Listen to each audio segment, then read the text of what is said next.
Good morning. ನನ್ನ ಪರಿಚಯ ಆಗಿದೆ ಅನ್ಕೋತೀನಿ. ಸೊ ಬಜೆಟ್ ಅಲ್ಲಿ ಎರಡು ರೀತಿ ಆಸ್ಪೆಕ್ಟ್ಸ್ ಇಂದ ಇಂಟರ್ವ್ಯೂ ನೋಡ್ಕೋಬೇಕಾಗತ್ತೆ. ಒಂದು ಒಪಿನಿಯನ್ ಬೇಸ್ಡ್, ಇನ್ನೊಂದು fact based. Okay, for example budget ಅಂದ್ರೆ ಏನು ಅಥವಾ ಅದರ ಒಂದು ಇದನ್ನ ಕೇಳ್ಬೋದು, ಟೋಟಲ್ ಬಜೆಟ್ ಔಟ್ಲೇ ಕೇಳ್ಬೋದು. ಫ್ಯಾಕ್ಟ್ಸ್ ಕೇಳಲ್ಲ ಅಂತಿಲ್ಲ, even they can ask for facts. So total budget ಔಟ್ಲೇ ಎಷ್ಟು ಅಂತ ಕೇಳ್ಬೋದು, ಅದರಲ್ಲಿ ಸಾಲ ಎಷ್ಟು ಮಾಡ್ಕೊಂಡಿದೀವಿ ಅಂತ ಕೇಳ್ಬೋದು, ಈ ಫ್ಯಾಕ್ಟ್ಸ್ ಅನ್ನು ಕೇಳ್ಬೋದು. ಅದು ಬಿಟ್ರೆ ಹೆಚ್ಚಾಗಿ ಒಪಿನಿಯನ್ ಬೇಸ್ಡ್ ಅಥವಾ ಇಶ್ಯೂ ಬೇಸ್ಡ್ ಇರುತ್ತೆ. ಬಜೆಟ್ ಅಲ್ಲೂ ಇಶ್ಯೂ ಬೇಸ್ಡ್ ಟಾಪಿಕ್ಸ್ ಇದೆಯಾ ಅಂತಂದ್ರೆ ಎಸ್, ಅಫ್ಕೋರ್ಸ್ ಇದೆ. ಫಾರ್ ಎಕ್ಸಾಂಪಲ್ ಬಜೆಟ್ ಅಲ್ಲಿ ಒಂದು ಮಾತಿದೆ, ಭೀಷ್ಮ ಫಿಲಾಸಫಿ ಅಂತ. ಓಕೆ, ಸೊ ಭೀಷ್ಮ ಫಿಲಾಸಫಿ ಏನ್ ಹೇಳುತ್ತೆ ಅಂತಂದ್ರೆ, the cow which heels abundant milk should be given utmost care ಅಂತ. ಅಂದ್ರೆ ಅತಿ ಹೆಚ್ಚು ಹಾಲು ಕೊಡುವಂತಹ ಗೋವು, ಆ ಗೋವಿಗೆ ನಾವು ಹೆಚ್ಚಿನ ಹಾರೈಕೆ ಮಾಡ್ಬೇಕಾಗತ್ತೆ. ಆದರೆ ಏನಾಗಿದೆ ಅಂದ್ರೆ, ಹಾರೈಕೆ ಮಾಡ್ಲಿಲ್ಲ ಅಂತಂದ್ರೆ ಗೋವಾಳಿಗ ಅಥವಾ ಕೌಹರ್ಡ್, ಸೊ ಇವನೇನಾಗ್ತಾನೆ, ಇವನು ನಷ್ಟ ಹೊಂದ್ತಾನೆ ಅಂತ. ಇದನ್ನ ಬಜೆಟ್ ಅಲ್ಲಿ ಹಾಕಿದ್ದಾರೆ.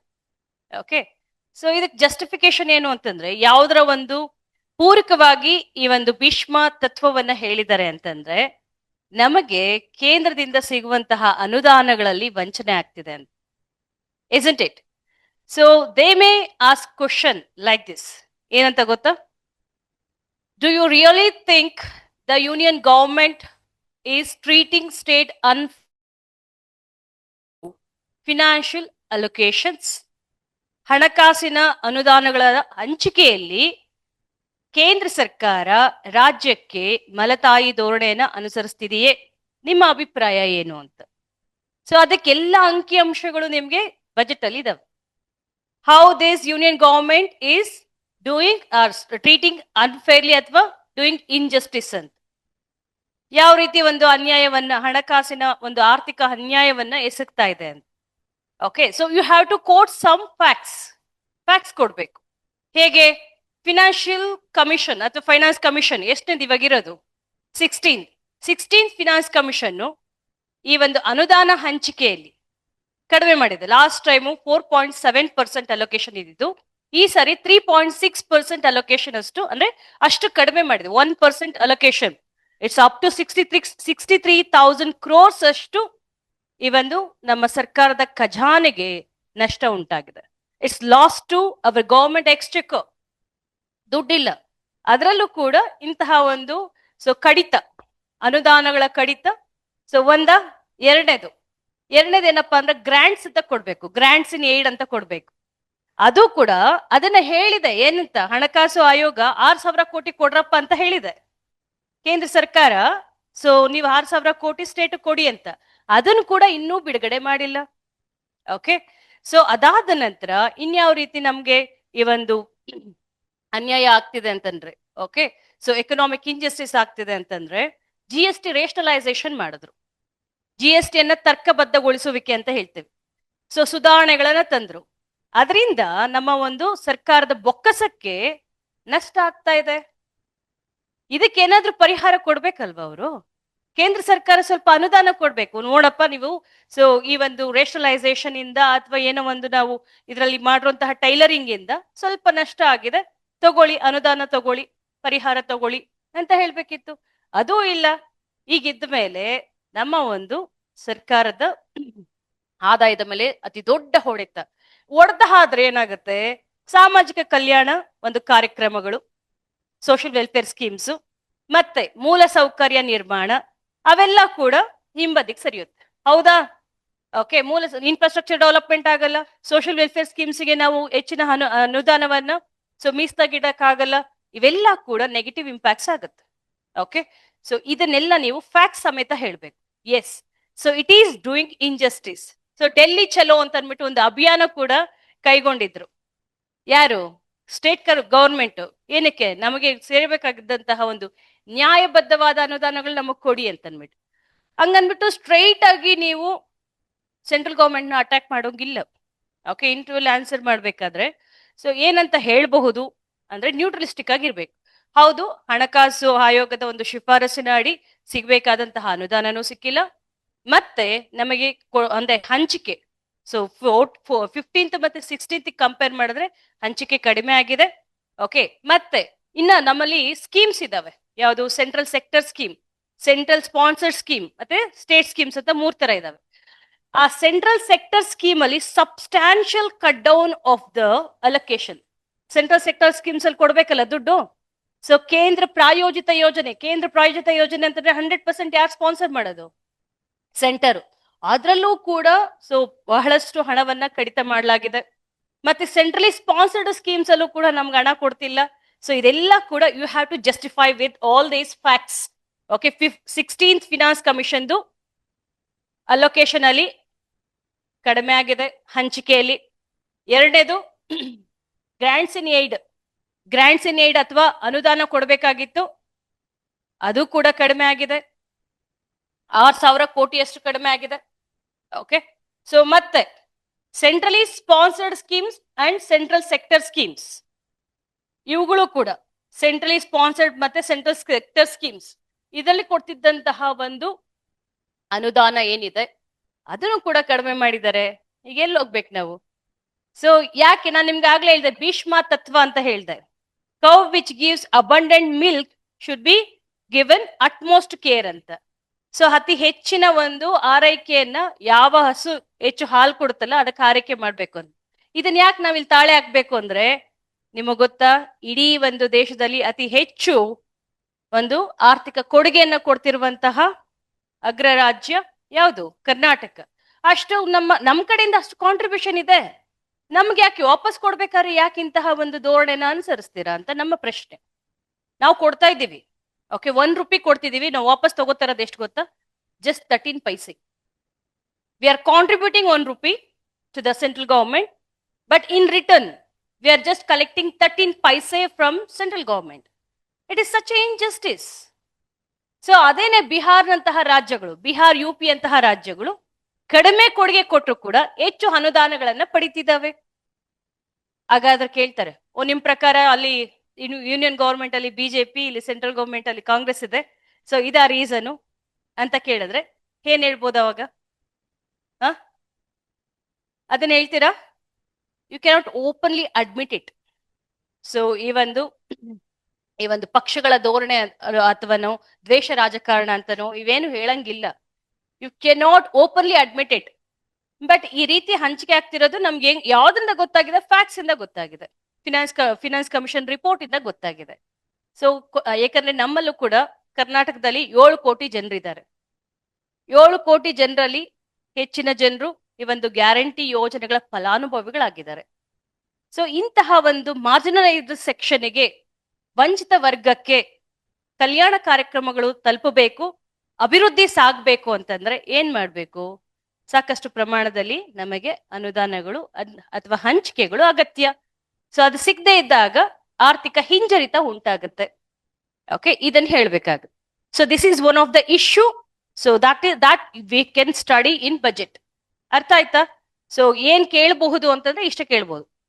ಸೊ ನಮ್ಮ ಒಂದು ಕೇಂದ್ರ ಯಾಕಂದ್ರೆ ಬಾಯ್ ಬಿಟ್ರೆ ಇದನ್ನ ಸೊ ಬಜೆಟ್ ಅಲ್ಲೂ 2-3 ಸತಿ ಏನು ಹಲ್ಲಗೆ ಎಳ್ದಿದ್ದಾರೆ ಕೇಂದ್ರ ಸರ್ಕಾರನ. ಸೊ ಇರುವಂತಹ ಫ್ಯಾಕ್ಟ್ಸ್ ಅದು. ಓಕೆ, ಮತ್ತೆ ಸರ್ವೆಯಲ್ಲೂ ಇದೆ. ಹಾಗಾಗಿ ಈ ಕ್ವಶನ್ ಅನ್ನ ಕೇಳ್ಬೋದು, ನೀವೇನು ಮಾತಾಡ್ಬಾರ್ದು, you have to just quote the facts. Okay, next ಇದಾದ್ಮೇಲೆ ಎಲ್ಲರೂ ಕೂಡ ಮೇನ್ಸ್ಗೆ ಪ್ರಿಪೇರ್ ಆಗಿರೋದು ಯಾವುದು ಅಂದ್ರೆ ಗ್ಯಾರಂಟಿ ಯೋಜನೆಗಳು. ಎಸ್ಸೆಗೆ ಎಲ್ಲರೂ ಗ್ಯಾರಂಟಿ ಯೋಜನೆಗಳು, ಅದರ ಒಂದು ಸಾಧಕ ಬಾಧಕಗಳನ್ನ ಪ್ರತಿಯೊಬ್ರು ಪ್ರಿಪೇರ್ ಆಗಿರ್ತೀರ. ಓಕೆ, ಈ ಸಾರಿ ಇಂಟರ್ವ್ಯೂಗೆ ಆ ಕ್ವಶನ್ ಕೇಳಲ್ಲ ಅಂತ ಏನಿಲ್ಲ. They may ask about this topic.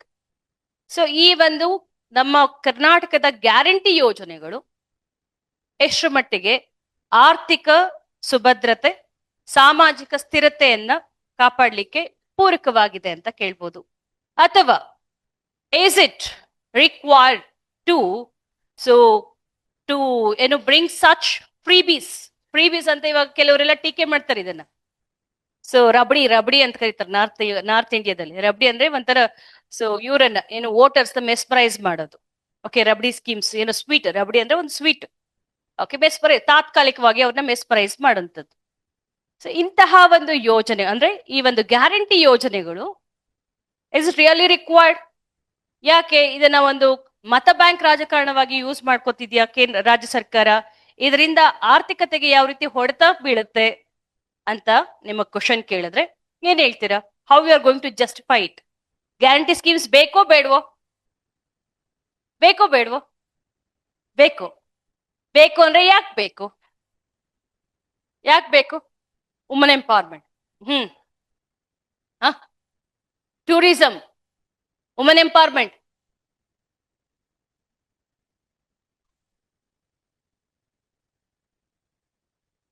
Very good. So ಒಂದು ಇದೇ ಬಜೆಟ್ ಯಾಕೆ ಓದ್ಬೇಕಂದ್ರೆ ಇದಕ್ಕೆ ಓದ್ಬೇಕು. ಭೀಷ್ಮ ಫಿಲಾಸಫಿ ಆಗ್ಲೇ ಹೇಳಿದೆ ನಾನು ನಿಮ್ಗೆ. ಭೀಷ್ಮ ಫಿಲಾಸಫಿ ಏನ್ ಹೇಳಿದೆ? The cow which gives abundant milk has to be given utmost care ಅಂತ. ಇದನ್ನ ಹೇಳ್ಬೇಕು. ನಾವ್ ಇಷ್ಟು ಕೊಡುಗೆ ಕೊಡ್ತಿದ್ದೀವಲ್ಲಪ್ಪ, ನಮ್ಗೆ ವಾಪಸ್ ಕೊಡ್ಬೇಕು ತಾನೆ ನೀವು. ನಮ್ಮನ್ನ ಹಾರೈಕೆ ಮಾಡಿದ್ರೆ ಮತ್ತೆ ಇನ್ನಷ್ಟು ಕೊಡುಗೆ ಸಿಗುತ್ತೆ ನಿಮ್ಗೆ. ಕೇಂದ್ರ ಸರ್ಕಾರಕ್ಕೆ ನಮ್ ಕರ್ನಾಟಕದಿಂದ ಇನ್ನಷ್ಟು ಆರ್ಥಿಕ ಕೊಡುಗೆ ಕೊಡ್ತೀವಿ. ನಮ್ಗೆ ಸ್ವಲ್ಪ ನೀಟಾಗಿ ನಮ್ಗೆ ಕೊಡುವಂತಹ ಫೀಡ್ ಆಗ್ಲಿ, ನಮ್ಗೆ ಕೊಡುವಂತಹ ಒಂದು ಆಹಾರ ಆಗ್ಲಿ ಸ್ವಲ್ಪ ಪೌಷ್ಟಿಕತೆಯಿಂದ ಕೂಡಿರ್ಲಿ ಅಂತ. ಸೇಮ್ ಇಲ್ಲಿ ಅಮರ್ತ್ಯ ಸೇನ್ದು ಒಂದು ಸ್ಟೇಟ್ಮೆಂಟ್ ಇದೆ. ಸ್ಟೇಟ್ಮೆಂಟ್ ನ ಕೊಟ್ಟು ನೀವು ಜಸ್ಟಿಫೈ ಮಾಡ್ಕೊಳ್ಳೋದ್ರಿಂದ ನಿಮ್ಮ ಆನ್ಸರ್ ವ್ಯಾಲಿಡಿಟಿ ಇನ್ನಷ್ಟು ಸ್ಟ್ರಾಂಗ್ ಆಗುತ್ತೆ. ಏನಂತ ಹೇಳ್ತಾರೆ ಗೊತ್ತಾ Amartya Sen? Economic growth without investment in human development is not only unstable, it is also unethical ಅಂತ. ಅರ್ಥ ಆಯ್ತು ಅನ್ಕೋತೀನಿ. Economic growth without investment in human development is not only unstable, also unethical. ಅಂದ್ರೆ ಅರ್ಥ, ಈ ಒಂದು ಆರ್ಥಿಕ ಬೆಳವಣಿಗೆ ಆಗ್ತಿದೆಯಲ್ಲ, ಆರ್ಥಿಕ ಬೆಳವಣಿಗೆ ಆಗ್ಬೇಕಾದಾಗ ನಾವು ಈ ಒಂದು ಮಾನವ ಅಭಿವೃದ್ಧಿಗೆ ಏನಾದ್ರೂ ಬಂಡವಾಳ ಹೂಡ್ಲಿಲ್ಲ ಅಥವಾ ಹೂಡಿಕೆ ಮಾಡ್ಲಿಲ್ಲ ಅಂದ್ರೆ ಅದು ಅಸ್ಥಿರ ಬೆಳವಣಿಗೆ ಅಷ್ಟೇ ಅಲ್ಲ, ಅನೈತಿಕವಾದ ಬೆಳವಣಿಗೆ ಅಂತ ಹೇಳ್ತಾರೆ. ಮಾನವ ಅಭಿವೃದ್ಧಿ ಅಂದ್ರೆ ಇದೇನೆ. ಈಗ ಸೋಷಿಯಲ್ ವೆಲ್ಫೇರ್ ಪ್ರೋಗ್ರಾಮ್ಸ್ ಅಲ್ವಾ? ಸೊ ಯಾವ್ದ್ಯಾವ್ದು 5 ಗ್ಯಾರಂಟಿ ಸ್ಕೀಮ್ಸ್ ಇದಾವಲ್ಲ, ಅನ್ನಭಾಗ್ಯ, ಶಕ್ತಿ, ಗೃಹಲಕ್ಷ್ಮಿ, ಯುವ ನಿಧಿ, ಗೃಹ ಜ್ಯೋತಿ. ಯುವ ನಿಧಿ ಈ ಸತಿ ಅಲೋಕೇಶನ್ ಕೊಟ್ಟಿಲ್ಲ, ಕೇಳ್ಬೋದು. ಈ 5 ಗ್ಯಾರಂಟಿಗಳಲ್ಲಿ ಹಂಚಿಕೆ ಮಾಡದೇ ಇರುವಂತಹ ಒಂದು ಅನುದಾನ ಹಂಚಿಕೆ ಯಾವ್ದು ಕೊಟ್ಟಿಲ್ಲ ಅಂತಾರೆ, ಯುವ ನಿಧಿ ಕೊಟ್ಟಿಲ್ಲ. Okay, so anyway Amartya Sen statement you have to quote ಕೇಳಿದ್ರು ಅಂದ್ರೆ ಅಷ್ಟೇ ಅಲ್ಲ. ಈ ಸೆಂಟ್ರಲ್ ಗವರ್ಮೆಂಟ್ ಅಲ್ಲಿ ಯೂನಿವರ್ಸಲ್ ಬೇಸಿಕ್ ಇನ್ಕಮ್ ಅಂತ ಒಂದು ಕಾನ್ಸೆಪ್ಟ್ ಇದೆ, ಸಾರ್ವತ್ರಿಕ ಮೂಲ ಆದಾಯ ಅಂತ. ನಮ್ಮ ಗ್ಯಾರಂಟಿ ಯೋಜನೆಗಳಿಗೆ ಒಂದು ಆಧಾರ, ಮೂಲ ಆಧಾರ ಅಂದ್ರೇನೆ universal basic income. So economic ಸರ್ವೆಯಲ್ಲಿ Manmohan Singh, when he was prime minister, he has introduced the concept of universal basic income. ಅರೆ ಅನುಷ್ಠಾನ ಮಾಡ್ಲಿಕ್ಕೆ ಆಗ್ಲಿಲ್ಲ, but Karnataka is the state which implemented in the form of guarantee schemes. So economic burden ಆಗುತ್ತಾ? will it lead to fiscal deficit? ಆರ್ಥಿಕ ಒಂದು ಹಣಕಾಸಿನ ಕೊರತೆ ಉಂಟಾಗುತ್ತಾ ಅಥವಾ ನಮ್ಮ ವಿತ್ತೀಯ ಕೊರತೆ ಉಂಟಾಗುತ್ತಾ ಅಂತಂದ್ರೆ we need to strike a balance between growth and guarantee.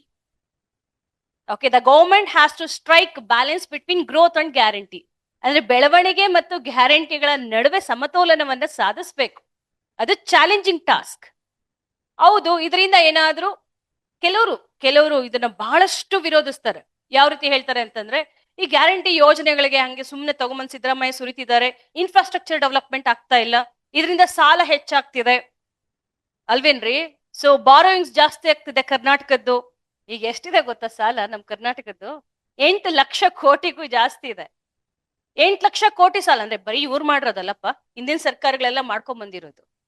ಅರ್ಥ ಆಗ್ತಿದ್ಯಾ? ಈ ವರ್ಷದಲ್ಲಿ ಮಾಡಿರೋದು ಸರ್ಕಾರ ಸಾಲ ಎಷ್ಟು ಅಂದ್ರೆ 1,32 ಕೋಟಿ. ಓಕೆ, ಸೊ ಆದ್ರೆ ಹಿಂದಿನ ಸರ್ಕಾರಗಳೆಲ್ಲ ಮಾಡ್ಕೊಂಡ್ ಬಂದಿರೋದು 8 ಲಕ್ಷ ಕೋಟಿ ಇದೆ. ಸೊ ಹಾಗಿದ್ದಾಗ ಸಾಲ ಇಷ್ಟಿರ್ಬೇಕಾದ್ರೆ ಮತ್ತೆ ಈ ಗ್ಯಾರಂಟಿ ಸ್ಕೀಮ್ಸ್ ಅಂತ ಫ್ರೀ ಬೀಸ್ ಅಂತ ತಂದ್ಬಿಟ್ಟು ಜನರನ್ನ ಜನ ಮರಳೋ ಜಾತ್ರೆ ಮರಳೋ ಅಂತ ಅವರನ್ನೆಲ್ಲ ನಂಬಿಸಿ ಮತಬುಟ್ಟಿಯನ್ನ ತುಂಬಿಸ್ಕೊಳ್ಲಿಕ್ಕೆ ಇಂತಹ ಒಂದು ಹುನ್ನಾರವನ್ನ ಹೂಡ್ಲಾಗಿದೆ ಅಂತ ಹೇಳ್ತಾ ಇದ್ರು. ಆದರೆ ಟ್ರೂಲಿ ಸ್ಪೀಕಿಂಗ್, ಓಕೆ, ಸೊ ಈ ಗ್ಯಾರಂಟಿ ಯೋಜನೆಗಳು ತಲುಪ್ತಿರೋದು downtrodden class, marginalised section in the society. So ಯಾರು ಕೂಡ ಶ್ರೀಮಂತರಿಗೆ ಹೋಗ್ತಿಲ್ಲ, ಕೆನೆ ಪತ್ರದಲ್ಲಿ ಇರೋರ್ಗ್ ಸೇರ್ತಿಲ್ಲ, ಬಡವ್ರಿಗೆ ಸಿಗ್ತಿರೋದು. ಮತ್ತೆ ಬಡವರು ಕೊಡುವಂತಹ ಹಣವನ್ನ ತಗೊಂಡ್ ಕಬ್ಬಿನ ಪೆಟ್ಟಿಗೆಯಲ್ಲಿ ಇಟ್ಕೊಳ್ಳಲ್ಲ, ಬೀರುಲ್ ಇಡಲ್ಲ. ಏನ್ ಮಾಡ್ತಾರೆ? They come and spend in the market. ತಗೊಂಡ್ ಬಂದು ಸ್ಪೆಂಡ್ ಮಾಡ್ತಾರೆ. Consumption increases. ಅನುಭೋಗ ಹೆಚ್ಚಾದಂತೆಲ್ಲ ಏನ್ ಹೆಚ್ಚಾಗುತ್ತೆ? ಕನ್ಸಂಪ್ಷನ್ ಜಾಸ್ತಿ ಆದಂಗೆಲ್ಲ ಏನಾಗುತ್ತೆ? ಪ್ರೊಡಕ್ಷನ್ ಜಾಸ್ತಿ ಆಗ್ಬೇಕು.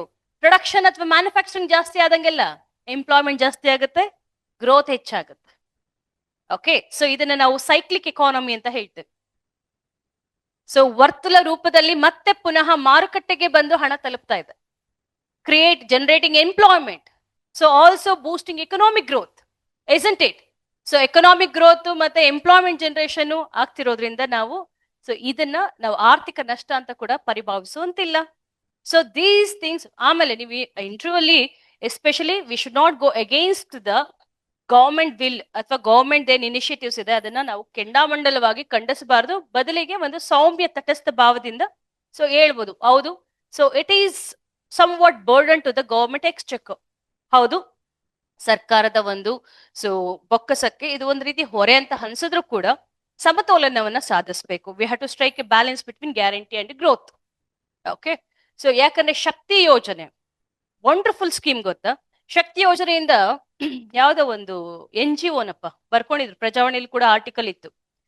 ಹೃದಯ ಸಂಸ್ಥೆನ ಯಾವ್ದೋ ಒಂದು ನಾರ್ತ್ ಕರ್ನಾಟಕದಿಂದ ರೊಟ್ಟಿ ಮತ್ತೆ ಶೇಂಗಾ ಹೋಳಿಗೆ ತಗೊಂಡ್ ಬಂದು ಇಲ್ಲಿ ಮಾರಾಟ ಮಾಡಿ ಇದರಿಂದ ಲಾಭ ಗಳಿಸ್ತಿದಾರಂತೆ. ಮೊದ್ಲು ತಗೊಂಡ್ ಬಂದು ಇಲ್ಲಿ ಮಾರಾಟ ಮಾಡಿದ್ರೆ ಬಸ್ ಚಾರ್ಜ್ಗೆ ಹೋಗ್ಬಿಡ್ತಿತ್ತೆಲ್ಲ. ಇವಾಗ ಬರೋದೆಲ್ಲ ಗಂಟೆ, ಬರೋದೆಲ್ಲ ಲಾಭನೇ. So this is how they could able to save. That is leading to economic empowerment of the women. ಮಹಿಳೆಯರ ಒಂದು ಆರ್ಥಿಕ ಸಬಲೀಕರಣಕ್ಕೆ ಇದು ಅತಿ ಹೆಚ್ಚಿನ ಕೊಡುಗೆಯನ್ನ ನೀಡ್ತಾ ಇದೆ, isn't it?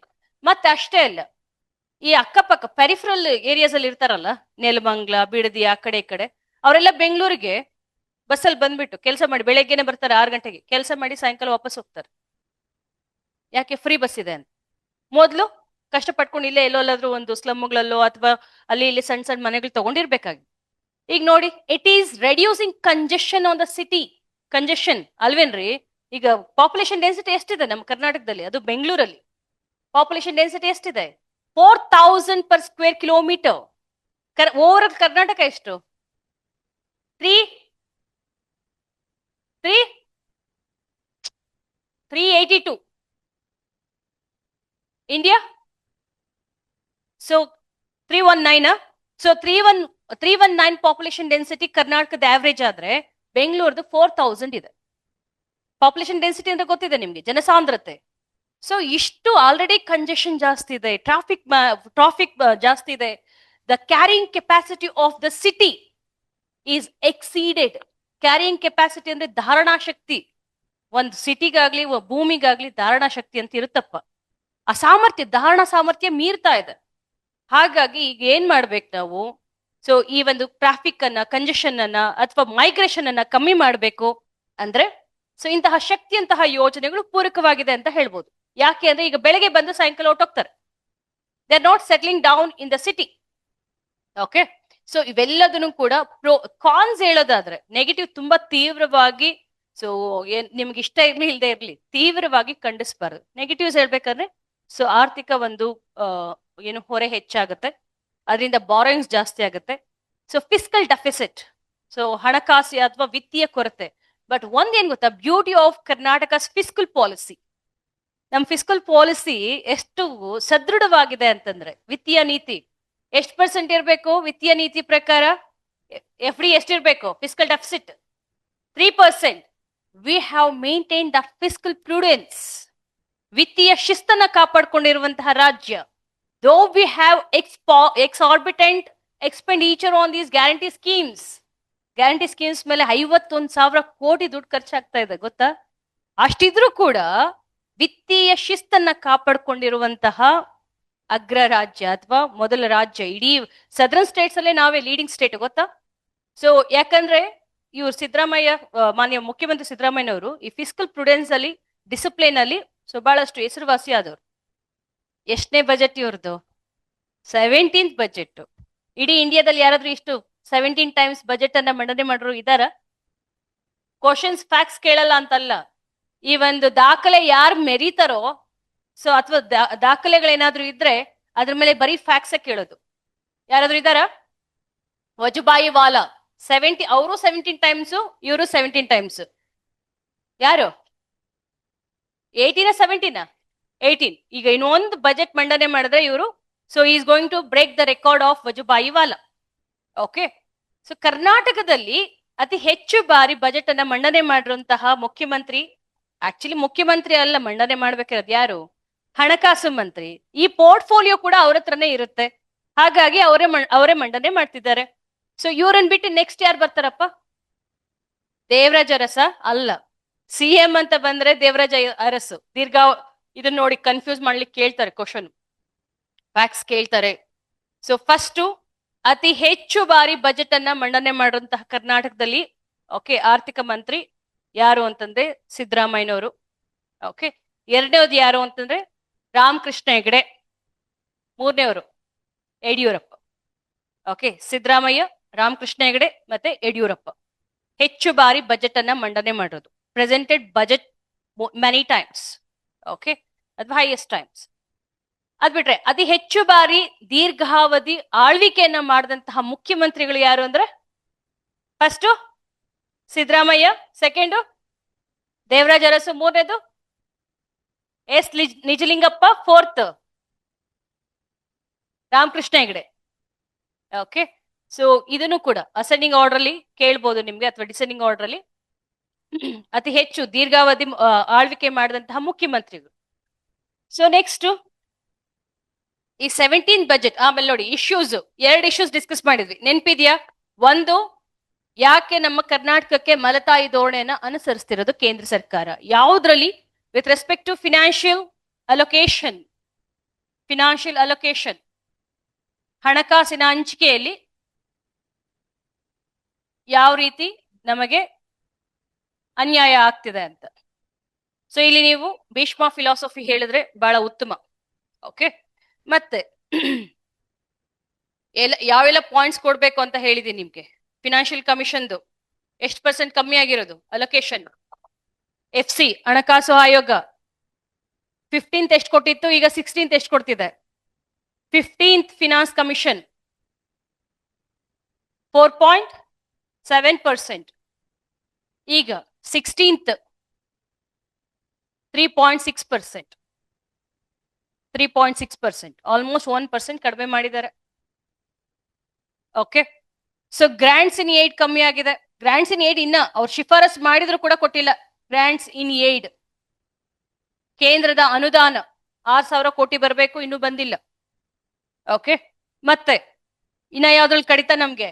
Central sector schemes, so ಕೇಂದ್ರ ಪ್ರಾಯೋಜಿತ ಯೋಜನೆಗಳು ಮತ್ತೆ ಕೇಂದ್ರ ಅನುದಾನಿತ ಯೋಜನೆಗಳು, ಇದರಲ್ಲೂ ಕೂಡ ಕಡಿತ. Okay. So substantial reduction in the allocation, especially in central sector scheme and central sponsored schemes. ಮತ್ತೆ GST ರ್ಯಾಷನಲೈಸೇಷನ್ ಮಾಡಿದ್ರು ಇವರು. GST ಅನ್ನ ತರ್ಕಬದ್ಧಗೊಳಿಸುವಿಕೆ ಅಥವಾ ಸುಧಾರಣೆಗಳನ್ನು ತರೋದು. ಈ ಸುಧಾರಣೆಗಳನ್ನ ತಂದಿದ್ದೇನೋ ಒಳ್ಳೇದೇ, ಆದ್ರೆ ಇದರಿಂದ ರಾಜ್ಯ ಸರ್ಕಾರಕ್ಕೆ ಸೊ ಈ ಒಂದು ಏನು ಸಂಗ್ರಹ ಕಡಿಮೆ ಆಯ್ತು. ಅದಕ್ಕೇನು ಪರಿಹಾರ ಕೊಟ್ಟಿಲ್ಲ. They have not given any compensation due to loss incurred by GST reforms. Okay. GST ಸುಧಾರಣೆಗಳಿಂದ ಉಂಟಾದಂತಹ ನಷ್ಟವನ್ನ ಕೇಂದ್ರ ಸರ್ಕಾರ ಭರಿಸಲಿಲ್ಲ, ಅಥವಾ ಪರಿಹಾರವನ್ನ ರಾಜ್ಯ ಸರ್ಕಾರಗಳು ಕೊಡ್ಲಿಲ್ಲ. ಇವೆಲ್ಲ ಕೂಡ ಏನು ದ ಇನ್ಜಸ್ಟಿಸ್ ಅಂಡ್ ಟ್ರೀಟೆಡ್ ಅನ್ಫೇರ್ಲಿ. ಮತ್ತೆ ಅದನ್ನು ಹೇಳಬೇಕು, ಏನು ₹1 ನಾವು ಕೊಡ್ತಾ ಇರೋದು, we are giving almost ₹1, but in return 13 paise, approximately 13 paise we are getting back from central government, union government. ಇದು ತುಂಬಾ ಚರ್ಚೆ ಆಗ್ತಾ ಇರೋದು. ಇದನ್ನ ಜಾಸ್ತಿ ಇಂಟರ್ವ್ಯೂಗೆ ಒಂದು ಕೇಂದ್ರ ಬಿಂದುವಾಗಿ ಇಟ್ಕೋತಾರೆ, ಕೇಂದ್ರ ಬಿಂದು ವಿಷಯವಾಗಿ ಇಟ್ಕೋತಾರೆ. ಓಕೆ. ಸೊ ನೆಕ್ಸ್ಟ್ ಇದಾದ್ಮೇಲೆ ಸೆಕೆಂಡ್ ಏನ್ ಹೇಳಿದ್ದೆ ನಾನು ನಿಮ್ಗೆ, ಫ್ರೀಬೀಸ್ ಗ್ಯಾರಂಟೀಸ್. ಸೊ ಗ್ಯಾರಂಟೀಸ್ ಅನ್ನ ಸರ್ಕಾರ ಈಗ ಡಿಫೆಂಡ್ ಮಾಡ್ಕೊಂಡ್ಲೇಬೇಕು, ಸಮರ್ಥನೆ ಮಾಡ್ಕೊಂಡ್ಲೇಬೇಕು. ಸೊ ಅಲ್ಲಿ ಭೀಷ್ಮ ಫಿಲಾಸಫಿ ಹೇಳ್ದಾಗೆ ಇಲ್ಲಿ ನೀವ್ ಯಾವ್ದನ್ನ ಹೇಳ್ಬೋದು ಅಂತಂದ್ರೆ ಅಮರ್ತ್ಯ ಸೇನ್ದು ಸ್ಟೇಟ್ಮೆಂಟ್ ಹೇಳ್ಬೇಕು. ಹ್ಯೂಮನ್ ಡೆವಲಪ್ಮೆಂಟ್ ಅಂದ್ರೆ ಮಾನವ ಅಭಿವೃದ್ಧಿ. ಮಾನವ ಅಭಿವೃದ್ಧಿಯಲ್ಲಿ ಏನೆಲ್ಲ ಬರುತ್ತಪ್ಪ? ಹೆಲ್ತ್, ಎಜುಕೇಶನ್, ಓಕೆ, ಎನ್ವಿರಾನ್ಮೆಂಟ್, ಎಲ್ಲ ಪ್ರತಿಯೊಂದು comprehensive development of human beings. So ಮತ್ತೆ ಸಾಮಾಜಿಕ ಕಲ್ಯಾಣ. ಸೊ ಇದು ಈ ಒಂದು ಗ್ಯಾರಂಟಿ ಯೋಜನೆಗಳು ಸಾಮಾಜಿಕ ಕಲ್ಯಾಣವನ್ನ ಒಳಗೊಂಡಿದೆ. How can we ignore this marginalised section? So ಹಾಗಾಗಿ ಅಮರ್ತ್ಯ ಸೇನ್ ಒಂದು ಸ್ಟೇಟ್ಮೆಂಟ್ ಅನ್ನ ಕೊಟ್ಬಿಟ್ಟು ಈ ಫ್ರೀ ಬೀಸ್ ಅಂತ ಕರಿಬೋದಾ ಇದನ್ನ, ಅಥವಾ ಮತ ಬ್ಯಾಂಕ್ ರಾಜಕಾರಣಕ್ಕೆ ಬಳಸುತ್ತಿರುವಂತಹ ಅಸ್ತ್ರ ಅಂತ ಕರಿಬೋದಾ ಅಂತಂದ್ರೆ, ಸೊ ಅದಕ್ಕೆ ನಿಮ್ಮ ಆನ್ಸರು ಎಗೇನ್ ಏನಂತ ಆಗಿರ್ಬೇಕು ಗೊತ್ತಾ? You have to defend the state. ಏನಂತಂದ್ರೆ ಈ ಗ್ಯಾರಂಟಿ ಸ್ಕೀಮ್ಸು ಬಡ ಜನರ, ದುರ್ಬಲ ಜನರಿಗೆ ಒಂದು ಜೀವನದ ಆಶ್ರಯವಾಗಿದೆ, ಅಥವಾ ಆಶಾ ಕಿರಣವಾಗಿದೆ. ಓಕೆ, ಸೊ ಅಥವಾ ಜೀವನಾಡಿ ಆಗಿದೆ. ತುಂಬಾ ಜನರು ನೋಡಿ, ಎಷ್ಟೋ ಜನ ಇಂದಿನ ಒಂದು ಬದುಕು ಮತ್ತೆ ಈಗಿನ ಬದುಕಿಗೂ ಬಹಳಷ್ಟು ಅಗಾಧವಾದಂತಹ ವ್ಯತ್ಯಾಸವನ್ನ ಕಾಣ್ತಿದ್ದಾರೆ. ಓಕೆ, ಸೊ ಎಕ್ಸಾಂಪಲ್ಸ್ ಕೊಟ್ಟು ಕೂಡ ಹೇಳ್ಬೋದು. 5 ಸ್ಕೀಮ್ಗಳೊಂದು 2-3 ತಗೊಂಡು ಹೇಳಿದ್ರು ಪರವಾಗಿಲ್ಲ. ಬಟ್ ನೆಗೆಟಿವ್ಸ್ ಹೇಳೋದಾದ್ರೆ, so it is a burden to the, so freebies ಅಂತ ಒಂದು ಕೆಲವರು ಅದನ್ನ ಟೀಕೆ ಮಾಡ್ತಿರೋದು, ಮತ್ತೆ burden to the government exchequer. Okay, so ಅದಾದ್ಮೇಲೆ ಫಿಸ್ಕಲ್ ಡೆಫಿಸಿಟ್, ಇದರಿಂದ ವಿತ್ತೀಯ ಕೊರತೆ ಉಂಟಾಗಬಹುದು. ಮತ್ತೆ ಅಭಿವೃದ್ಧಿ ಮೂಲಸೌಕರ್ಯ ಒಂದು ನಿರ್ಮಾಣ ಯೋಜನೆಗಳು ನೆನೆಗುದಿಗೆ ಬೀಳಬಹುದು. ಇದನ್ನ ಹೇಳ್ಬೋದು. ಅಂದ್ರೆ ಫ್ರೀ ಬೀಸಿಗೆ ದುಡ್ಡು ಈ 50,000 ಕೋಟಿನ ತಗೊಂಡು ರಸ್ತೆ ನಿರ್ಮಾಣ ಮಾಡ್ಬೋದಾಗಿತ್ತಲ್ಲ, ಅಲ್ವೇನ್ರಿ? ರಸ್ತೆ ನಿರ್ಮಾಣ ಮಾಡ್ಬೋದಾಗಿತ್ತು, ಅಥವಾ ಕಟ್ಟಡ ನಿರ್ಮಾಣಕ್ಕೆ, ಅಥವಾ ಬಂದರು. ಸೊ ಎಷ್ಟೊಂದೆಲ್ಲ ನಮ್ಗೆ ಮೂಲಸೌಕರ್ಯ ಅದು ಕೊರತೆ ಇದೆ. ಅದನ್ನ ಬಿಟ್ಟು ಯಾಕೆ ಫ್ರೀ ಬೀಸ್ ಕೊಡ್ಬೇಕು ಅಂತ ಕೆಲವರು ಹೇಳ್ತಾರೆ. ಓಕೆ, ಸೊ ಇಷ್ಟು ನೀವು negative impact of this guarantee schemes ಅಂತ ಹೇಳ್ಬೋದು. ಮತ್ತೆ ಪಾಸಿಟಿವ್ಸ್ ಹೇಳ್ಬೇಕಾದ್ರೆ ಎಲ್ಲಾದ್ರೂ ನೀವು ಎಕನಾಮಿಕ್ ಸ್ಟೆಬಿಲಿಟಿ, ಸೋಷಿಯಲ್ ಎಂಪವರ್ಮೆಂಟ್, ಮತ್ತೆ ವುಮೆನ್ ಎಕನಾಮಿಕ್ ಎಂಪವರ್ಮೆಂಟ್, ಈ ತರ ಸುಮಾರು ಇದಾವೆ ಹೇಳ್ಕೊಂಡು ಹೋದ್ರೆ. ಸೊ ಇದು ಗ್ಯಾರಂಟಿ ಫ್ರೀ ಬೀಸ್ದೆ ನಾವು 1 hour ಮಾತಾಡ್ಬೋದು, ಅಷ್ಟಿದಾವೆ. ಸೊ ಈಗ ಇಷ್ಟು ಸಾಕು. ಗ್ಯಾರಂಟಿ ಸ್ಕೀಮ್ಸ್ ಅನ್ನ ಕೇಳಿದ್ರೆ that you can justify. Last ಏನಂತ ಹೇಳ್ಬೋದು ಅಂತಂದ್ರೆ, so we have to strike a balance, ಅಂದ್ರೆ government has to strike a balance between growth and guarantee. Okay, so ಎರಡು ಬೇಕು, ಗ್ರೋತ್ ಬೇಕು, ಗ್ಯಾರಂಟಿನೂ ಬೇಕು. ಮತ್ತೆ ನರೇಗಾ ಈಗ ಬರ್ದಿಟ್ಕೊಂಬಿಡಿ, ಇಂಟರ್ವ್ಯೂಗೆ ಹೋಗೋ candidates, one or other way you'll get a question out of this VBG RAM G. VBG RAM G abbreviation ಏನು? What is abbreviation? Viksit Bharat Gramin, VBG Viksit Bharat Gramin, guarantee Rozgar Ajeevika mission. Okay, so ಇದು ಅಂದ್ರೆ ಫಸ್ಟ್ ಹೋಗಿದ ತಕ್ಷಣ ಸ್ಟೂಡೆಂಟ್ಸ್ ನರ್ವಸ್ ಆಗಿರ್ತಾರೆ, ಆಸ್ಪಿರೆಂಟ್ಸ್. ಸೊ ಅವ್ರನ್ನ ಫಸ್ಟ್ ಕೂಲ್ ಡೌನ್ ಮಾಡ್ಬೇಕು ಅಂದ್ರೆ what they may ask ಅಂತಂದ್ರೆ, ಸೊ ಈ ರೀತಿ ಅಬ್ರಿವೇಶನ್ ಕೇಳ್ಬೋದು. ಅಬ್ರಿವೇಶನ್ ತತ್ತರಿಸ್ಬಿಟ್ರೆ ನೆಗೆಟಿವ್ ಇಂಪ್ಯಾಕ್ಟ್ ಉಂಟಾಗುತ್ತೆ. ಅಟ್ಲೀಸ್ಟ್ ಅದನ್ನ ನೋಡ್ಕೊಂಡಿರ್ಬೇಕು. ಈ ವಿಬಿಜಿ ರಾಮ್ಜಿ, ಸೊ ಇದು ಮಹತ್ವಾಕಾಂಕ್ಷೆ ಯೋಜನೆ, ಯಾವ್ದು ಎಂ ಜಿ ನರೇಗಾ. ಅರೆ ಈಗ ಬದಲಾಯಿಸುವಂತಹ ಒಂದು ಕೆಲ್ಸಕ್ಕೆ ಯಾಕೆ ಕೇಂದ್ರ ಸರ್ಕಾರ ಕೈ ಹಾಕಿದೆ? ಓಕೆ, ಸೊ ಅದರಿಂದ ಆಗುವಂತಹ ಲಾಭ ಏನು? ನಮ್ಮ ರಾಜ್ಯ ಸರ್ಕಾರ ಇದನ್ನ ಯಾಕೆ ತುಂಬಾ ಕೆಂಡಾಮಂಡಲವಾಗಿ ವಿರೋಧಿಸ್ತಿದೆ, ಟೀಕೆ ಮಾಡ್ತಿದೆ? ಇದಕ್ಕೆ ಪ್ರತಿಭಟನೆ ಕೂಡ ಮಾಡ್ತು, ಗೊತ್ತಾ ನಿಮ್ಗೆ ವಿಬಿಜಿ ರಾಮ್ಜಿಗೆ? ಇದಕ್ಕೆ ಕಾರಣ ಏನು? So what are the issues raised by state against this VBG Ramji? Fund allocation, ಅದನ್ನ ಅವ್ರು ಡೈರೆಕ್ಟ್ ಆಗಿ ಹೇಳಕ್ ಹೋಗಲ್ಲ. ಯಾಕಂದ್ರೆ ನೀವು ಪ್ರತಿಭಟನೆ ಮಾಡ್ತಿರೋದೇ ದುಡ್ಡುಗೋಸ್ಕರ ಅಂತ ಹೇಳ್ಬಿಡ್ತಾರೆ ಕೇಂದ್ರ ಸರ್ಕಾರದವರು. ಸೊ ಅದು last point. So fund allocation ನಿಮ್ಗೆ 2 ತರ ಇತ್ತು ಎಂ ಜಿ ನರೇಗಾಗೆ, 90:10, 60:40. ಇವಾಗ ಏನಾಗಿದೆ? ಕಂಪ್ಲೀಟ್ 60:40 ಮಾಡಿದ್ದಾರೆ. ಓಕೆ, ಸೊ ಹಾಗಾಗಿ ಈಗ ಹೆಚ್ಚಿನ ಒಂದು ಆರ್ಥಿಕ ಹೊರೆ ರಾಜ್ಯ ಸರ್ಕಾರದ ಮೇಲೆ ಬೀಳಿದೆ. ಇದು ನುಂಗಲಾರದ ತುತ್ತು, ಅದನ್ನ ನೀವ್ ಹೇಳಂಗಿಲ್ಲ. ಫಸ್ಟ್ ಅಂದ್ರೆ yes, it's a burden on the states. ಆಮೇಲೆ ಅದಕ್ಕೂ ಮುಖ್ಯವಾಗಿ ಗಾಂಧೀಜಿ ಹೆಸರು ತೆಗೆದಾಕಿದ್ದಾರೆ ಅಂತ. ಮೊನ್ನೆ ಯೂನಿಯನ್ ಬಜೆಟ್ ಅಲ್ಲಿ ನಾನು ನಿಮ್ಗೊಂದು ಸ್ಕೀಮ್ ಹೇಳ್ದೆ. ಯಾವುದು? ಯೂನಿಯನ್ ಬಜೆಟ್ ಅಲ್ಲಿ ಒಂದು ಸ್ಕೀಮ್ ಹೇಳಿದೆ, ನೆನ್ಪಿದ್ಯಾ? ಮಹಾತ್ಮ ಗಾಂಧಿ ಗ್ರಾಮ್ ಸ್ವರಾಜ್ ಯೋಜನಾ. ಏನಕ್ಕೆ ತಂದಿದ್ದು ಗ್ರಾಮ್ ಸ್ವರಾಜ್ ಯೋಜನಾ? ಇದೇ ಕಣ್ಣೊರೆಸುವ ತಂತ್ರ ಇದು. ಎಂ ಜಿ ನರೇಗಾ ತೆಗೆದಾಕದ್ರಲ್ಲ, ಅದಕ್ಕೆ ಮಹಾತ್ಮ ಗಾಂಧಿ ಗ್ರಾಮ್ ಸ್ವರಾಜ್ ಯೋಜನಾ ಅಂತ. ಯಾವ್ದಕ್ಕೋಸ್ಕರ ತಂದಿದ್ ನೆನ್ಪಿದ್ಯಾ? ಖಾದಿ ಮತ್ತೆ ಹ್ಯಾಂಡ್ಲೂಮ್ಸ್, ಕೈಮಗ್ಗ ಮತ್ತೆ ಖಾದಿ. ನಾವು ಬೇರೆ ಸ್ಕೀಮ್ ತಂದಿದೀವಿ ನೋಡಿ ಅಂತಾರೆ ಇವರು ಬೇಕಂದ್ರೆ. ಓಕೆ, ಸೊ MG ನರೇಗಾ ತೆಗ್ದಾಕಿದೀವಿ, ಆದ್ರೂ ಕೂಡ ಬೇರೆ ಸ್ಕೀಮ್ ಮಹಾತ್ಮ ಗಾಂಧಿ ಹೆಸರು ತಂದಿದೀವಿ. ಮಹಾತ್ಮ ಗಾಂಧಿ ಸೊ ಗ್ರಾಮ್ ಸ್ವರಾಜ್ ಯೋಜನಾ ಅಂತ ಅಂದ್ಬಿಟ್ಟು ಕೈಮಗ್ಗ ಮತ್ತು ಖಾದಿಯನ್ನ ಉತ್ತೇಜಿಸ್ಲಿಕ್ಕೆ ಈ ಯೋಜನೆ ತಂದಿದ್ದಾರೆ. ಓಕೆ, ವೆಲ್, ಸೊ ಇದನ್ನ ಗಾಂಧೀಜಿ ಅವರ ಒಂದು ಆ ಒಂದು ಅಥೆಂಟಿಸಿಟಿ ಏನಿದೆ ಅದನ್ನ ಕಮ್ಮಿ ಮಾಡ್ತಿದ್ದಾರೆ. ಅವರ ತೇಜೋವಧೆ, ಅವರ ಹೆಸರಿಗೆ ತೇಜೋವಧೆ ಮಾಡ್ಲಾಗ್ತಿದೆ. ಇದು ಒಂದು ಆಪಾದನೆ. ಎರಡನೇದೇನಪ್ಪಾ ಅಂದ್ರೆ, ಇದು ಫಸ್ಟ್ ನೀವು ಹೇಳ್ಬೇಕಾಗಿರೋದು ಆಕ್ಚುಲಿ ಹೇಗಿತ್ತು ಅಂತಂದ್ರೆ, ಇದು ಡಿಸೆಂಟ್ರಲೈಸ್ಡ್ ಪ್ಲಾನಿಂಗ್ ಇತ್ತು, ಗ್ರಾಸ್ ರೂಟ್ ಲೆವೆಲ್ ಪ್ಲಾನಿಂಗ್. ಆ ಯೋಜನೆಯನ್ನ ಡಿಸೈನ್ ಮಾಡೋದು, ಪ್ಲಾನ್ ಮಾಡೋದು ಗ್ರಾಸ್ ರೂಟ್ ಲೆವೆಲ್ ಅಲ್ಲಿ, ತಳಮಟ್ಟದಲ್ಲಿ ಮಾಡ್ತಿದ್ರು. ಆದ್ರೆ ಇವಾಗ centralised planning. So they will determine the work, ಏನ್ ಮಾಡ್ಬೇಕು ಏನ್ ಬಿಡ್ಬೇಕು ಅಂತ. ಸೊ ಹಾಗಾಗಿ ಟೈಮ್ ತುಂಬಾ ವಿಳಂಬ ಅಂದ್ರೆ ರೆಡ್ ಟೇಪಿಸಮ್ ಉಂಟಾಗುತ್ತೆ, ವಿಳಂಬ ಧೋರಣೆ ಆಗುತ್ತೆ. ಮತ್ತೆ ಕಾಂಟ್ರಾಕ್ಟರ್ಸ್ ಕೂಡ will be part of this scheme. So ಹಾಗಾಗಿ ಎಂಪ್ಲಾಯ್ಮೆಂಟ್ ಜನರೇಷನ್ ಕೂಡ ಕಮ್ಮಿ ಆಗುತ್ತೆ. ಸೊ ಮತ್ತೆ ಇದರಿಂದ ಈ ಒಂದು ಸ್ಕೀಮ್ ಇಂದ ಈ ಒಂದು ಸ್ಟೇಟ್ ನ ಒಂದು ಏನು ಪ್ರಭಾವ ಕಡಿಮೆ ಆಗುತ್ತೆ. ಇದೆಲ್ಲ ಕೂಡ ಕೆಲವೊಂದು ಇಂಪ್ಲಿಕೇಶನ್ಸ್ ಇದಾವೆ. ಬಟ್ ಪ್ಲಸ್ ಪಾಯಿಂಟ್ಸ್ ಏನು VBG ರಾಮ್ಜಿದು? 100 ದಿನದ ಬದಲಾಗಿ ಈಗ 125 ದಿನ ಕೊಡ್ತಿದ್ರ ಕೆಲಸ. Just beautiful thing. ಓಕೆ, ಎರಡನೇ ಅಡ್ವಾಂಟೇಜ್ ಏನ್ ಗೊತ್ತಾ? ಬದಲಾವಣೆ, ಈ ಸುಧಾರಣೆದು ಏನಪ್ಪಾ, 15 ದಿವಸದಲ್ಲಿ ಕೆಲಸ ಕೊಟ್ಟಿಲ್ಲ ಅಂದ್ರೆ ಇದು ಕಂಪನ್ಸೇಷನ್ ಕೊಡ್ಬೇಕು, ಪರಿಹಾರ. ಇದು ಮೊದಲು ಇತ್ತು, ಒರಿಜಿನಲ್ ಆಕ್ಟ್ ಅಲ್ಲೂ ಕೂಡ ಇತ್ತು ಇದು. ಎಷ್ಟು ದಿನಪ್ಪ? ಇದು ಏನ್ ಗೊತ್ತಾ, ಸುಗ್ಗಿ ಕಾಲದಲ್ಲಿ, ಬಿತ್ತನೆ ಕಾಲದಲ್ಲಿ 60 ದಿನ ಕೆಲಸ ಕೊಡ್ಬೇಕು ಅಲ್ಲ, ಕೊಡಬಾರ್ದು.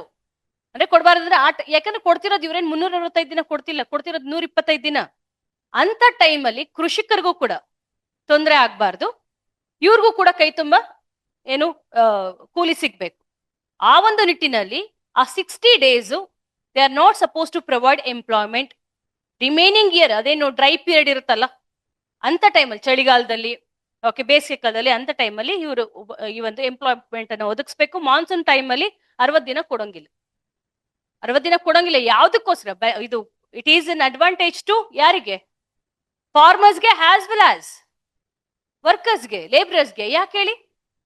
ಬೇರೆ ಟೈಮಲ್ಲಿ ಅಂದ್ರೆ ಆ ಟೈಮಲ್ಲಿ ಕೂಲಿ ಜಾಸ್ತಿ ಸಿಗದೆ ಅವ್ರಿಗೆ. ಕಟಾವ್ ಇರುತ್ತೆ, ಕಳೆ ಕೀಳೋದಿರುತ್ತೆ, ಬಿತ್ತನೆ ಮಾಡೋದಿರುತ್ತೆ, ಕೂಲಿ ಯಾವಾಗ ಸಿಗುತ್ತೆ? ಸೊ ಆ ಟೈಮಲ್ಲಿ ನೀವು ಕೊಡ್ಬೇಡಿ, ಬೇರೆ ನಮ್ಗೆ ಡ್ರೈ ಪೀರಿಯಡ್ ಅಲ್ಲಿ ಕೊಡಿ. ಅದನ್ನ ಎನ್ಶೋರ್ ಮಾಡಿದೆ ಯಾವುದು? VBG ರಾಮ್ಜಿ. ಓಕೆ, ಸೊ ಇದ್ರ ಬಗ್ಗೆ ಸೊ ನೀಟಾಗಿ ಒಂದು 2 ಪೇಜ್ ನೋಟ್ಸ್ ಬರ್ದಿಟ್ಕೊಂಡ್ರು ಕೂಡ ಒಳ್ಳೇದು. They can ask any type of question on this topic. So ಇದನ್ನು ಕೂಡ ಹೇಳಿದ್ದಾರೆ ಬಜೆಟ್ ಅಲ್ಲಿ, ಇದಕ್ಕೆ ನಮ್ಮ ಒಂದು ಧಿಕ್ಕಾರ ಇದೆ ಅಂತ ಅನ್ಬಿಟ್ಟು ಎಲ್ಲರೂ ಕೂಡ.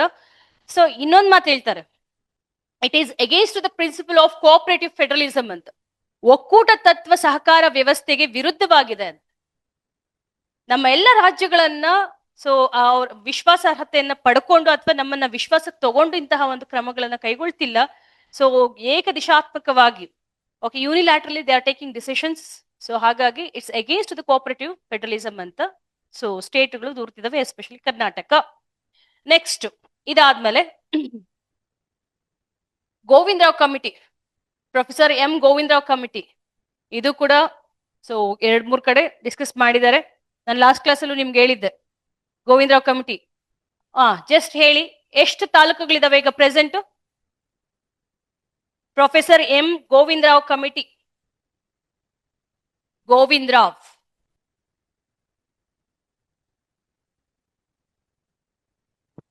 ಏನಕ್ಕೆ? This committee is constituted to redress regional imbalance, ಪ್ರಾದೇಶಿಕ ಅಸಮತೋಲನ ನಿವಾರಣೆಗಾಗಿ ರಾಜ್ಯ ಸರ್ಕಾರ ರಚಿಸಿರುವಂತಹ ಒಂದು ಕಮಿಟಿ. ರೀಜನಲ್ ಇಂಬ್ಯಾಲೆನ್ಸ್ ಇದು ಕೂಡ very important topic for interview candidates. Regional imbalance question ಯಾವ ರೀತಿ ಕೇಳ್ತಾರೆ ಗೊತ್ತಾ? ಸ್ವತಂತ್ರ ಬಂದು 75 ವರ್ಷಗಳಿಗೂ ಹೆಚ್ಚಾಗಿದ್ರು ಕೂಡ ಕರ್ನಾಟಕದಲ್ಲಿ ಇಂದಿಗೂ 70ಕ್ಕೂ ಹೆಚ್ಚು, 70%ಕ್ಕೂ ಹೆಚ್ಚು ತಾಲೂಕುಗಳು ಹಿಂದುಳಿದಿವೆ ಅಂತ. ನೀವು ಸಮರ್ಥನೆ ಮಾಡ್ಕೋಬೇಕು. ಸೊ ಭಾರತಕ್ಕೆ ಸ್ವತಂತ್ರ ಬಂದು ಅಥವಾ ಕರ್ನಾಟಕ, ಓಕೆ, ಸೊ ಮೈಸೂರು ರಾಜ್ಯದಿಂದ ಕರ್ನಾಟಕ ರಾಜ್ಯ ಆಗಿದೆ, ಕರ್ನಾಟಕ ರಾಜ್ಯದಿಂದ ಇಷ್ಟೆಲ್ಲ ಒಂದು, ಸೊ ಏನು ಕೆಲವೊಂದೆಲ್ಲ ನಾನು ಹೇಳ್ತೀನಿ ಯಾವ್ಯಾವ್ದ್ರಲ್ಲಿ ಕರ್ನಾಟಕ ಇಸ್ ಲೀಡಿಂಗ್ ಅಂತ ಇಡೀ ಇಂಡಿಯಾದಲ್ಲೇ. ಸೊ ಅಗ್ರಸ್ಥಾನದಲ್ಲಿ ಯಾವ್ಯಾವ ಒಂದು ಸೆಕ್ಟರ್ ಅಲ್ಲಿ ಯಾವ್ಯಾವ ಕ್ಷೇತ್ರದಲ್ಲಿ ಇದೆ ಅಂತ ಆಮೇಲೆ ಹೇಳ್ತೇನೆ. ಸೊ ಅದಕ್ಕೂ ಮುಂಚೆ ಈ ಇಷ್ಟೆಲ್ಲ ಇದ್ರೂ ಕೂಡ, ಇಷ್ಟೆಲ್ಲ ಬೆಳವಣಿಗೆ ಸಾಧಿಸಿದ್ರು ಕೂಡ ರೀಜನಲ್ ಇಂಬ್ಯಾಲೆನ್ಸ್ ಇಷ್ಟಾಗಿದೆ ನಮ್ಮಲ್ಲಿ. So professor Govind Rao committee ಒಂದು ಶಿಫಾರಸಿನ ಅನುಸಾರ ಅಥವಾ ಅವರ ಅಧ್ಯಯನದ ಪ್ರಕಾರ 70% ನಮ್ಮ ರಾಜ್ಯದಲ್ಲಿರುವಂತಹ 70% ತಾಲೂಕುಗಳು ಹಿಂದುಳಿದಿದಾವಂತ. 70% of taluks are backward in Karnataka. Backward. 8,000 ಕೋಟಿ ಅನುದಾನ ಕೊಡಿ ಅಂತ ಹೇಳಿದ್ದಾರೆ. 10,000, 4,000, 43,000 crores ಈ ಕಮಿಟಿ ಶಿಫಾರಸ್ ಕೊಟ್ಟಿರೋದು. 43,000 ಕೋಟಿ ಅನುದಾನವನ್ನ ನೆಕ್ಸ್ಟ್ ಎಷ್ಟು ವರ್ಷಕ್ಕೆ?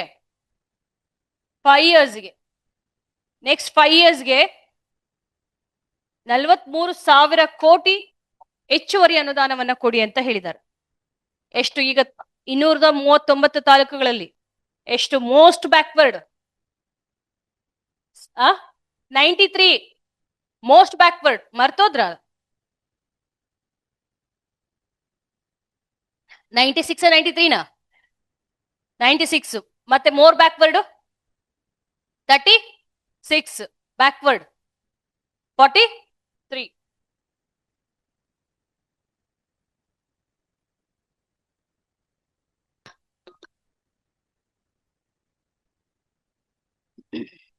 ಇದನ್ನೊಂದು ಸ್ವಲ್ಪ ನೋಡ್ಕೋಬೇಕು ನೀವು, ಗೋವಿಂದ ಕಮಿಟಿ ರಿಪೋರ್ಟ್ ಅನ್ನ.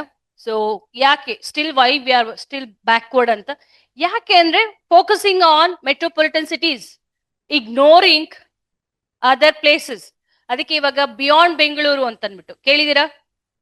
ಸೊ ಮೊದಲು ಗ್ರೇಟರ್ ಬೆಂಗಳೂರು ಅಂತಿತ್ತು, ಈಗ ಬಿಯಾಂಡ್ ಬೆಂಗಳೂರು ಅಂದ್ರೆ investing in tier 2 tier 3 cities ಅಲ್ವಾ?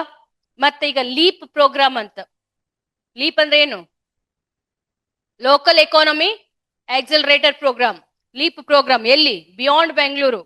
ಬೆಂಗಳೂರು ಬಿಟ್ಟು ಒಂದ್ ಸ್ವಲ್ಪ ಆಚೆ ಬನ್ನಿ ಅಂತ, ಆಚೆ ಬಂದು ಹೂಡಿಕೆ ಮಾಡಿ, ಅಲ್ಲಿ ಎಂಪ್ಲಾಯ್ಮೆಂಟ್ ಜನರೇಟ್ ಮಾಡಿ, ಅಲ್ಲಿ ಎಕನಾಮಿಕ್ ಆಕ್ಟಿವಿಟೀಸ್ ಅನ್ನ ಉಲ್ಬಣಗೊಳಿಸಿ, ಇದನ್ನ ಹೇಳ್ತಿರೋದೆ ಈ ಒಂದು ಅದನ್ನ ನೀವು ಪರಿಹಾರವಾಗಿ ಹೇಳ್ಬೇಕು. ಸೊ ಈಗ ಟೈರ್ 2 ಟೈರ್ 3 ಸಿಟಿಗಳಿಗೆ ಹೆಚ್ಚಿನ ಒಂದು ಆದ್ಯತೆ ಕೊಡ್ಬೇಕು, ಪ್ರಾಶಸ್ತ್ಯ ಕೊಡ್ಬೇಕು, ಹೂಡಿಕೆ ಹೆಚ್ಚಿಸ್ಬೇಕು. ಓಕೆ, ನೆಕ್ಸ್ಟ್ ಏನ್ ಕೇಳ್ಬೋದು ಅಂದ್ರೆ ಈ ಮೆಂಟಲ್ ಹೆಲ್ತ್ ಅಂದ್ರೆ ಹಿಂದಿನ ಕಾಲಕ್ಕೆಲ್ಲ ಫಿಸಿಕಲ್ ಹೆಲ್ತ್ ಬಗ್ಗೆ ನಾವು ಹೆಚ್ಚಿನ ಒಂದು ಕಾಳಜಿ ಮಾಡ್ತಿದ್ವಿ. ಆದ್ರೆ ಇತ್ತೀಚಿನ ದಿನಗಳಲ್ಲಿ the mental health of children and youth are getting spoiled. ಮಕ್ಕಳ ಮತ್ತು ಯುವಕರ ಮಾನಸಿಕ ಆರೋಗ್ಯ ಕುಂದುತ್ತಾ ಇದೆ. ಯಾಕೆ? Social media. Yes, the main culprit is social media. ಅದಕ್ಕೆ what measures government of Karnataka is taking to curb banning of social media children below 16 years. 16 ವರ್ಷದ ಒಳಗಿನ ಮಕ್ಕಳಿಗೆ ಸಾಮಾಜಿಕ ಮಾಧ್ಯಮವನ್ನ ನಿಷೇಧಿಸಿರೋದು. ಓಕೆ, ಸೊ ಇದನ್ನ ಹೇಳ್ಬೇಕು. ಅದು ಬಿಟ್ರೆ ಬೇರೆ ಏನ್ ಮಾಡಿದಾರೆ ಗೊತ್ತಾ?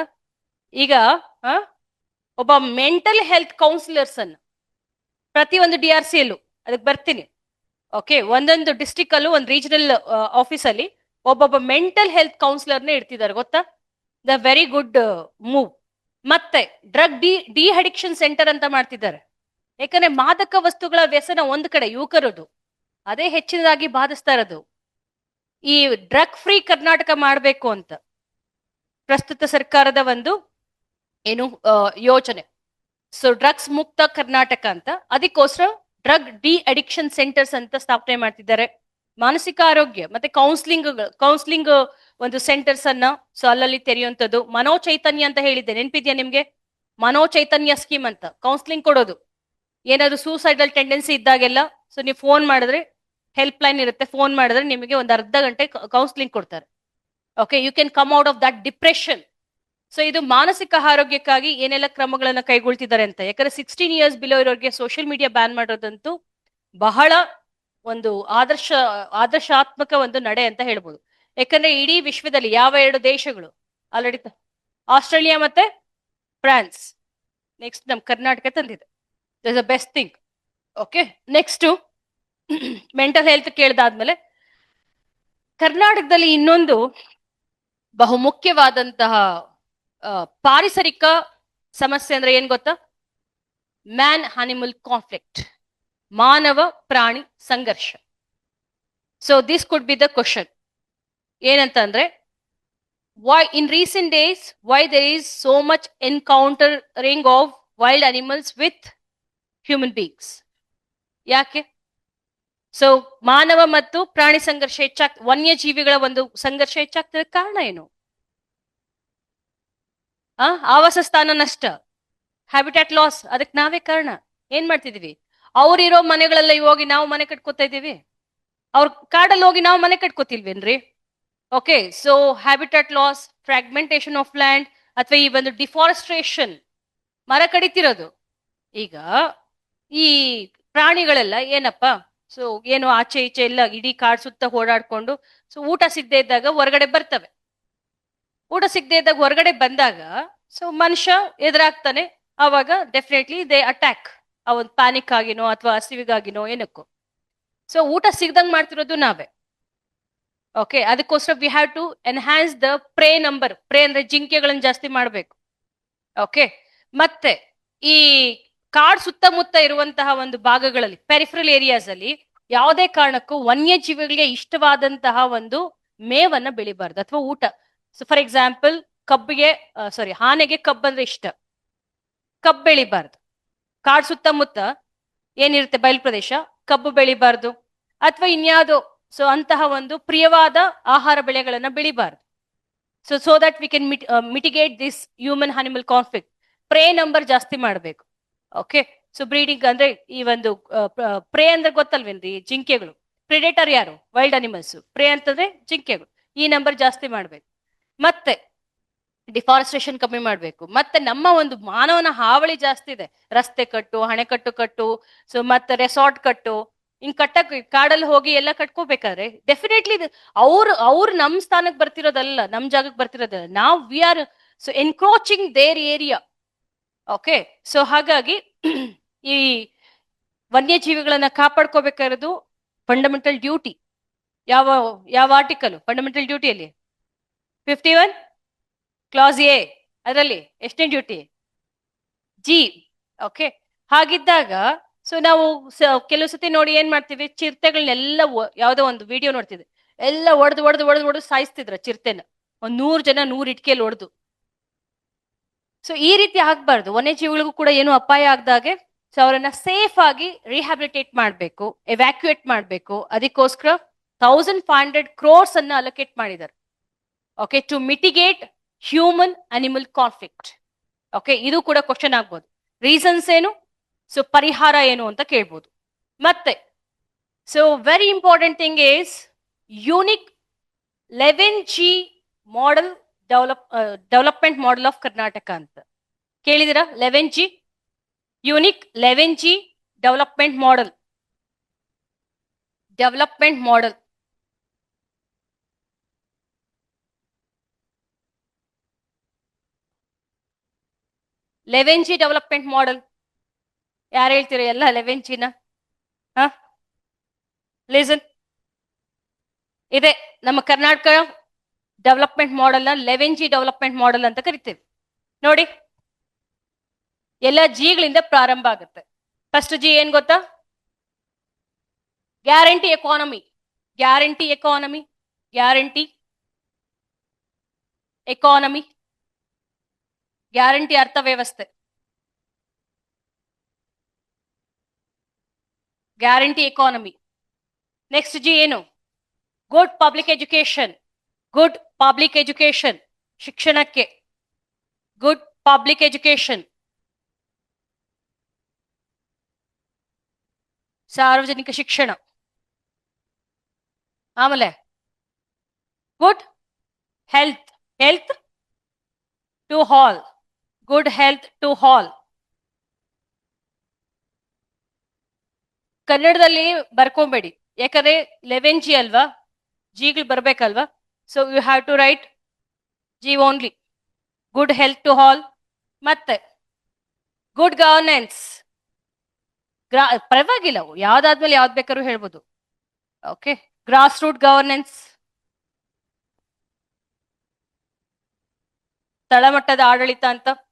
ಮತ್ತೆ ಗುಡ್ ಗವರ್ನೆನ್ಸ್, ಎಸ್, ಉತ್ತಮ ಆಡಳಿತ, ಗುಡ್ ಗವರ್ನೆನ್ಸ್. ಆಮೇಲೆ ಗಿಗ್ ಎಕಾನಮಿ, ಗಿಗ್ ಕಾರ್ಮಿಕರು, ಯಾರು ಅನ್ಆರ್ಗನೈಸ್ಡ್ ಸೆಕ್ಟರ್ ಅಲ್ಲಿ ಕೆಲಸ ಮಾಡುವಂತಹ ಕಾಂಟ್ರಾಕ್ಚುಯಲ್ ಬೇಸ್ಡ್ ಒಂದು ಲೇಬರರ್ಸ್ ಇದಾರಲ್ಲ, ಅವ್ರಿಗೆ ಕೊಡುವಂತಹ social security. Gig economy, global trade economy, global trade economy. ಮತ್ತೆ geographical equality, geographical equality, geographical equality. Next, grotting economy, throttling economy.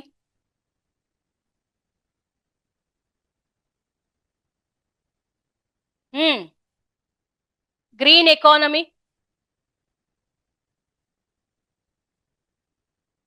grotling economy for tourism, ಮತ್ತೆ green economy, ಮತ್ತೆ growing urban economy, growing urban economy, growing urban economy.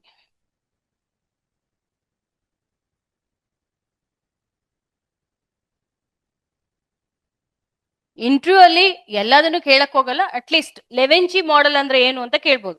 What is 11G development model ಅಂತ. ಅವಾಗ ನೀವು ಹೇಳ್ಬೋದು, ಈ ಒಂದು ನೂತನ budget ಅಲ್ಲಿ 11G ಎಕನಾಮಿಕ್ ಮಾಡೆಲ್ ಅಥವಾ ಆರ್ಥಿಕ ಮಾದರಿಯನ್ನ ತರಲಾಗಿದೆ. ಅದರಲ್ಲಿ 11 ವಲಯಗಳಿಗೆ ವಿಶೇಷ ಆದ್ಯತೆಯನ್ನ ನೀಡಲಾಗ್ತಿದೆ ಅಂತ. 11 ವಲಯಗಳು ಯಾವ್ದು ಅಂದ್ರೆ, ಒಂದು ಗ್ಯಾರಂಟಿ ಎಕಾನಮಿ. ಓಕೆ, ಸೊ ಅಂದ್ರೆ ಈ 5 ಗ್ಯಾರಂಟಿಗಳೇನಿದಾವಲ್ಲ, ಆ ಗ್ಯಾರಂಟಿಗಳಿಗೆ ಇನ್ನಷ್ಟು ಅನುದಾನವನ್ನು ನೀಡಿ ಸೊ ಆರ್ಥಿಕ ಸ್ಥಿರತೆಯನ್ನ, ಸಾಮಾಜಿಕ ಭದ್ರತೆಯನ್ನ ಸಾಧಿಸೋದು. ಪಬ್ಲಿಕ್ ಎಜುಕೇಶನ್, ಎಜುಕೇಶನ್ಗೆ ಈ ಒಂದು ಬಜೆಟ್ ಅಲ್ಲಿ ಹೈಯೆಸ್ಟ್ ಅಲೋಕೇಶನ್ ಕೊಟ್ಟಿದ್ದಾರೆ ಗೊತ್ತಾ ನಿಮ್ಗೆ? ನೆಕ್ಸ್ಟ್ ಯಾವ್ದು ಕೊಟ್ಟದ್ದು ಎಜುಕೇಶನ್ ಬಿಟ್ಟು? ಮಹಿಳಾ ಮತ್ತು ಮಕ್ಕಳ ಇಲಾಖೆ, ಆಮೇಲೆ ಇಂಧನ. Very good. ಸೊ 3 ಸೆಕ್ಟರ್ಸ್ ಆದ್ರೂ ನೆನ್ಪಿಟ್ಕೋಬೇಕು: ಎಜುಕೇಶನ್, ಮಹಿಳಾ ಮತ್ತು ಮಕ್ಕಳ ಇಲಾಖೆ, ಮತ್ತೆ ಇಂಧನ. Okay, 3 sectors gained much allocation. ಮತ್ತೆ ಗ್ರೋಯಿಂಗ್ ಅರ್ಬನ್ ಎಕಾನಮಿ, ಸೊ ಅದಕ್ಕೂ ನೆಕ್ಸ್ಟ್ ಬರೋದು ಹೆಲ್ತ್, ಆಮೇಲೆ ಗ್ರಾಸ್ ರೂಟ್ ಗವರ್ನೆನ್ಸ್, ಸೊ ತಳಮಟ್ಟದ ಒಂದು ಆಡಳಿತ. ಓಕೆ, ಹೆಲ್ತ್ ಅಂದ್ರೆ ನಿಮ್ಗೆಲ್ಲ ಆರೋಗ್ಯಕ್ಕೆ ಆಬ್ವಿಯಸ್ಲಿ ಇದೆ ಅಲ್ವಾ, human development, health, education, skill development, employment, ಬಡತನ ನಿವಾರಣೆ. ಸೊ ಹಾಗಾಗಿ ಮತ್ತೆ ಗುಡ್ ಗವರ್ನೆನ್ಸ್, ಉತ್ತಮ ಆಡಳಿತ. ಸೊ ಯಾವುದೇ ಒಂದು ಕರಪ್ಷನ್ ಇಲ್ದಿರೆ, ಓಕೆ, ಟ್ರಾನ್ಸ್ಪರೆನ್ಸಿನ ತಗೊಂಡ್ಬರೋದು, accountability, transparency, responsibility. So all we have to bring in administration. Okay, so effective ಮತ್ತೆ ಎಫಿಷಿಯಂಟ್ ಅಡ್ಮಿನಿಸ್ಟ್ರೇಷನ್ ಆಗ್ಬೇಕು ಅಂದ್ರೆ ಸೊ ಅಲ್ಲಿ ಕೆಲವೊಂದು ಸುಧಾರಣೆಗಳನ್ನ ತರಬೇಕಾಗತ್ತೆ. ತಂದಿದೀವಿ ಕೂಡ. ಗುಡ್ ಗವರ್ನೆನ್ಸ್ ಅಲ್ಲಿ we have brought many initiatives. Okay, Sakala is one such initiative. ಗೊತ್ತಾ ನಿಮ್ಗೆ Sakala? Okay, next gig economy ಗೊತ್ತಿದೆ ನಿಮ್ಗೆ. ಸೊ ಗ್ಲೋಬಲ್ ಟ್ರೇಡ್ ಅಂದ್ರೆ ಏನಪ್ಪಾ ಅಂದ್ರೆ, ಈಗ IT ಸಾಫ್ಟ್ವೇರ್ ಅಂತ ಹೇಳಿದೆ ನಾನು ನಿಮ್ಗೆ, ನೆನ್ಪಿದ್ಯಾ? IT ಸಾಫ್ಟ್ವೇರ್ ಇಡೀ ಇಂಡಿಯಾದಲ್ಲಿ the Bangalore itself is contributing 43% of IT software exports. ಗೊತ್ತಾ ನಿಮ್ಗಿದು? ಇಡೀ ಇಂಡಿಯಾದಲ್ಲಿ ನಮ್ಮ ಕರ್ನಾಟಕದಲ್ಲಿ 43% IT ಸಾಫ್ಟ್ವೇರ್ ಅನ್ನ ಎಕ್ಸ್ಪೋರ್ಟ್ ಮಾಡೋದು. ಸೊ ಗ್ಲೋಬಲ್ ಟ್ರೇಡ್ಗೆ ಹೌ ಮಚ್ ವೇರ್ ಕನೆಕ್ಟೆಡ್ ಅಂತ ನೋಡಿ. Okay, next geographical equality. ಇದೇ ದೊಡ್ಡ ಒಂದು ಸಮಸ್ಯೆ ನಮಗೆ, ದ ಮೇಜರ್ ಚಾಲೆಂಜ್. ಇನ್ಇಕ್ವಾಲಿಟಿ ಜಾಸ್ತಿ ಇದೆ. We have to bring equality. ಯಾಕೆ? ಇನ್ಇಕ್ವಾಲಿಟಿ ಜಾಸ್ತಿ ಆದ್ರೆ, ಪ್ರಾದೇಶಿಕ ಅಸಮತೋಲನ ಜಾಸ್ತಿ ಆದ್ರೆ ಏನಾಗ್ಬೋದು? What may happen? ಏನಾಗ್ಬೋದು? ಬೇಡಿಕೆ. ಸೊ ಪ್ರತ್ಯೇಕ ರಾಜ್ಯದ ಬೇಡಿಕೆ ಹೆಚ್ಚಾಗುತ್ತೆ. Okay, so will be facing grave consequences. We should not let this to happen. Okay, next grating economy ಅಂತಂದ್ರೆ interconnecting with the world economy ಅಂತ. ಓಕೆ, ಸೊ ನಾವು ವಿಶ್ವದ ಅರ್ಥವ್ಯವಸ್ಥೆಯೊಂದಿಗೆ ಬೆಸೆಯುವಂಥದ್ದು. Especially through culture and tourism, ಪ್ರವಾಸೋದ್ಯಮ ಮತ್ತು ನಮ್ಮ ಸಾಂಸ್ಕೃತಿಕ ಆಚರಣೆಗಳ ಮೂಲಕ. Okay, so that is gratling economy. Next green economy ಅಂದ್ರೆ ಏನು? Switching over to renewable energy resources, eco friendly initiatives ಅಲ್ವೇನ್ರಿ? ಪರಿಸರ ಸ್ನೇಹಿ ಕ್ರಮಗಳನ್ನು ಕೈಗೊಳ್ಳುವಂಥದ್ದು. ಸೊ ನವೀಕರಿಸಬಹುದಾದ ಇಂಧನ ಮೂಲಗಳ ಮೇಲೆ ಹೆಚ್ಚು ನಾವು ಏನು ಪ್ರಾಶಸ್ತ್ಯವನ್ನ ನೀಡುವಂಥದ್ದು, ಅದೆಲ್ಲ ಕೂಡ ಗ್ರೀನ್ ಎಕಾನಮಿ. ಈ 11G ಮಾಡೆಲ್ ಗೊತ್ತಿರ್ಬೇಕು, ಅಟ್ಲೀಸ್ಟ್ ಒಂದ್ 3-4 ಹೇಳಿದ್ರು ಸಾಕು ನೀವು. ಸೊ 4ರಿಂದ 5 ಜಿಗಳನ್ನು ಹೇಳಿದ್ರು ಕೂಡ ದಟ್ಸ್ ಎನಫ್. ಓಕೆ, ಸೊ ಇಷ್ಟು ನಿಮ್ಗೆ ಇಶ್ಯೂ ಬೇಸ್ಡ್ ಅಂತ ಹೇಳ್ತಾರದು. ಈಗ ವಿಲ್ ಕಮ್ ಟು ಏನು ಬಜೆಟ್ ಅಲ್ಲಿ ಫ್ಯಾಕ್ಟ್ಸ್ ಏನ್ ಕೇಳ್ಬೋದು, ಸ್ಕೀಮ್ಸ್ ಯಾವ್ದು ಕೇಳ್ಬೋದು ಅಂತ. ಈಗ ನೋಡಿ, ಇಶ್ಯೂ ಬೇಸ್ಡ್ ಅಲ್ಲಿ ಈ ತರ ನಿಮಗೆ ಒಪಿನಿಯನ್ ಕೇಳ್ಬೋದು. ಬಜೆಟ್ ಇಂದ ಕೇಳಿದ್ರೆ ಕರೆಂಟ್ ಅಫೇರ್ಸ್ ಅಲ್ಲಿ ಸುಮಾರು ಇಶ್ಯೂಸ್ ಇದೆ, ಅದು ಬೇರೆ ಮಾತು. ಬಜೆಟ್ ಅಲ್ಲಿ ಇಷ್ಟು ಇಶ್ಯೂಸ್ ಕವರ್ ಆಗುತ್ತೆ. ಯಾವ್ದಾವ್ದು ಹೇಳ್ದೆ? ಒಂದು, so unfair treatment of union government to the state, ಆಯ್ತಾ? ಎರಡನೇದು ಗ್ಯಾರಂಟೀಸ್. ಮೂರನೇದು ಯಾವ್ದು ಹೇಳ್ದೆ? ವಿಬಿಜಿ ರಾಮ್ಜಿ. ನಾಲ್ಕನೇದು ಮೆಂಟಲ್ ಹೆಲ್ತ್, ಯುವಕರು ಮತ್ತೆ ಮಕ್ಕಳ ಒಂದು ಮಾನಸಿಕ ಆರೋಗ್ಯ, ಹ್ಯೂಮನ್ ಅನಿಮಲ್ ಕಾನ್ಫ್ಲಿಕ್ಟ್. ಆಮೇಲೆ Govind Rao committee. Okay, so ಇಷ್ಟು ಕೂಡ ದೇ ಕೆನ್ ಆಸ್ಕ್. ಮತ್ತೆ 11G ಮಾಡೆಲ್, ಇಷ್ಟು ಇಶ್ಯೂ ಬೇಸ್ಡ್. ಈಗ ಸೊ ಬಜೆಟ್ ಅಲ್ಲಿ ಫ್ಯಾಕ್ಟ್ಸ್ ಬೇಸ್ಡ್ ಏನ್ ಕೇಳ್ಬೋದು ಅಂತ. ಈಗ ವಸುಧಾಮೃತ ಅಂತ ಯೋಜನೆ ಇದೆ, ಕೇಳಿದೀರಾ? ವಸುಧಾಮೃತ ಹಿಂಗ್ ಕೇಳಿದ್ರೆ ಏನ್ ಹೇಳ್ತೀರಾ? ಹೇಳಪ್ಪ ವಸುಧಾಮೃತ ಸ್ಕೀಮ್ ಬಗ್ಗೆ ಹೇಳಿ, ಅಥವಾ ಸಸ್ಯ ಸಂಜೀವಿನಿ ಸ್ಕೀಮ್ ಹೇಳಿ ಅಂತ ಕೇಳಿದ್ರೆ ಯು ವಿಲ್ ಬಿ ಕ್ಲೂಲೆಸ್. ಅದಕ್ಕೆ ಬಜೆಟ್ ಅನ್ನ ಅಥವಾ ಕೃಷಿಯಲ್ಲಿ ಇತ್ತೀಚೆಗೆ ಸೊ ಯಾವ್ಯಾವ ಒಂದು ಸ್ಕೀಮ್ ಅನ್ನ ತಂದಿದ್ದಾರೆ ಹೇಳಿ, ಅಥವಾ ಕೇಳಿದ್ರೆ ಈಗ ಯಾವ್ದೋ ಒಂದು ಜಾನುವಾರುಗಳಿಗೆ, ಓಕೆ, ಒಂದು ಜಾನುವಾರುಗಳ ಒಂದು ರಿಪ್ರೊಡಕ್ಷನ್ ಎಬಿಲಿಟಿನ ಹೆಚ್ಚಿಸ್ಬೇಕು. ಓಕೆ, ಎಂತದ್ದು ಊರಿಗೊಂದು ಕರು ಅಂತ ಹೇಳಿದೀರಾ? ಊರಿಗೊಂದು ಕರು ಯೋಜನೆ ಅಂತ ಅಂದ್ಬಿಟ್ಟು. ಸೊ ಇದೆಲ್ಲ ಕೂಡ ಈ ಹೊಸ ಒಂದು ಸ್ಕೀಮ್ಗಳಲ್ಲಿ ತುಂಬಾ ಸ್ಟ್ರೇಂಜ್ ಆಗಿರೋ ಸ್ಕೀಮ್ಸ್ ಅನ್ನ ಕೇಳಿದ್ರೆ so will not be having answer. So if you want study budget. ಇದಾದ್ಮೇಲೆ ಬೇರೆ ತರ ಏನ್ ಕೇಳ್ಬೋದು ಅಂದ್ರೆ, ಈಗ ನೀವು ಆಯಾ ಜಿಲ್ಲೆಯವರು ಅಂತ ಅನ್ಕೊಳ್ಳಿ, ಆ ಜಿಲ್ಲೆಯಲ್ಲಿ ಯಾವ್ದೋ ಒಂದು ಹೊಸ ಒಂದು ಇದನ್ನ ತಂದಿದ್ದಾರೆ. ಫಾರ್ ಎಕ್ಸಾಂಪಲ್ ಈಗ ಯಲಹಂಕದಲ್ಲಿ ಏನ್ ತಂದಿದಾರಪ್ಪ? ಬಸವಣ್ಣನವರ ಬಯೋಡೈವರ್ಸಿಟಿ ಪಾರ್ಕ್. ನೀವ್ ಯಲಹಂಕ ಅಂತ ಹೇಳ್ತೀರಾ, ನಮ್ದು ಬೆಂಗಳೂರಿಲೆ ಯಲಹಂಕ ಅಂತ. ಸೊ ಅದನ್ನ ಕೇಳಿದ್ರೆ ಗೊತ್ತಿಲ್ಲ ಅಂತಂದ್ರೆ, ಸೊ ಅಷ್ಟೇ ಡಿಸ್ಟ್ರಿಕ್ಟ್ ಸ್ಪೆಸಿಫಿಕ್ ಒಂದು ಕೆಲವೊಂದು ಈಗ ಇದನ್ನ ಏನು ಕಾಲೇಜುಗಳನ್ನ ತಂದಿದ್ದಾರೆ, ಮೆಡಿಕಲ್ ಕಾಲೇಜುಗಳನ್ನ, ಸೂಪರ್ ಸ್ಪೆಷಾಲಿಟಿ ಆಸ್ಪತ್ರೆ ಯಾದಗಿರಿ ಮತ್ತೆ ಕಾರವಾರಲ್ಲಿ ತಂದಿದ್ದಾರೆ. ಸೊ ಈ ತರದನ್ನೆಲ್ಲ ನಿಮಗೆ ಆಯಾ ಜಿಲ್ಲೆಯವರಾದಾಗ ತಿಳ್ಕೊಂಡ್ಲೇಬೇಕಾಗತ್ತೆ.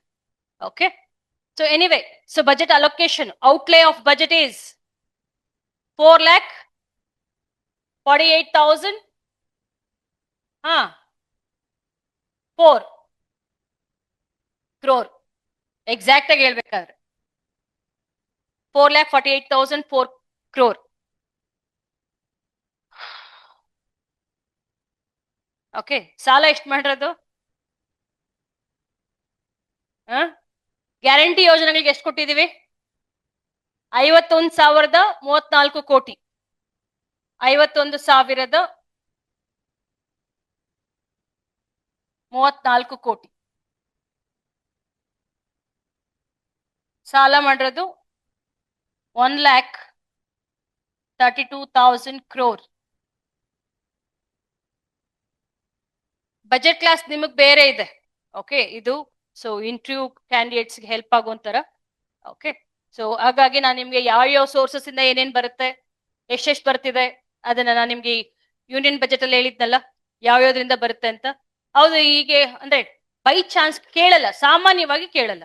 ಬೈ ಚಾನ್ಸ್ ಕೇಳಿದ್ರೆ ನಮ್ಗೆ ಹೈಯೆಸ್ಟ್ ಈ ಒಂದು ರೆವೆನ್ಯೂ ಯಾವ್ದ್ರಿಂದ ಬರ್ತಿರೋದು?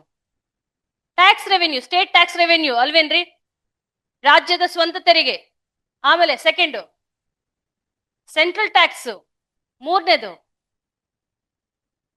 ಏನ್ ಬಜೆಟ್ ಓದಿದಿರ ನೀವು? ಯಾಕೆ ಮೂರನೇ ಹೈಯೆಸ್ಟ್ ರೆವೆನ್ಯೂ ಯಾವ್ದ್ರಿಂದ ಬರ್ತಿರೋದು? ಕೇಂದ್ರ ಅನುದಾನ. ನಾಲ್ಕನೇದು ನಾನ್ ಟ್ಯಾಕ್ಸ್ ರೆವೆನ್ಯೂ ಅಲ್ವೇನ್ರಿ? ಓಕೆ, ನೆಕ್ಸ್ಟ್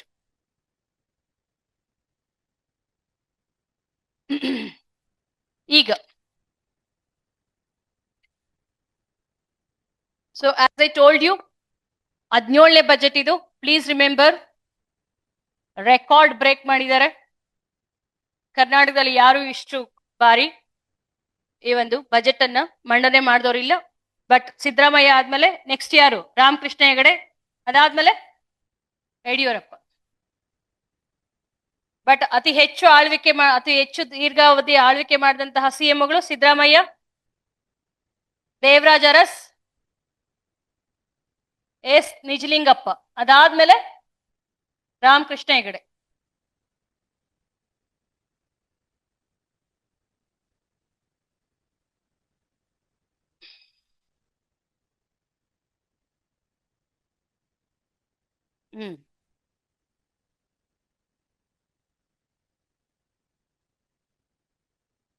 ಆಮೇಲೆ ಕರ್ನಾಟಕ ಇಡೀ ಭಾರತದಲ್ಲಿ ಅಗ್ರಸ್ಥಾನದಲ್ಲಿರೋದು ಯಾವ್ಯಾವ ಕ್ಷೇತ್ರದಲ್ಲಿ ಅಂತ ಕೇಳಿದ್ರೆ, ಒಂದು first one, per capita income, ತಲಾದಾಯ ಎಷ್ಟು? 2 lakhs. ಮುಂದಕ್ಕೆ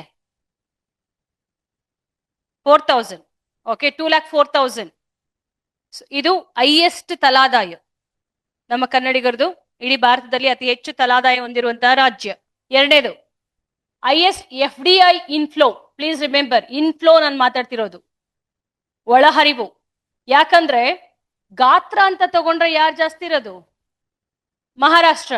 ಬಟ್ ಇನ್ಫ್ಲೋ ಅಂದ್ರೆ ಕಳೆದ ವರ್ಷಕ್ಕಿಂತ ಹೆಚ್ಚಿನ ಪ್ರಮಾಣದಲ್ಲಿ ಒಳಹರಿವು ಅಥವಾ ಬಂದಿರುವಂಥದ್ದು, ಹೂಡಿಕೆ ಬಂದಿರೋದು ಯಾವ ರಾಜ್ಯಕ್ಕೆ? ಕರ್ನಾಟಕಕ್ಕೆ. ಸರ್ಪಾಸಿಂಗ್ ಮಹಾರಾಷ್ಟ್ರ, ಗುಜರಾತ್, ಡೆಲ್ಲಿ. ಅತಿ ಹೆಚ್ಚು ಹೂಡಿಕೆಯನ್ನ ಆಕರ್ಷಿಸಿರುವಂತಹ ರಾಜ್ಯ ಕರ್ನಾಟಕ. ಎಂತಹ ಹೂಡಿಕೆ ಇದು? ವಿದೇಶಿ ನೇರ ಹೂಡಿಕೆ, FDI, foreign direct investment. Okay, Karnataka ಎಷ್ಟು ಗೊತ್ತಾ? Karnataka is contributing 27% of national total inflow. 26.7%. 26.7% FDI inflow. ಇಡೀ ಭಾರತಕ್ಕೆ 100 ರೂಪಾಯಿ ಬರ್ತಿದೆ ಅಂದ್ರೆ 26 ರೂಪಾಯಿ ಯಾರಿಗೆ ಬರ್ತಿರೋದು? ಕರ್ನಾಟಕಕ್ಕೆ. ನೆಕ್ಸ್ಟ್, ಇದಾದ್ಮೇಲೆ FDI ಆದ್ಮೇಲೆ GSDP ಅಂತ ತಗೊಂಡ್ರೆ, GSDP ಅಂದ್ರೆ ಏನು? Gross state domestic product. ಇದು GDP ಗಿಂತ ಜಾಸ್ತಿ ಇದೆಯಾ, ಕಮ್ಮಿ ಇದೆಯಾ? GDP ಅಂದ್ರೆ ಗ್ರಾಸ್ ಡೊಮೆಸ್ಟಿಕ್ ಪ್ರಾಡಕ್ಟ್ ಅಂದ್ರೆ ಈ ನ್ಯಾಷನಲ್ GDP ಗಿಂತ ಜಾಸ್ತಿ ಇದೆಯಾ, ಕಡಿಮೆ ಇದೆಯಾ? ಜಾಸ್ತಿ ಇದೆ. ಅದೆಷ್ಟಿದೆ? ಇದೆಷ್ಟಿದೆ? ನಮ್ದೆಷ್ಟು? 8.1%. ಸೊ ಇಂಡಿಯಾದೆಷ್ಟು? 7.4%. Okay, so GSDP is 8.1%. ಇದನ್ನ ಹೇಳ್ಬೇಕು, ಇದು ನಮ್ಮ ಕರ್ನಾಟಕದ ಹೆಗ್ಗಳಿಕೆ. We have maintained fiscal deficit. So and also enhanced the growth rate. GDP ಬಂದು 7.4%. ಈ ಫ್ಯಾಕ್ಟ್ಸ್ ನಿಮ್ ಕೈಲಿ ಇರಬೇಕು. 7.4%. Next, we contained fiscal deficit. Fiscal deficit ಎಷ್ಟಿದೆ? FD 3%. We have managed to keep this fiscal deficit. ವಿತ್ತೀಯ ಕೊರತೆ 3% ಇದೆ. ಯಾಕೆಂದ್ರೆ FRBM ಆಕ್ಟ್ ನಿಮ್ಗೆ ಗೊತ್ತೇ ಇದೆ. Fiscal responsibility budget management act ಯಾವ year? 2003. Fiscal responsibility budget management act ಪ್ರಕಾರ FD should not exceed 3%. ಯಾರು 4% ಹೇಳಿ? Revenue deficit 0%. ಓಕೆ, ನೆಕ್ಸ್ಟ್, ಇದಾದ್ಮೇಲೆ ಇನ್ಯಾವುದ್ರಲ್ಲಿ ಹೆಗ್ಗಳಿಕೆ ಅಂದ್ರೆ IT export. IT software export ಅಥವಾ IT ಎಕ್ಸ್ಪೋರ್ಟ್ಸ್ ಅಲ್ಲಿ Karnataka is the leading state. ಎಷ್ಟು ಪರ್ಸೆಂಟ್? 63%. 63%. ಸಾರಿ, 43%. 43%. ಮತ್ತೆ ಇಡೀ ವರ್ಲ್ಡ್ ಅಲ್ಲಿ ಟಾಪ್ 50 AI ಸಿಟೀಸ್ ಅಲ್ಲಿ ಬೆಂಗಳೂರು 5th ಪ್ಲೇಸ್ ಅಲ್ಲಿ ಇದೆ. Top 50 AI cities, top 50 AI cities list ಅಲ್ಲಿ Bengaluru secured 5th place. AI and big data. ಮತ್ತೆ ಸೆರಿಕಲ್ಚರ್ ಅಲ್ಲಿ ಕರ್ನಾಟಕ ಇಸ್ ಕಾಂಟ್ರಿಬ್ಯೂಟಿಂಗ್ ಎಷ್ಟು percent? 46%. Sericulture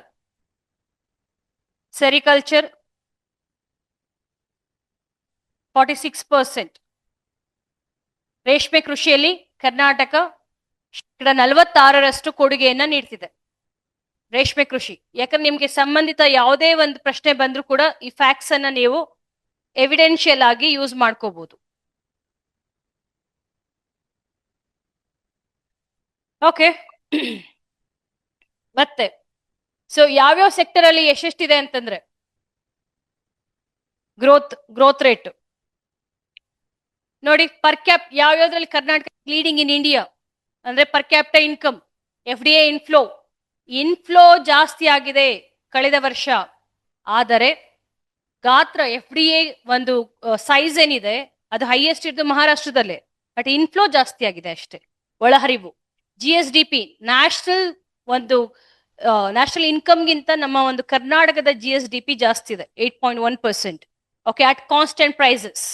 okay, next fiscal deficit, ವಿತ್ತೀಯ ಕೊರತೆ, ಸೊ ಲೆಸ್ ದ್ಯಾನ್ 3%. ನಾನು ನಿಮ್ಗೆ ಯೂನಿಯನ್ ಬಜೆಟ್ ಅಲ್ಲಿ ಹೇಳಿದ್ದೆ, ಇದ್ರದ್ದೆಷ್ಟು? 4.3%. ನೋಡಿ, ನಮಗಿಂತ 1.3% ಜಾಸ್ತಿ ಇದೆ, ಆದ್ರೂ ಮೋದಿ ಅಂತೀವಿ. Okay, so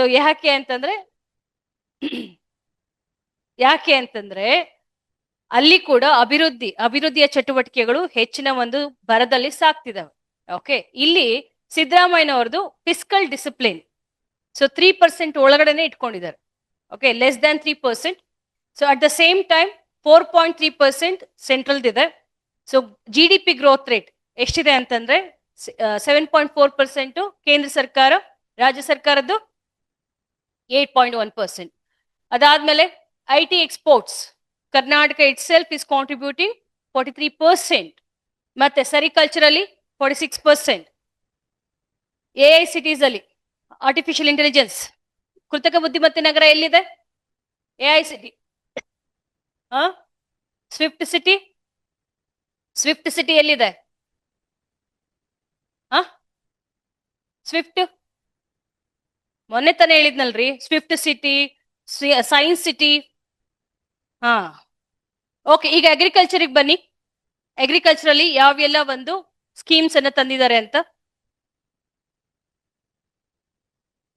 4 pillars in agriculture. ಕೃಷಿಯಲ್ಲಿ 4 ಆಧಾರ ಸ್ತಂಭಗಳು, 4 pillars.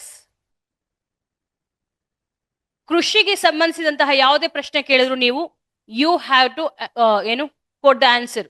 ಯಾವ ತರ ಅಂದ್ರೆ, ನಿಮ್ ಪ್ರಕಾರ ಕೃಷಿಯನ್ನು ಅಭಿವೃದ್ಧಿ ಪಡಿಸ್ಬೇಕು ಅಂದ್ರೆ ನಿಮ್ಮ ಸಲಹೆಗಳು, ಸೂಚನೆಗಳು ಏನು ಅಂತ ಕೇಳಿದ್ರೆ ಏನ್ ಹೇಳ್ತೀರಾ? ಅದೇ 4 pillars ಇವು. ವಾಟ್ ಸಜೆಷನ್ಸ್ ಯು ಗಿವ್, ಏನ್ ಕೊಡ್ತೀರಾ? ಒಂದು, ಈ 4 pillars ಹೇಳಿದ್ರೆ ಸಾಕು. ಸೈಂಟಿಫಿಕ್ ಫಾರ್ಮಿಂಗ್, ವೈಜ್ಞಾನಿಕ ಬೇಸಾಯ. ಸೈಂಟಿಫಿಕ್ ಫಾರ್ಮಿಂಗ್, ವೈಜ್ಞಾನಿಕ ಬೇಸಾಯ. ಆಮೇಲೆ ಎರಡನೇದು ಫಿನಾನ್ಷಿಯಲ್ ಅಸಿಸ್ಟೆನ್ಸ್. ಯಾರು ಕೊಡ್ಬೇಕು? ಆರ್ಥಿಕ ಅನುದಾನ ಅಥವಾ ಆರ್ಥಿಕ ಸಹಾಯವನ್ನ ಯಾರು ಕೊಡ್ಬೇಕು? ಸರ್ಕಾರ ಕೊಡ್ಬೇಕು. ಯಾರಿಗೆ? ರೈತರಿಗೆ. ಓಕೆ, ಸೊ ಸರ್ಕಾರ, government has to give financial assistance, ಆರ್ಥಿಕ ನೆರವನ್ನ ನೀಡಬೇಕು, ಫಿನಾನ್ಷಿಯಲ್ ಅಸಿಸ್ಟೆನ್ಸ್. ಮತ್ತೆ ಮೂರನೇದು ಕೃಷಿ ಯಾಂತ್ರೀಕರಣ, ಸೈಂಟಿಫಿಕ್ ಫಾರ್ಮಿಂಗ್ ಅಲ್ಲೇ ಬಂತು. ಎಂತದ್ ಗೊತ್ತಾ? So quality inputs. ಯಾವುದಕ್ಕೆ? Quality agri inputs. For example, ಸೀಡೆ ಕ್ವಾಲಿಟಿ ಇಲ್ಲ ಅಂದ್ರೆ ಅಲ್ವೇನ್ರಿ? ಬಿತ್ತನೆ ಸರಿಯಾಗಿಲ್ಲ ಅಂತಂದ್ರೆ ಇನ್ನೇನ್ ನಮ್ಗೆ ಇಳುವರಿ ಸಿಗುತ್ತೆ? ಸೊ ಸೀಡ್ ಕ್ವಾಲಿಟಿ ಅಥವಾ ಕ್ವಾಲಿಟಿ ಅಗ್ರಿ ಇನ್ಪುಟ್ಸ್, ಕೃಷಿ ಒಳಸುರಿಗಳನ್ನ, ಗುಣಮಟ್ಟದ ಕೃಷಿ ಒಳಸುರಿಗಳು. ಮತ್ತೆ ಇದಾದ ನಂತರ ಆದ್ಯತೆ ಕೊಡ್ಬೇಕಾಗಿರೋದು ಯಾವ್ದಕ್ ಗೊತ್ತಾ? ಅಲ್ಲ, ಮಾರುಕಟ್ಟೆನ? Post harvesting. Very good. ಕೊಯ್ಲೋತ್ತರ ನಿರ್ವಹಣೆ, ಪೋಸ್ಟ್ ಹಾರ್ವೆಸ್ಟಿಂಗ್. ಈಗ ಏನಂದ್ರೆ ಎಲ್ಲ ಕೊಯ್ಲಾದ್ಮೇಲೆ ಅದನ್ನ ಸರಿಯಾಗಿ ನಿರ್ವಹಣೆ ಮಾಡ್ಲಿಲ್ಲ, ಮೌಲ್ಯವರ್ಧನೆ ಮಾಡ್ಲಿಲ್ಲ, ಸಂಸ್ಕರಣೆ ಮಾಡ್ಲಿಲ್ಲ ಅಂದ್ರೆ ಸೊ ಅವಾಗೇನು ಅವ್ರಿಗೆ ಲಾಭ ಕೈಗೆಟ್ಕೋದಿಲ್ಲ. Okay, the fourth pillar is post harvesting. Post harvesting, ಕೊಯ್ಲೋತ್ತರ ನಿರ್ವಹಣೆ, ಮತ್ತೆ ಪ್ರೊಸೆಸಿಂಗ್, ಸಂಸ್ಕರಣೆ. ಈ 4 ಪಿಲ್ಲರ್ಸ್ಗೆ ಆದ್ಯತೆಯನ್ನ ಕೊಡ್ಬೇಕಾಗತ್ತೆ. Post harvest technology. Okay, now we'll discuss few schemes, agricultural schemes. First one ಬಂದು ನಾನು ನಿಮ್ಗೆ ಭಾರತ್ ವಿಸ್ತಾರ್ ಸ್ಕೀಮ್ ಅಂತ ಹೇಳಿದ್ದೆ. ಎಲ್ಲಿ? ಯೂನಿಯನ್ ಬಜೆಟ್ ಅಲ್ಲಿ. ಭಾರತ್ ವಿಸ್ತಾರ್ ಸ್ಕೀಮ್ ಯಾವ್ದಕ್ಕೆ ಸಂಬಂಧಿಸಿದೆ? ರೈತರಿಗೆ AI ಅಂದ್ರೆ ರೈತರಿಗೆ ಅಗತ್ಯವಿರುವಂತಹ ಮಾಹಿತಿ ಅದನ್ನ AI ಟೂಲ್ ನ ಬಳಸಿ ಕೊಡುವಂಥದ್ದು, ಕಾಲ ಕಾಲಕ್ಕೆ ನೀಡುವಂಥದ್ದು. ಓಕೆ, ಸೊ ಅದು PM ಅಥವಾ ಭಾರತ್ ವಿಸ್ತಾರ್ ಯೂನಿಯನ್ ಬಜೆಟ್ ಅಲ್ಲಿ. ಬಟ್ ಇಲ್ಲಿ ಎಂತ ವಿಸ್ತಾರ ಇದು? ಕೃಷಿ ವಿಸ್ತಾರ್. ಏನ್ ಹೇಳುತ್ತೆ ಕೃಷಿ ವಿಸ್ತಾರ? ಆ ವಿಸ್ತಾರ ಈ ವಿಸ್ತಾರ ಅಲ್ಲಪ್ಪ. ಆ ವಿಸ್ತಾರ ಬೇರೆ, ಈ ವಿಸ್ತಾರ ಬೇರೆ. Don't get confused. ಓಕೆ, ಕೃಷಿ ಮೇಲೆ 2-3 ಸ್ಕೀಮ್ ಇರ್ಲಿ ಅಥವಾ ಒಂದಿರ್ಲಿ, ತುಂಬಾ ಇಂಪಾರ್ಟೆಂಟ್. ಪ್ರತಿ ಸತಿ ಕೂಡ ಅಗ್ರಿಕಲ್ಚರ್ ಮೇಲೆ ಒಂದಲ್ಲ ಒಂದು ಕ್ವಶನ್ ಇದ್ದೇ ಇರುತ್ತೆ. ಪ್ರಿಲಿಮ್ಸ್ ಬಂದಿರುತ್ತೆ, ಮೇನ್ಸ್ಗೆ ಅಗ್ರಿಕಲ್ಚರ್ ಮೇಲೆ. ಅಗ್ರಿಕಲ್ಚರ್ ಒಂದು ಟಾಪಿಕ್ ಇದೆ ಬಿಡಿ, ಬರೋದೇನು. ಓಕೆ, ಸೊ ಇಲ್ಲಿ ಬರ್ಕೊಳ್ಳಿ, ಕೃಷಿ ವಿಸ್ತಾರ್ ಯೋಜನೆ. ಫಸ್ಟ್ ಒನ್ CM ಕೃಷಿ ವಿಸ್ತಾರ್. ಕೃಷಿ ವಿಸ್ತಾರ್ ಏನಿರ್ಬೋದು ಇದರ ಆಬ್ಜೆಕ್ಟಿವ್? ಫಾರ್ಮರ್ ಇನ್ಕಮ್ ಅನ್ನ ಹೆಚ್ಚಿಸೋದು. ಹೇಗೆ? How they are going to increase the farmers income?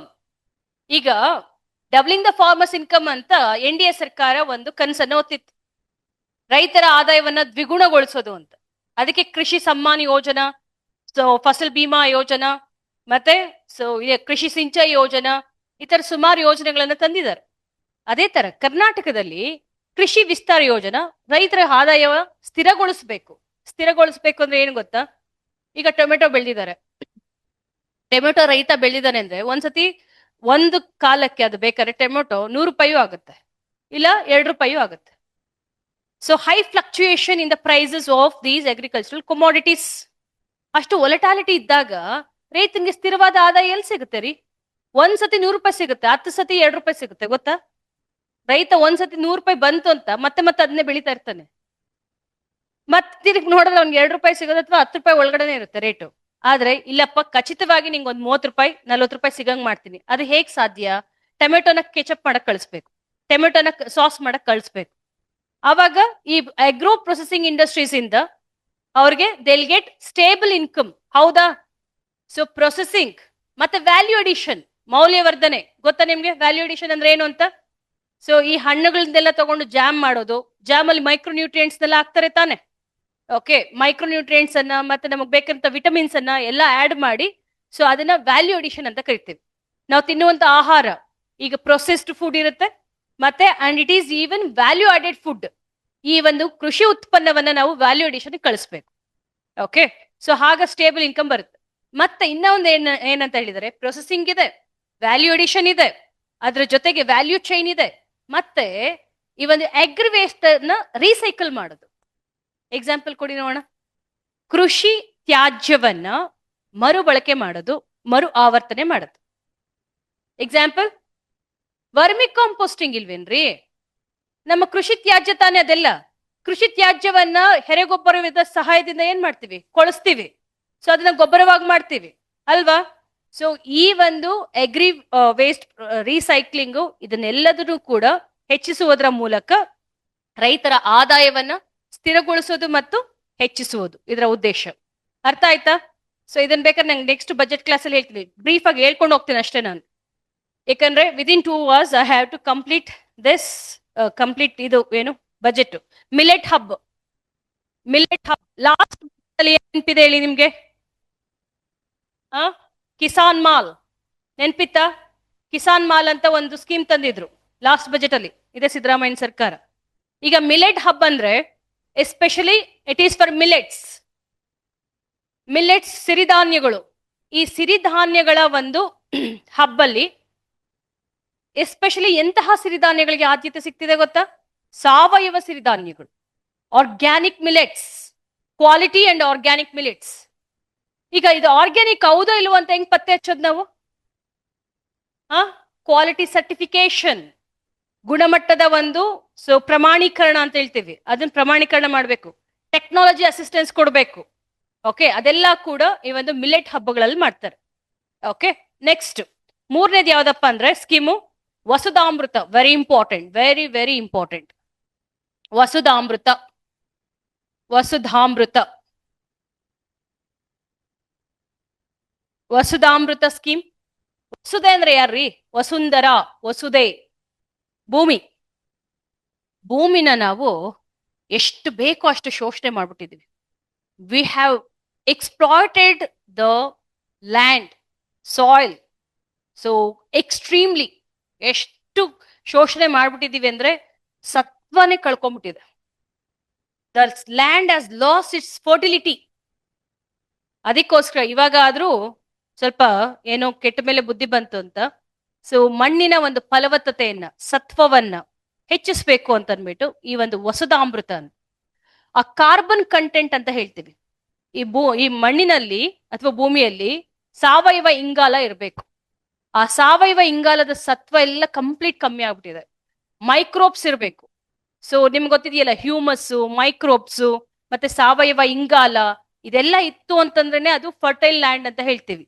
ಇದೆಲ್ಲ ಹೋಗಿದೆ. ನಾವ್ ಏನಕ್ಕೆ ಅಂದ್ರೆ irrational and unscientific use of chemical fertilisers ಅಲ್ವಾ?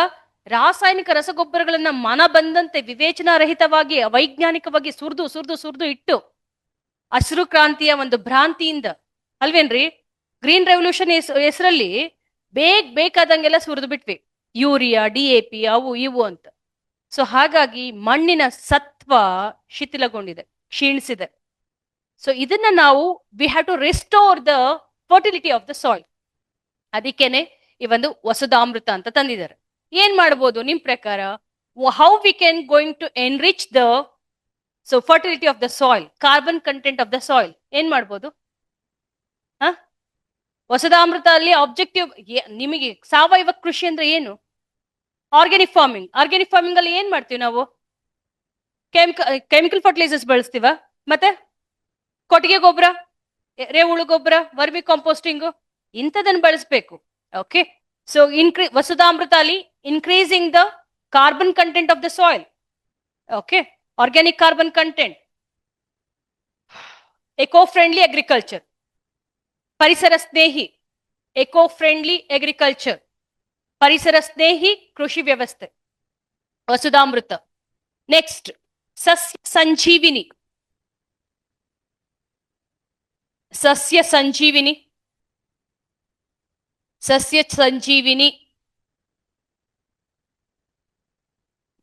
ಇದು ಚೆನ್ನಾಗಿದೆ. ಇಷ್ಟೊತ್ತು ನಾನು ಮಾತಾಡಿದ್ದು ರಸಗೊಬ್ಬರಗಳ ಬಗ್ಗೆ. ಈಗ ಕೀಟನಾಶಕ ಅಂತ ತಗೊಂಡ್ರೆ ಕೆಮಿಕಲ್ ಪೆಸ್ಟಿಸೈಡ್ಸ್ ಗೊತ್ತಾ ನಿಮ್ಗೆ? ಅದರಷ್ಟು ಹಾರ್ಮ್ಫುಲ್ ಇನ್ನೊಂದಿಲ್ಲ. ಏನೆಲ್ಲ ಆಗ್ತಿದೆ ಗೊತ್ತಾ? ಕೆಮಿಕಲ್ ಪೆಸ್ಟಿಸೈಡ್ಸ್ ಅನ್ನ ಹಾಕೋದ್ರಿಂದ, ಕೀಟನಾಶಕಗಳನ್ನ ಹಾಕೋದ್ರಿಂದ, ರಾಸಾಯನಿಕ ಕೀಟನಾಶಕಗಳಿಂದ ಒಂದು ರೈತ ಸ್ಪ್ರೇ ಮಾಡ್ತಾನಲ್ಲ, ಈ has to inhale the droplets of these pesticides. ಅವನಿಗೂ ಕೂಡ ಶ್ವಾಸಕೋಶ ಸಂಬಂಧಿ ಕಾಯಿಲೆಗಳು, ರೆಸ್ಪಿರೇಟರಿ ಡಿಸಾರ್ಡರ್ಸ್ ಬರುತ್ತೆ. ಎರಡನೇದು, ಸೊ ನಾವು ಒಂದು ಕೀಟ ಸಾಯ್ಲಿ ಅಂತ ಸ್ಪ್ರೇ ಮಾಡ್ತಿರ್ತೀವಿ, ಬೇರೆ ಕೀಟಗಳು ಸಾಯ್ತವೆ. It is leading to biodiversity loss, ಜೈವಿಕ ವೈವಿಧ್ಯತೆ ನಷ್ಟ ಆಗುತ್ತೆ.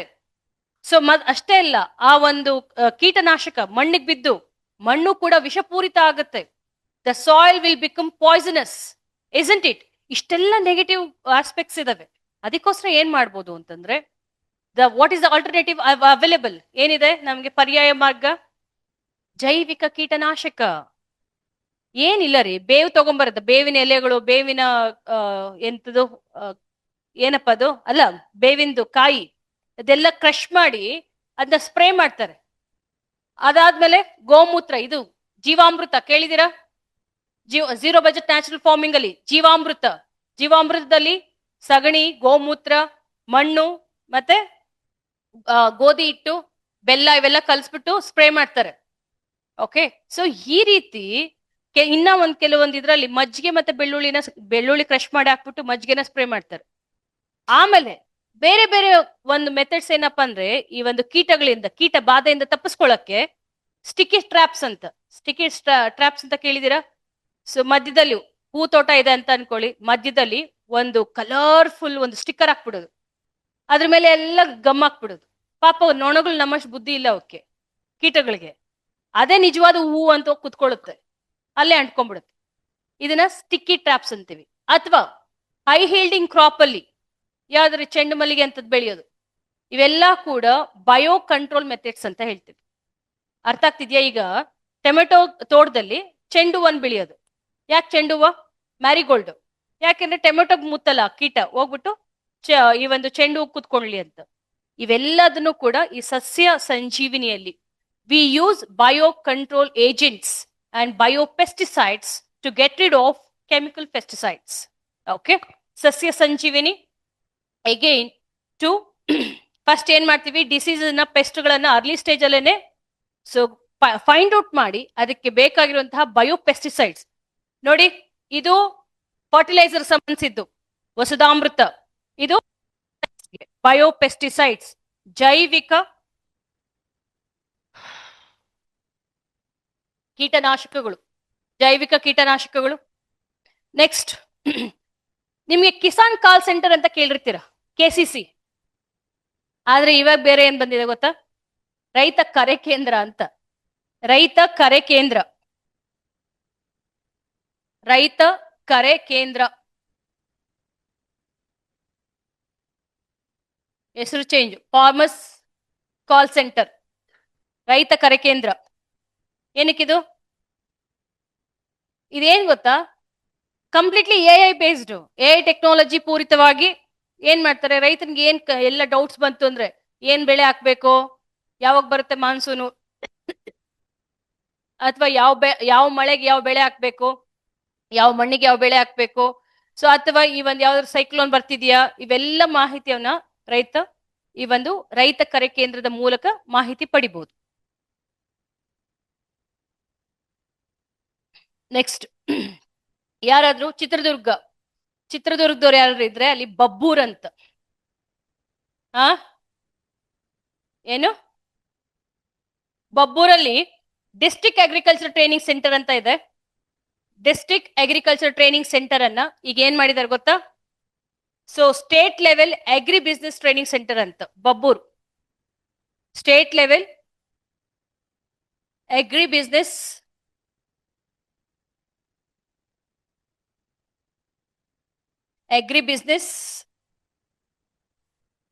ಟ್ರೈನಿಂಗ್ ಸೆಂಟರ್ ಅಂತ, ಅಗ್ರಿ ಬಿಸ್ನೆಸ್ ಟ್ರೈನಿಂಗ್ ಸೆಂಟರ್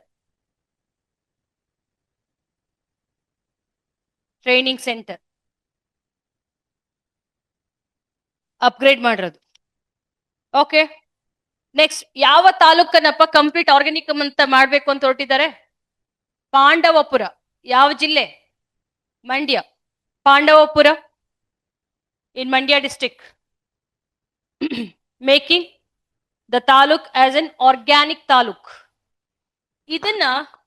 ಇದಕ್ಕೆ ಕೇಳ್ಬೋದಪ್ಪ, ಇಂಟರ್ವ್ಯೂ ಕೇಳ್ಬೋದು. Alternative drying and wetting method ಅಂತ. ಏನಿದು? Alternative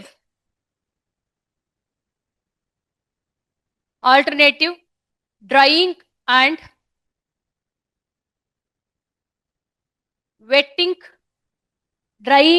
wetting cultivation.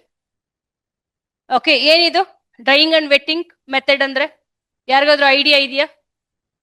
Very important ಇದು. ಯಾರು ಹೇಳಿದ್ರಿ?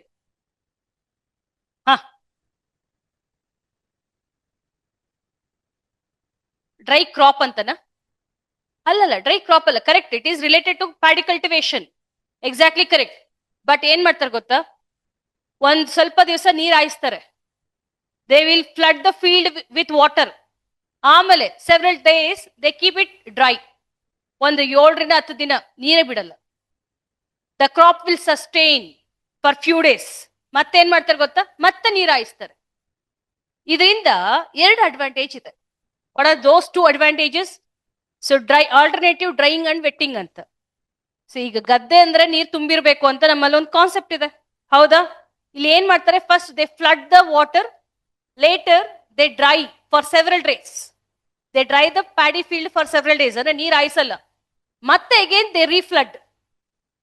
ಇದರಿಂದ ಏನಾಯ್ತು? ವಾಟರ್ ಸೇವ್ ಆಯ್ತಾ? ಎರಡನೇದು ಯಾರು ಗೆಸ್ ಮಾಡ್ತಾರೆ ಹೇಳಿ? Because it is one of the climate adaptation ಅಂತ ಹೇಳ್ತೀವಿ. ಕ್ಲೈಮೇಟ್ ಅಡಾಪ್ಟೇಷನ್ ಗೆಸ್ ಮಾಡಿ ನೋಡೋಣ ಏನಿರ್ಬೋದು. ಗ್ರೀನ್ ಹೌಸ್ ಗ್ಯಾಸ್ ಯಾವ್ದು ರಿಲೀಸ್ ಆಗೋದು? ವೆಟ್ಲ್ಯಾಂಡ್ಸ್ ಅಥವಾ ಪ್ಯಾಡಿ ಫೀಲ್ಡ್ ಇಂದ ಮೀಥೇನ್.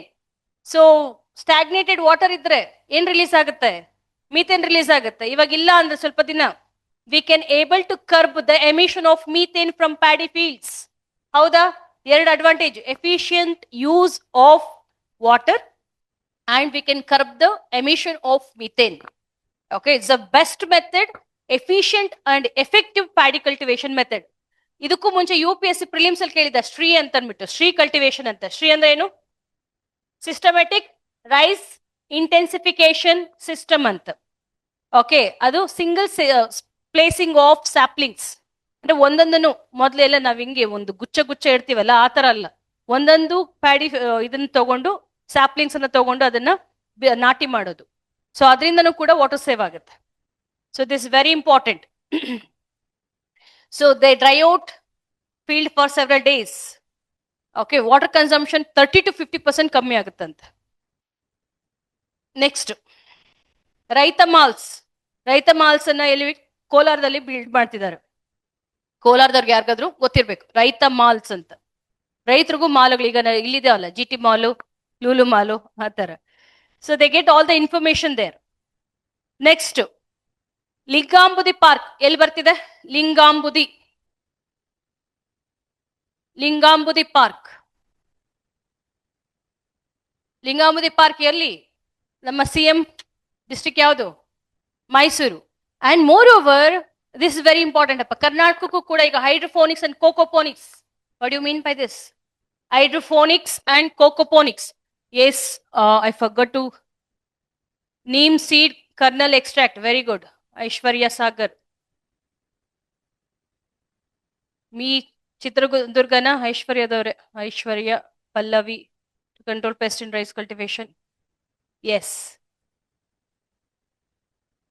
ನಿಮ್ಮ ಮೈಸೂರು. ಓಕೆ, ಎನಿವೆ ಇದಾದ್ಮೇಲೆ ನೆಕ್ಸ್ಟ್ ಬಂದು ಹೈಡ್ರೋಫೋನಿಕ್ಸ್. ಹೈಡ್ರೋಫೋನಿಕ್ಸ್ ಅಂದ್ರೆ ಏನು? ಜಲಕೃಷಿ. ಸಾಯಿಲೆಸ್ ಅಗ್ರಿಕಲ್ಚರ್, ಮಣ್ಣು ರಹಿತ ಕೃಷಿ. ಸೊ ಮಣ್ಣು ರಹಿತ ಕೃಷಿನ ಯಾವ ರೀತಿ ಮಾಡ್ತಾರಪ್ಪ? ನಿಮ್ಗೆ ಇದನ್ನ ಡೈರೆಕ್ಟ್ ಆಗಿ ಕೇಳ್ತಾರೆ. ಈಗ ಈ ಬಜೆಟ್ ಅಲ್ಲಿ ಹೈಡ್ರೋಫೋನಿಕ್ಸ್ಗೆ ಮತ್ತೆ ಕೋಕೋಫೋನಿಕ್ಸ್ ಅಥವಾ ಈ ಒಂದು coco peat based cultivation. Coco peat ಅಂದ್ರೆ ಏನ್ ಹೇಳಿ ನೋಡೋಣ? ಕೋಕೋನಟ್ ಕಾಯಿರ್ ಅನ್ನ ಬಳಸೋದು. ಇದಿರುತ್ತಲ್ಲಪ್ಪ ಈ ಸೀಡ್ ಸ್ಯಾಪ್ಲಿಂಗ್ಸ್ ಅಂತ ಹೇಳ್ತೀವಿ, ಸಸಿಗಳನ್ನ ಬೀಜ. ಈಗ ಫಾರ್ ಎಕ್ಸಾಂಪಲ್ ಟೊಮೆಟೊ ಸೀಡ್ ಹಾಕ್ಬಿಟ್ಟು ಫಸ್ಟ್ ಸಸಿ ಆಗುತ್ತಲ್ಲ, ಆ ಬೀಜನ ಯಾವ್ದಕ್ಕೆ ಹಾಕ್ತಾರೆ ಅಂದ್ರೆ ಈ ಒಂದು ಕೋಕೋ ಪಿಟ್ಗೆ ಹಾಕ್ತಾರೆ. ಓಕೆ, ಕೋಕೋ ಪಿಟ್ ಅಂದ್ರೆ ಕೋಕೋನಟ್ ಕಾಯಿರ್ ಏನಂತೀವಿ ಕನ್ನಡದಲ್ಲಿ? ನಾರು, ತೆಂಗಿನ ನಾರು, ಅದನ್ನೆಲ್ಲ ಪೌಡರ್ ಫಾರ್ಮ್ ತಂದಿರ್ತಾರೆ. ಸೊ ಒಳ್ಳೆ ದಟ್ಸ್ ವೆರಿ ಗುಡ್ ಏನು base for this germination. Okay, ಮೊಳಕೆ ಹೊಡಿಲಿಕ್ಕೆ ಒಂದು ಒಳ್ಳೆ ಫರ್ಟಿಲೈಸರ್ ಅದು. ಅದನ್ನ ಬಳಸಿ ಅದನ್ನ ತಗೊಂಡು ನೀಟಾಗಿ ಇದಕ್ಕೆ ಹಾಕ್ತಾರೆ, ಏನು ಹೈಡ್ರೋಫೋನಿಕ್ಸ್ ಅಲ್ಲಿ. ಓಕೆ, ಅದು ಪೈಪುಗಳ ತರ ಇರ್ತಾವಪ್ಪ. ಸೊ ಈ ರೀತಿ ಹೈಡ್ರೋಫೋನಿಕ್ಸ್ ಅಂದ್ರೆ ಈ ಕೋಕೋಫೋನಿಕ್ಸ್ ಅಲ್ಲಿ ಅಥವಾ ಈ ಕೋಕೋ ಪಿಟ್ ಅಲ್ಲಿ ಈ ರೀತಿ ಪ್ಲಾಂಟ್ ಇರುತ್ತೆ. ಅದನ್ನ ತಗೊಂಬಂದು ಈ ರೀತಿ ಪೈಪ್ ಅಲ್ಲಿ ನೀರನ್ನ ಕಂಟಿನ್ಯೂಸ್ ಆಗಿ ಹಾಯಿಸ್ತಾರೆ. ಈ ನೀರಲ್ಲಿ ಏನಿರುತ್ತೆ ಹೇಳಿ? This water contains nutrients required for the holistic development of plant. ಇದರಲ್ಲಿ ಈ ನೀರಲ್ಲಿ ಬರೀ ನೀರಿಲ್ಲ, ಇದರಲ್ಲಿ ಎಲ್ಲಾ ನ್ಯೂಟ್ರಿಯೆಂಟ್ಸ್ ಇದಾವೆ. All nutrients are present. Nutrients ಇರುತ್ತೆ. ಓಕೆ, ಸೊ ಈ ನ್ಯೂಟ್ರಿಯೆಂಟ್ಸ್ ಅನ್ನ ಇಲ್ಲಿರುವಂತಹ plant ಹೀರ್ಕೊಳ್ಳುತ್ತೆ. So that the plant grows without soil. Okay, this is called hydroponics, ಜಲಕೃಷಿ. ಸೊ ಎಲ್ಲ ಈ ಒಂದು ಅಗತ್ಯವಾಗಿರುವಂತಹ ಪೋಷಕಾಂಶಗಳನ್ನ ನೀರೊಂದಿಗೆ ಬೆರೆಸಿ ಈ ಸಸ್ಯಕ್ಕೆ ನೀಡಲಾಗುತ್ತೆ. ಕೋಕೋ ಪಿಟ್ ಮೆಥಡ್ ಕಲ್ಟಿವೇಶನ್ ಮತ್ತೆ ಹೈಡ್ರೋಫೋನಿಕ್ಸ್ ಅಂದ್ರೆ ಏನು ಅಂತ ಕೇಳಬಹುದು. ಸೊ ಯಾಕೆ ಬೇಕು? ಇದರ ಅನಿವಾರ್ಯ ಮತ್ತೆ ಅಗತ್ಯತೆ. ಸೊ ಇಂಟರ್ವ್ಯೂಗೆ ಕೇಳ್ಬೋದಾದ್ರೆ ಯಾಕೆ ಬೇಕು? ಹೈಡ್ರೋಫೋನಿಕ್ಸ್ ಯಾಕೆ ಬೇಕು? ಹ ಎಸ್, ಒಂದು ನಾನು ಹೇಳದಲ್ಲ, ಹಸಿರು ಕ್ರಾಂತಿ ತಂದು ನಾವೇನ್ ಮಾಡಿದೀವಿ, ಮಣ್ಣಿನ ಸತ್ವವೆಲ್ಲ ಹೀರ್ಬಿಟ್ಟಿದೀವಿ. ಹಾಗಾಗಿ ಸೊ ಒಂದು ಈ ಸತ್ವ ಕಡಿಮೆ ಆಗಿರುತ್ತೆ. ಎರಡನೇದೇನಂದ್ರೆ ನಮ್ಮಲ್ಲಿ ಸೊ ವಾಟರ್ ಎಷ್ಟಿರೋದು, ನೀರ್ ಎಷ್ಟಿರೋದು ನಮ್ಮ ಭೂಮಿಯಲ್ಲಿ? 20. ಅಯ್ಯೋ ದೇವ್ರೆ, ಭೂಮಿ ಎಷ್ಟಿರೋದು, ನೀರ್ ಎಷ್ಟಿರೋದು? 29%. ಭೂಮಿ 71% ವಾಟರ್, 29% ಅಷ್ಟು ಭೂಮಿ ಇರೋದು. ತುಂಬಾ ವೆರಿ ಲೆಸ್ ರಿಸೋರ್ಸ್. ನಮ್ಗೆ ಭಾರತಕ್ಕೆ ಬಂದ್ರೆ 2.4% ಅಷ್ಟು ಲ್ಯಾಂಡ್ ರಿಸೋರ್ಸ್ ಇರೋದು. ಆ 2.4% ರಿಸೋರ್ಸ್ ಅಲ್ಲಿ ಮನೆ ಕಟ್ಕೋಬೇಕು, ಕೈಗಾರಿಕೆ ಕಟ್ಕೋಬೇಕು, ಕೃಷಿ ಬೆಳ್ಕೋಬೇಕು. ಸೊ ಎಷ್ಟು ಲ್ಯಾಂಡ್ ನ ಎಲ್ಲದಕ್ಕೂ ಯೂಸ್ ಮಾಡ್ಕೋಬೇಕು. ಅದಕ್ಕೋಸ್ಕರ ಇರುವಂತಹ ಒಂದು ಲಿಮಿಟೆಡ್ ಪ್ರಿಷಿಯಸ್ ರಿಸೋರ್ಸ್ ಅನ್ನ ನಾವು ಸೊ ಕಡಿಮೆ ಬಳಕೆ ಮಾಡ್ಕೋಬೇಕು ಅಂತ ನಾವು we are switching over to hydroponics. Okay, so ಮಣ್ಣಿಲ್ದೆ ನಾವೇನಾದ್ರೂ ಬೆಳ್ಕೋಬಹುದಾ ಅಂತ ನೋಡ್ತಿದ್ದೀವಿ. ಓಕೆ, ನೆಕ್ಸ್ಟ್ ಇದಾದ್ಮೇಲೆ ಸೆರಿಕಲ್ಚರ್. ಹಾರ್ಟಿಕಲ್ಚರ್ ಕಾಲೇಜ್ ಎಲ್ಲಿ ಬರ್ತಿದೆ ಗೊತ್ತಾ? ಡಂಬಳ ಎಲ್ಲಿ ಬರುತ್ತೆ? Gadag. Okay, silk production, sericulture. ಎಷ್ಟು ವೆರೈಟಿ ಇದೆ ಸಿಲ್ಕು? ಯಾವ್ದ್ಯಾವ್ದು? ಮೂಗ, ಎರ್ರಿ, ಮಲ್ಬರಿ, ಟಸರ್. 4 ವೆರೈಟಿಯನ್ನ ಬೆಳೆಯುವಂತಹ ಏಕೈಕ ರಾಜ್ಯ. ಆಹಾಹಾ, ರಿಯಲಿ? ಕರ್ನಾಟಕ ಇಡೀ ಜಗತ್ತಿನಲ್ಲಿ 4 ವೆರೈಟಿಯನ್ನ ಬೆಳೆಯುವಂತಹ ಏಕೈಕ ದೇಶ Bharat. India is the only nation we cultivate all 4 varieties of silk: Erri, Muga, Tussar and Mulberry. And only one state which cultivates very unique kind of silk. Yaudadu? Muga. Yav state alli? Assam. Okay. ಈ ಒಂದು sericulture ಅಲ್ಲಿ ಕರ್ನಾಟಕ ತನ್ನದೇ ಆದಂತಹ ಛಾಪು ಮೂಡಿಸಿದೆ. Sericulture ಅನ್ನ ಕರ್ನಾಟಕಕ್ಕೆ introduce ಮಾಡಿದವರು ಯಾರು? ಟಿಪ್ಪು ಸುಲ್ತಾನ್. ಓಕೆ, ಕರ್ನಾಟಕದಲ್ಲಿ ಯಾವ ವೆರೈಟಿ ಜಾಸ್ತಿ ಬೆಳೆಯೋದು ನಾವು? ಮಲ್ಬರಿ. ಸೊ ಯಾವ 2 ಜಿಲ್ಲೆಗಳು ಬಹಳ ಜನಪ್ರಿಯತೆ ಪಡೆದಿದೆ? ರಾಮನಗರ, ಶಿಡ್ಲಘಟ್ಟ ಜಿಲ್ಲೆ. ಓಕೆ, ಸೊ ಈಗ ನೋಡಿ, ಒಂದು ಹೈಟೆಕ್ ಮಾರ್ಕೆಟ್ಸ್ ಅಂತ ಇದ್ರು ಕೂಡ ಅದೆಲ್ಲಿ ಗೊತ್ತಾ? ರಾಮನಗರ ಮತ್ತೆ ಶಿಡ್ಲಘಟ್ಟ. ಹೈಟೆಕ್ ಕಕೂನ್ ಮಾರ್ಕೆಟ್, ಇಡೀ ಏಷ್ಯಾದಲ್ಲೇ ಲಾರ್ಜೆಸ್ಟ್ ಮತ್ತೆ ಹೈಟೆಕ್ ಕಕೂನ್ ಮಾರ್ಕೆಟ್. ಮತ್ತೆ ಈಗ ಹೊಸ ಬಜೆಟ್ ಅಲ್ಲಿ ಏನಂತ ಹೇಳಿದಾರೆ ಗೊತ್ತಾ? ಇಡೀ ಇಂಡಿಯಾದಲ್ಲೇ ಫಸ್ಟ್ ಟೈಮ್ ಕಂಪ್ಲೀಟ್ ಆನ್ಲೈನ್ ಈ ಆಕ್ಷನ್, ಈ ಡಿಸ್ಪರ್ಸ್ಮೆಂಟ್ ಆನ್ಲೈನ್ ಮೂಲಕ ಯಾವುದೇ ಅವ್ಯವಹಾರ ಸೊ ಅಪಾರದರ್ಶಕತೆಗೆ ಆಸ್ಪದ ಮಾಡಿಕೊಡ್ದಂಗೆ complete it's going online. So ಅದು ನಮ್ಮ ಕರ್ನಾಟಕದಲ್ಲಿ ಅಂತ ಹೇಳ್ತಿದ್ದಾರೆ. ಓಕೆ, ಡಿಜಿಟಲ್ ಟ್ರಾನ್ಸಾಕ್ಷನ್, ರೈತರಿಗೆ ಯಾವುದೇ ಮೋಸ ಆಗ್ಬಾರ್ದು. ಓಕೆ, ಪಾರದರ್ಶಕವಾಗಿ ಅವರಿಗೆ ಹಣ ಸೇರ್ಬೇಕು ಅಂತ ಅಂದ್ಬಿಟ್ಟು ಇಂತಹ ಒಂದು ಕಂಪ್ಲೀಟ್ ಆನ್ಲೈನ್ ಟ್ರಾನ್ಸಾಕ್ಷನ್ ಮತ್ತೆ ಈ ಆಕ್ಷನ್ ಅನ್ನ ಕರ್ನಾಟಕದಲ್ಲಿ ಮೊದಲ ಬಾರಿಗೆ ತರಲಾಗಿದೆ. ಸೊ ಅದು ಗೊತ್ತಿರ್ಬೇಕು. Karnataka is the only state in the country to implement cashless online auction and e payment. Cashless online auction, online auction ಮತ್ತೆ ಇ ಪೇಮೆಂಟ್, ರೈತರಿಗೆ ಈ ಪಾವತಿ.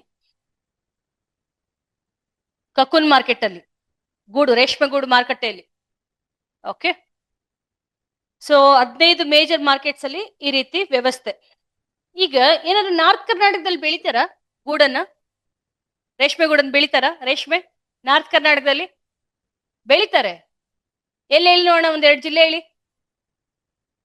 ಹಾವೇರಿಯಲ್ಲೂ ಕೂಡ ಬೆಳಿತಾರೆ, ಗೊತ್ತಾ? ಈಗ ಹಾವೇರಿಯಿಂದ ರಾಮನಗರಕ್ಕೆ ಗೂಡು ಬರಬೇಕು, ರೇಷ್ಮೆ ಗೂಡು ಬರಬೇಕು, ಟ್ರಾನ್ಸ್ಪೋರ್ಟೇಶನ್ ಜಾಸ್ತಿ ಆಗುತ್ತಲ್ವಾ? ಅದಕ್ಕೋಸ್ಕರ ಉತ್ತರ ಕರ್ನಾಟಕದಿಂದ ಈ ಒಂದು ರೇಷ್ಮೆ ಗೂಡು ಸಾಗಾಣಿಕೆ ಆಗ್ಬೇಕಾದ್ರೆ ಸಬ್ಸಿಡಿ ಕೊಡ್ತಿದ್ದಾರೆ ಗೌರ್ಮೆಂಟ್. ಮೊದಲು 10 ರೂಪಾಯಿ ಕೊಡೋರು, ಟ್ರಾನ್ಸ್ಪೋರ್ಟೇಶನ್ ಸಬ್ಸಿಡಿ ಅಂತ. ಈಗ ಕೆಜಿಗೆ 20 ರೂಪಾಯಿ ಕೊಡ್ತಿದ್ದಾರೆ. ಯಾರು? ಗೌರ್ಮೆಂಟ್. ಯಾರಿಗೆ? ಎಲ್ಲರಿಗೂ ಅಲ್ಲ, ಉತ್ತರ ಕರ್ನಾಟಕದಿಂದ ಇಲ್ಲಿಗೆ ಎತ್ಕೊಂಬತ್ತಾರಲ್ಲ, ಓಕೆ, ಗೂಡನ್ನ ಅಂತವ್ರಿಗೆ. ಓಕೆ, ಸೊ ಆ ಜಿಲ್ಲೆಯವರು ನೆನ್ಪಿಟ್ಕೋಬೇಕು. ಸಿಲ್ಕ್ ಪಾರ್ಕ್, ಅದೇ ಇಡೀ ಏಷ್ಯಾದಲ್ಲೇ ಸಿಲ್ಕ್ ಮ್ಯೂಸಿಯಂ ಅಂತ ಎಲ್ಲಿ ಬಂದಿರೋದು? Mysuru. Asia's largest silk museum Mysuru. ಆದ್ರೆ ಈ ಬಜೆಟ್ ಅಲ್ಲಿ ಸಿಲ್ಕ್ ಪಾರ್ಕ್ಗಳ ಬಗ್ಗೆ ಮಾತಾಡಿದ್ದಾರೆ. 4 ಕಡೆ ಸಿಲ್ಕ್ ಪಾರ್ಕ್. ಯಾವ್ದ್ಯಾವ್ದು? ಒಂದು ಹಾವೇರಿ, ರಾಮನಗರ, ಶಿಡ್ಲಘಟ್ಟ, ತಾಂಡವಪುರ, ಕಲಬುರ್ಗಿ. ಓಕೆ, ರಾಮನಗರ ಶಿಡ್ಲಘಟ್ಟ ನಿಮ್ಗೆ ಈಸಿಯಾಗಿ ಗೊತ್ತಾಗ್ಬಿಡತ್ತೆ. ಹಾವೇರಿ, ತಾಂಡವಪುರ. ತಾಂಡವಪುರ ಎಲ್ಲಿ ಬರುತ್ತೆ? ಮೈಸೂರು ಮತ್ತೆ ಕಲಬುರ್ಗಿ. Next animal husbandry. ಅದರಲ್ಲಿ ಪಶುಸಂಗೋಪನೆಯಲ್ಲಿ ಮೊದಲಿಗೆ ಮಿಲ್ಕ್ ಪ್ರೊಡಕ್ಷನ್. ನಮ್ದು ರೆಕಾರ್ಡ್ ಪ್ರೊಡಕ್ಷನ್ ಏನಪ್ಪಾ ಅಂತಂದ್ರೆ ಲಾಸ್ಟ್ ಅಂದ್ರೆ 1 ವರ್ಷದಿಂದ 1 ಕೋಟಿ ಲೀಟರ್ ಪರ್ ಡೇಗೆ. So we are producing, so record break ಬರ್ಕೊಳ್ಳಿ, 1 crore litre every day. 1 crore litre. ಹಂಗನ್ಬಿಟ್ಟು ನಾವೇ ಏನು ಲೀಡಿಂಗ್ ಪ್ರೊಡ್ಯೂಸರ್ ಅಲ್ಲ ಮಿಲ್ಕ್ದು. ಯಾರು ಲೀಡಿಂಗ್ ಪ್ರೊಡ್ಯೂಸರ್? ಯಾರು? UP. ಆಮೇಲೆ ಸೆಕೆಂಡು ರಾಜಸ್ಥಾನ್. ಓಕೆ, ಸೊ ನಾವು 9ನೇ ಸ್ಥಾನದಲ್ಲಿ ಇರೋದು. With respect to milk production we stand in 9th place. Okay, so ಆದ್ರೆ ಈ ಕೋಆಪರೇಟಿವ್ ಅಂತ ತಗೊಂಡ್ರೆ, ಮಿಲ್ಕ್ ಕೋಆಪರೇಟಿವ್ ತಗೊಂಡ್ರೆ ಎಷ್ಟು place? 2nd place. Milk cooperatives ಅಲ್ಲಿ ಅಮೂಲ್ ಆದ್ಮೇಲೆ KMF 2nd place ಅಲ್ಲಿ ಇದೆ. ಸೊ ಇಲ್ಲಿ ಅನುಗ್ರಹ ಸ್ಕೀಮ್ ಎಲ್ಲರೂ ಓದ್ಕೊಂಡಿರ್ತೀರ. ಏನಕ್ಕೆ ಅನುಗ್ರಹ?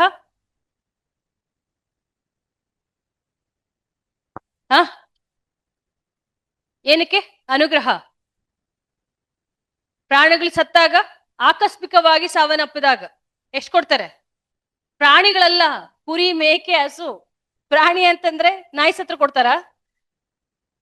ಸೊ ಕುರಿ, ಹಸು, ಮೇಕೆ, ಸೊ ಇಂತಹ ಒಂದು ಸಾಕು ಪ್ರಾಣಿಗಳು ಸತ್ತಾಗ, ಸಾಕು ಪ್ರಾಣಿಗಳಲ್ಲಪ್ಪ, ನಮ್ಮ ಜಾನುವಾರುಗಳು ಸತ್ತಾಗ ಯಾವ್ದು ಕೊಡ್ತಾರೆ? ಎಷ್ಟು ಕೊಡ್ತಾರೆ ದುಡ್ಡು? 15,000. ಯಾವ್ದಕ್ಕೆ? ಹಸುಗೆ. ಕುರಿಗೆ, ಮೇಕೆಗೆ ಮೊದ್ಲು 5,000 ಕೊಡ್ತಿದ್ರು, ಈಗ ರಿವೈಸ್ ಮಾಡಿದ್ರು 7,000ಕ್ಕೆ. ಓಕೆ, ಅನುಗ್ರಹ.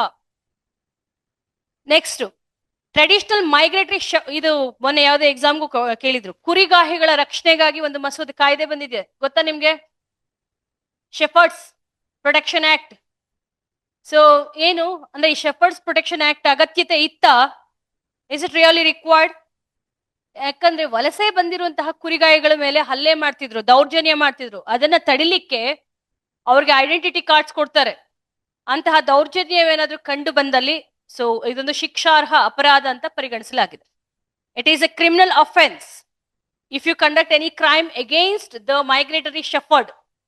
ಓಕೆ, ಸೊ ಕಾಯ್ದೆ ಬಂದಿದೆ. ಯಾವಾಗ ಬಂದಿದ್ದು?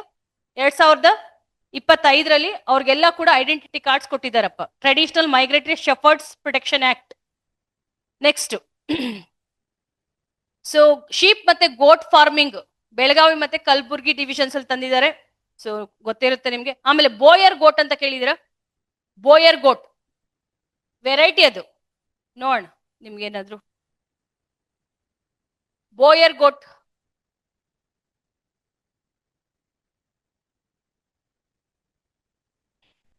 ಹಿಂಗಿರುತ್ತೆ. ಬೋಯರ್ ಗೋಟ್. ಈ ಬೋಯರ್ ಮೇಕೆ ಸಂತಾನೋತ್ಪತ್ತಿ ಕೇಂದ್ರ, ಬ್ರೀಡಿಂಗ್ ಸೆಂಟರ್ ಎಲ್ಲಿ ಬಂದಿದೆ ಗೊತ್ತಾ? ಟಗರು. ಎಲ್ಲಿ ಟಗರು? Mysuru. Boer goat breeding center established in Mysuru. Boer, BOER, boer goat breeding center Mysuru. ಮತ್ತೆ ಬಂಡೂರು ಶೀಪ್ ಬ್ರೀಡಿಂಗ್ ಸೆಂಟರ್ ಎಲ್ಲಿ ಬರ್ತಿದೆ? ಕಮಲಾಪುರ, ಸಾರಿ ಕಂಪಲಾಪುರ, ಪಿರಿಯಾಪಟ್ನ ಹತ್ರ ಕಂಪಲಾಪುರ. ಬೋಯರ್ ಗೋಟ್ದು ಮೈಸೂರು. ಬಂಡೂರು, ಬಂಡೂರು ಮೇಕೆ, ಬಂಡೂರು ಕುರಿ ಅಂತ ಕೇಳಿರ್ತೀರ. ಬನ್ನೂರ, ಬಂಡೂರ ಅದು. ಹಾ, ಹಾ, ಬನ್ನೂರು ಕುರಿ ಅದು ಬೀಗರೂಟಕ್ಕೆ ಹಾಕ್ತಾರಲ್ವಾ. Okay, Kamplapura village. Next Phaladhare camps. ಇದು important. Phaladhare camps.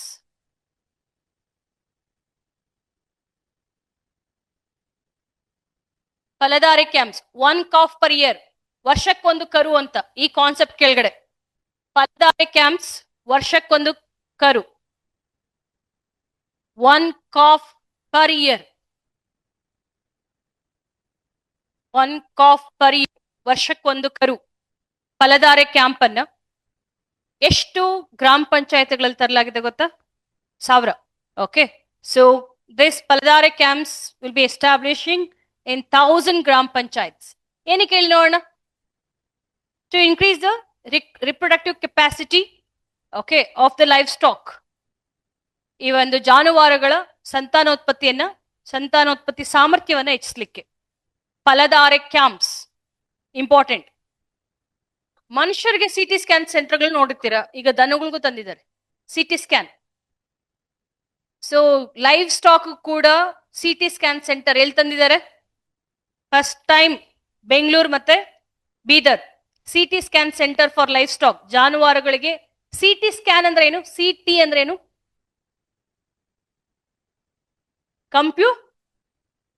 Computed tomography. Very good. Computed tomography. CT scan ಎಲ್ಲರೂ ಮಾಡ್ಸಿರ್ತೀರಾ, ಅರೆ ಏನು ಸಿಟಿ ಅಂದ್ರೆ ಏನು ಅಂತ ಗೊತ್ತಿರಲ್ಲ. ಕಂಪ್ಯೂಟೆಡ್ ಟೋಮೋಗ್ರಫಿ ಅಂದ್ರೆ ಇಡೀ ಬಾಡಿ ಆರ್ಗನ್ಸ್ ಎಲ್ಲ ನಿಮ್ಗೆ ಕಂಪ್ಲೀಟ್ ಒಂದು ಕ್ಲಿಯರ್ ಪಿಕ್ಚರ್ ಸಿಗುತ್ತೆ, ಕಂಪ್ಲೀಟ್ ಮಾಹಿತಿ ಸಿಗುತ್ತೆ. ಸಿಟಿ ಸ್ಕ್ಯಾನ್ ಈಗ ಲೈವ್ ಸ್ಟಾಕ್ ಕೂಡ ಡಿಸೀಸ್ ಅನ್ನು ಪತ್ತೆ ಮಾಡ್ಲಿಕ್ಕೆ ಬೆಂಗಳೂರು ಮತ್ತೆ ಬೀದರಲ್ಲಿ. ನೆಕ್ಸ್ಟ್ ಫಿಶರೀಸ್ ಅಂತ ಬಂದಾಗ ಮತ್ಸ್ಯ ದರ್ಶಿನಿ. ಏನ್ ಫಿಶರೀಸ್ ಅಷ್ಟು ಒಳ್ಳೆ ಸ್ಕೀಮ್ಸ್ ಇಲ್ಲ. ಮತ್ಸ್ಯ ದರ್ಶಿನಿ ಏನ್ ಹೇಳಿ ನೋಡೋಣ? ಮತ್ಸ್ಯ ದರ್ಶಿನಿ ಅಂತಂದ್ರೆ ಎಲ್ಲಾದ್ರೂ ಹೋಟ್ಲುಗಳು ಇರ್ತಾವಲ್ಲ, ಮತ್ಸ್ಯ ದರ್ಶಿನಿ ನೋಡಿರ್ತೀರ. ಸೊ ಸರ್ಕಾರದ ಒಂದು ನೇತೃತ್ವದಲ್ಲಿ ಹೋಟೆಲ್ಸ್ ತಾಜಾ ಮೀನಿನ ಊಟ ಸಿಗ್ತಾರೆ, ಸಬ್ಸಿಡಿ ದರದಲ್ಲಿ, ಕಡಿಮೆ ದರದಲ್ಲಿ ಕೊಡ್ತಿರ್ತಾರೆ. ಸೊ ಆ ತರ ಮತ್ಸ್ಯ ದರ್ಶಿನಿ ಇವುಗಳನ್ನ ಕ್ವಾಲಿಟಿ ಫಿಶ್ ಪ್ರಾಡಕ್ಟ್ಸ್ ಅನ್ನ ಕೊಡ್ತಾರೆ ಪಬ್ಲಿಕ್ಗೆ. ಓಕೆ, ಹುಬ್ಳಿ, ದಾವಣಗೆರೆ, ಬೆಳಗಾವಿ, ಚಿಕ್ಕಮಂಗ್ಳೂರು. ಸೊ ಅಲ್ಲಿ ಕೊಡ್ತಿದಾರಂತೆ ಮತ್ಸ್ಯ ದರ್ಶಿನಿ. ಸೊ ಹೊಸದಾಗಿ ತೆರಿತಾ ಇರೋದು ಎಲ್ಲೆಲ್ಲಿ ಅಂದ್ರೆ Belagavi, Davanagere, Hubli, Chikmagalur. Belagavi, Davanagere, Hubli, Chikmagalur. To promote fish consumption and quality fish to public. Next ಇದಾದ್ಮೇಲೆ ವಾಟರ್ ರಿಸೋರ್ಸಸ್. ಇದೊಂಚೂರು ಇಂಪಾರ್ಟೆಂಟ್ ಅಪ್ಪ. ವಾಟರ್ ರಿಸೋರ್ಸಸ್, ಜಲಸಂಪನ್ಮೂಲಗಳು. ಇದರಲ್ಲಿ ನದಿಗಳು, ಸಾರಿ ಈ ಒಂದು ಪ್ರಾಜೆಕ್ಟ್ಗಳು. ಮೇಕೆದಾಟು ಪ್ರಾಜೆಕ್ಟ್ ನ್ಯೂಸ್ ಅಲ್ಲಿ ಇದೆ. ಯಾಕೆ? Such a setback to ಯಾರಿಗೆ? ತಮಿಳ್ನಾಡು. ಯಾಕೆ ರಿಜೆಕ್ಟ್ ಆಯ್ತಲ್ಲ ಸುಪ್ರೀಂ ಕೋರ್ಟ್ ಅಲ್ಲಿ ಅವ್ರದ್ದು ಅರ್ಜಿ? ಮೇಕೆದಾಟುಗೆ ಹಾಕೊಂಡಿದ್ರಲ್ಲ ಅವರು. ಸೊ ಅವ್ರ ಪೆಟಿಷನ್ ಏನ್ ಕೋರ್ಟ್ ಅಲ್ಲಿ ಫೈಲ್ ಮಾಡಿದ್ರಲ್ಲ ತಮಿಳ್ನಾಡವರು, it has been rejected by supreme court. So ನಮಗೆ ಎಡ್ಜ್ ಸಿಕ್ತಿದ್ರಿಂದ. ಮೇಕೆದಾಟು ಯೋಜನೆ ನಿಮ್ಗೆಲ್ಲ ಗೊತ್ತಿದೆ. ಸೊ ಇದಕ್ಕೆ ಸುಪ್ರೀಂ ಕೋರ್ಟ್ ಇಂದ ನಮ್ಗೆ ಹಸಿರು ನಿಶಾನೆ ಸಿಕ್ಕಿದೆ. We have got green signal because the petition filed by Tamil Nadu is been dismissed by supreme court. ಅಂದ್ರೆ ಅರ್ಥ, ನೀನು ಅಪೋಸ್ ಮಾಡಂಗಿಲ್ಲಪ್ಪ ನೀನು ಈ ಒಂದು ಪ್ರಾಜೆಕ್ಟ್ಗೆ ಅಂತ. ಸೊ ಹಾಗಾದ್ರೆ ಮೇಕೆದಾಟು ಯೋಜನೆ ಅಂದ್ರೆ ಏನು? ಡೈವರ್ಟಿಂಗ್ ಅಥವಾ ಸೊ ಈ ಒಂದು ಅರ್ಕಾವತಿ ಮತ್ತೆ ಕಾವೇರಿ ಸಂಗಮ ಪ್ರದೇಶ, ಅದನ್ನ ಮೇಕೆದಾಟು ಅಂತ ಕರಿತೀವಿ. ಅಲ್ಲಿಂದ ನೀರನ್ನು ತಗೊಂಡ್ ಬಂದು ಎಷ್ಟು TMC ಹೇಳಿದೀನಿ, ಮರ್ತೋಗಿದ್ದೀರಾ? 4.75 TMC. ಸೊ ಇಷ್ಟು ನೀರನ್ನು ತಗೊಂಡ್ ಬಂದು ಬಿಳಿಗುಂಡ್ಲುವಿನಲ್ಲಿ ಅಣೆಕಟ್ಟನ್ನ ಕಟ್ಟಿ ಅಲ್ಲಿಂದ ನೀರನ್ನ 2 ಜಿಲ್ಲೆಗಳಿಗೆ ಹರಿಸೋದು, ರಾಮನಗರ ಮತ್ತೆ ಬೆಂಗಳೂರು. ಓಕೆ, ಕುಡಿಯುವ ನೀರಿಗಾಗಿ ಈ ಒಂದು ಯೋಜನೆ. ಅಷ್ಟೇ ಅಲ್ಲ, 400 ಮೆಗಾವ್ಯಾಟ್ ಅಷ್ಟು ಎಲೆಕ್ಟ್ರಿಸಿಟಿ ಕೂಡ, ಹೈಡ್ರೋ ಎಲೆಕ್ಟ್ರಿಸಿಟಿ ಕೂಡ ಇಲ್ಲಿ ಜನರೇಟ್ ಮಾಡ್ತೇವೆ. ಓಕೆ, ಮೇಕೆದಾಟು ಯೋಜನೆ.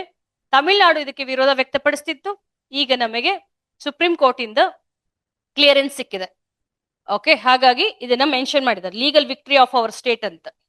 ಈಗ ಪ್ರಾಜೆಕ್ಟ್ ರಿಪೋರ್ಟ್ DPR ನ ರೆಡಿ ಮಾಡ್ಕೋತಿದ್ರು. DPR ಅಂದ್ರೆ ಏನ್ ಗೊತ್ತಾ? Detailed project report. ನೆಕ್ಸ್ಟ್ ಬಂದು ಹೆತ್ತಿನ ಹೊಳೆನೂ ಕೂಡ ಬಜೆಟ್ ಅಲ್ಲಿ ಮೆನ್ಷನ್ ಮಾಡಿದ್ದಾರೆ. ಹೆತ್ತಿನ ಹೊಳೆ ಏನು?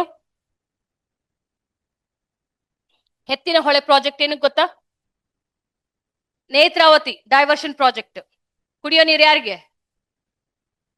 ಬೆಂಗಳೂರು, ತುಮಕೂರು, ಚಿಕ್ಕಬಳ್ಳಾಪುರ, ಚಿತ್ರದುರ್ಗ, ಕೋಲಾರ. ಸೊ ಇಂತಹ ಒಂದು ಬರಪೀಡಿತ ಜಿಲ್ಲೆಗಳಿಗೆ ಕುಡಿಯುವ ನೀರಿಗಾಗಿ ನೇತ್ರಾವತಿ ನೀರನ್ನ ತಿರುವುಗೊಳಿಸಿ, ಸೊ ಎತ್ತಿನ ಹೊಳೆ ಓಕೆ ಒಂದು ಪರಮಶಿವಯ್ಯ ಕಮಿಟಿ ನೇತೃತ್ವದಲ್ಲಿ, ಪರಮಶಿವಯ್ಯ ಸಮಿತಿ ನೇತೃತ್ವದ ಒಂದು ಶಿಫಾರಸಿನ ಆಧಾರದ ಮೇರೆಗೆ ಈ ಯೋಜನೆಯನ್ನ ಕೈಗೆತ್ತಿಕೊಳ್ಳಲಾಗಿರೋದು.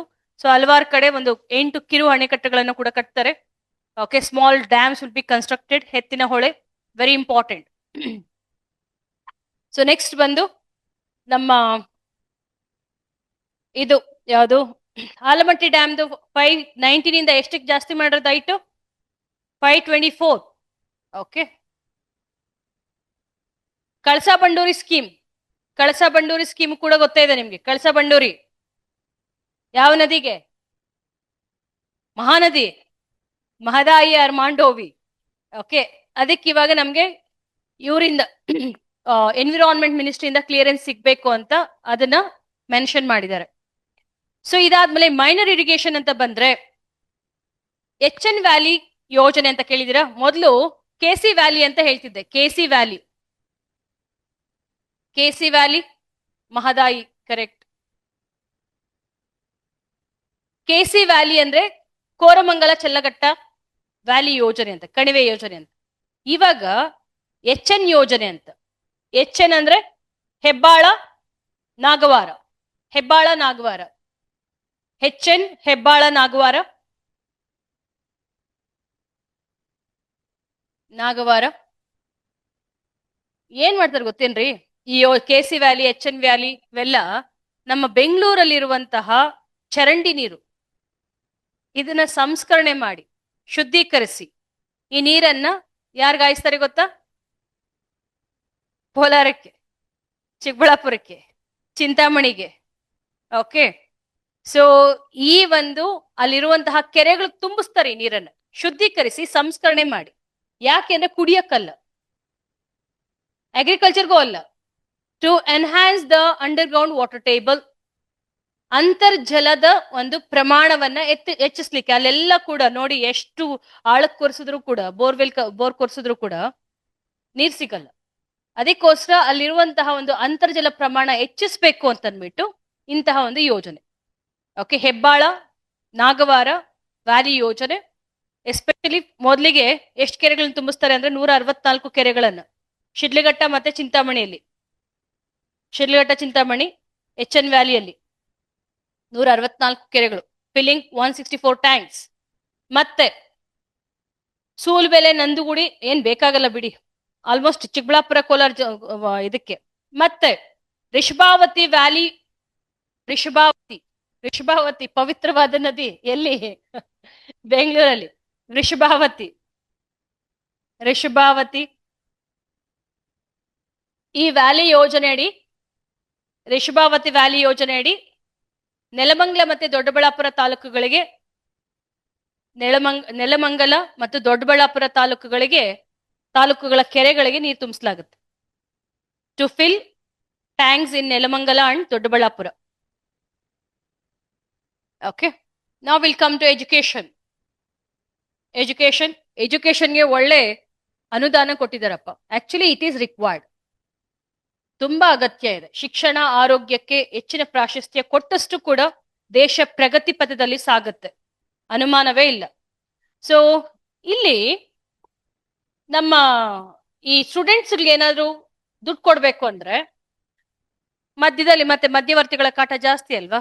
ಸ್ಟೂಡೆಂಟ್ಸ್ಗೆ ಅಂದ್ರೆ ಸ್ಕಾಲರ್ಶಿಪ್ಗಳು ಬರ್ತಾವಲ್ಲ, ಇವೆಲ್ಲ ಕೂಡ ಈಗ ಆನ್ಲೈನ್ ಡಿಬಿಟಿ ಅಂತ ಕೇಳಿದಿರಾ? ಡೈರೆಕ್ಟ್ ಬೆನಿಫಿಟ್ ಟ್ರಾನ್ಸ್ಫರ್, ಸೀದಾ ಅವ್ರ ಅಕೌಂಟ್ಗೆ ಹೋಗ್ಬಿಡುತ್ತೆ. ಮಕ್ಕಳು ಹೋಗಿ ಅಲಿಯಂಗಿಲ್ಲ, ಅವ್ರನ್ನ ಕೇಳಂಗಿಲ್ಲ, ಸೊ ಅವ್ರು ಅದರಲ್ಲಿ ಕತ್ರಿ ಹಾಕೋಂಗಿಲ್ಲ. ಸ್ಟೂಡೆಂಟ್ಸ್ಗೆ ಹಣವನ್ನ ಡಿಬಿಟಿ ಮೂಲಕ ಕೊಡ್ಲಾಗ್ತಿದೆ. Okay. Direct benefit transfer to bring transparency. Okay. So provided to students, facilities provided to students through DBT. ಮತ್ತೆ ರೂರಲ್ ಸರ್ಟಿಫಿಕೇಟ್, ನಿಮ್ಮ Kannada medium certificate, income certificate ಇವೆಲ್ಲ ಇದೆಯಲ್ಲ, ಇವೆಲ್ಲ ಆನ್ಲೈನ್ ಮೂಲಕ ಸಿಗುತ್ತೆ. Okay. So they can get through online. ಇವೆಲ್ಲ ಒಳ್ಳೇದಪ್ಪ, ಬೇಕೇ ಬೇಕು. ಇವಾಗ ನೀವು ಕೂಡ ಎಷ್ಟು ಕಷ್ಟ ಪಡ್ಬೇಕು ಗೊತ್ತಾ ಸರ್ಟಿಫಿಕೇಟ್ಸ್ ಎಲ್ಲ ತಗೋಬೇಕು ಅಂತಂದ್ರೆ. ನಾವು you can get through online. Next ಬಂದು ಉತ್ತಮ ಕಲಿಕೆ ಉಜ್ವಲ ಭವಿಷ್ಯ. ನೆಕ್ಸ್ಟ್ ಸ್ಕೀಮ್ ಇದ್ರಲ್ಲೇನೆ ಎಜುಕೇಶನ್ ಅಲ್ಲಿ ಉತ್ತಮ ಕಲಿಕೆ ಉಜ್ವಲ ಭವಿಷ್ಯ, ಉಜ್ವಲ ಭವಿಷ್ಯ. ಸ್ಕೀಮ್ಗಳು ಕಮ್ಮಿ ಇದಾವೆ ಇದರಲ್ಲಿ, ಆದ್ರೆ ಇಂಪಾರ್ಟೆನ್ಸ್ ಜಾಸ್ತಿ ಇದೆ. ಉತ್ತಮ ಕಲಿಕೆ ಉಜ್ವಲ ಭವಿಷ್ಯ 800 ಸ್ಕೂಲ್ಸ್ ಅನ್ನ, 800 ಸ್ಕೂಲ್ಸ್. ಇದನ್ನ ಏನಂತ ಮಾಡ್ತಾರೆ ಹೇಳಿ ನೋಡೋಣ. KPS ಅಂದ್ರೆ ಕರ್ನಾಟಕ ಪಬ್ಲಿಕ್ ಸ್ಕೂಲ್ಸ್, ಈ ಕರ್ನಾಟಕ ಪಬ್ಲಿಕ್ ಸ್ಕೂಲ್ ನ ಒಂದು ಆಬ್ಜೆಕ್ಟಿವ್ ಏನು ಅಂತ ಹೇಳ್ತೀರಾ ನನ್ಗೆ? ಧ್ಯೇಯೋದ್ದೇಶ ಏನು ಅಂತ? What is objective of KPS Karnataka public schools? ಏನ್ ಇಡ್ಬೋದು ಹೇಳಿ ನೋಡೋಣ. ಹಾ, ಇಂಗ್ಲಿಷ್ ಮೀಡಿಯಂ ಅಲ್ಲಿ ಗುಣಮಟ್ಟದ ಶಿಕ್ಷಣ ಸಿಗುತ್ತೆ. ಗುಣಮಟ್ಟದ ಶಿಕ್ಷಣ ಅಲ್ಲದೆ you can avail primary education, secondary education, even first PUC second PUC under one roof. ನೀವು ಮೊದ್ಲು ಏನ್ ಮಾಡ್ಬೇಕಿತ್ತು? 7ನೇ ಕ್ಲಾಸ್ ವರೆಗೂ ಒಂದ್ ಕಡೆ, 8, 9, 10 ಒಂದ್ ಕಡೆ, ಫಸ್ಟ್ PUC ಸೆಕೆಂಡ್ PUC ಒಂದ್ ಕಡೆ, ಆತರ ಏನೂ ಇಲ್ಲ. So up to second 12th standard ವರೆಗೂ ಒಂದೇ ಕಡೆ under one roof will get the quality education. Okay, that is KSP, Karnataka public school. Okay, KPS sorry. ಇದಕ್ಕೆ 500 ಸ್ಕೂಲ್ಗೆ ಯಾರು ಕೊಡ್ತಾರೆ ಗೊತ್ತಾ ಫಂಡ್ಸ್? ಔಟ್ ಆಫ್ 800 500 ಸ್ಕೂಲ್ಸ್ಗೆ ADB ಫಂಡ್ ಮಾಡ್ತಿದ್ರು. ADB ಅಂದ್ರೆ ಏನು? Asian development bank. So 500 schools is funded by ADB, Asian development bank. Okay, next ಇನ್ನು ಉಳಿದಿದ್ದು ನಮ್ಮ ಒಂದು ಸ್ಟೇಟ್ ಇಂದ KRDB ಮತ್ತೆ KMERC ಇಂದ, ಅದೇನ್ ಬೇಡ. ವಿದ್ಯಾ ವಿಕಾಸ್ ಸ್ಕೀಮ್. ವಿದ್ಯಾ ವಿಕಾಸ್ ಸ್ಕೀಮ್ ಅಲ್ಲಿ ವ್ಯಾಲ್ಯೂ ಎಜುಕೇಶನ್ ಬುಕ್ಸ್ ಕೊಡ್ತಾರೆ, ಮತ್ತೆ ಕೆಲವೊಂದು ಆಕ್ಟಿವಿಟಿ ಬುಕ್ಸ್ ಕೊಡ್ತಾರೆ. ಅದೇನ್ ಇಂಪಾರ್ಟೆಂಟ್ ಇಲ್ಲ ಬಿಡಿ. ಇದು ಇಂಪಾರ್ಟೆಂಟ್ ಅಪ್ಪ. ಏನಪ್ಪ ಅಂದ್ರೆ BRC ಸೆಂಟರ್ಸ್ ಅಲ್ಲಿ 204 BRC ಅಂದ್ರೆ ಏನು? Block resource centre. BRC centres ಅಂದ್ರೆ ಬ್ಲಾಕ್ ರಿಸೋರ್ಸ್ ಸೆಂಟರ್ಸ್. ಇಲ್ಲಿ ಒಬ್ಬ ಕ್ವಾಲಿಫೈಡ್ ಮೆಂಟಲ್ ಹೆಲ್ತ್ ಟ್ಯೂಟರ್ ಅನ್ನ ಇರ್ತಾರೆ. Okay, so mental health counsellor ಪ್ರತಿಯೊಂದು BRC ಸೆಂಟರ್ ಅಲ್ಲಿ qualified mental health counsellor to be appointed. ಇದೇನಪ್ಪ ಅಂದ್ರೆ ಲೋಕಲೈಸ್ಡ್ ಎಜುಕೇಶನ್ ಹಬ್ ಅನ್ನ BRC ಅಂತ ಕರಿತೀವಿ. ಲೋಕಲೈಸ್ಡ್ ಎಜುಕೇಶನ್ ಹಬ್ ಅಂದ್ರೆ ಒಂದು ಸ್ಥಳೀಯ ಶೈಕ್ಷಣಿಕ ಕೇಂದ್ರವಾಗಿರುತ್ತೆ ಇದು BRC ಅಂತ. ಇಲ್ಲಿ ಒಂದೊಂದು BRC ಸೆಂಟರ್ ಅಲ್ಲಿ ಒಬ್ಬ ಕೌನ್ಸಿಲರ್ ಇರ್ತಾನೆ. ಯಾಕೆಂದ್ರೆ ನಮ್ಮಲ್ಲಿ ಈಗ ಹೆಚ್ಚುತ್ತಿರುವಂತಹ ಮಾನಸಿಕ ಖಿನ್ನತೆ, ಒತ್ತಡ ಮತ್ತೆ ಡಿಪ್ರೆಷನ್ ಅಂತ ಮಾತಿದ್ರೆ ಡಿಪ್ರೆಷನ್ ಅಲ್ವೇನ್ರಿ? ಸೊ ಅದಕ್ಕೋಸ್ಕರ ಈ ಕೌನ್ಸಿಲರ್ಗಳನ್ನ ಇಡ್ತಿದ್ದಾರೆ. It's need of an hour, ಅಗತ್ಯ ಇದೆ. ನೆಕ್ಸ್ಟ್ ಇದಾದ್ಮೇಲೆ ಹೈಯರ್ ಎಜುಕೇಶನ್ಗೆ ಒಂದು ಸ್ಕೀಮ್ ಏನಪ್ಪಾ ಅಂತಂದ್ರೆ Karnataka higher education transformation project.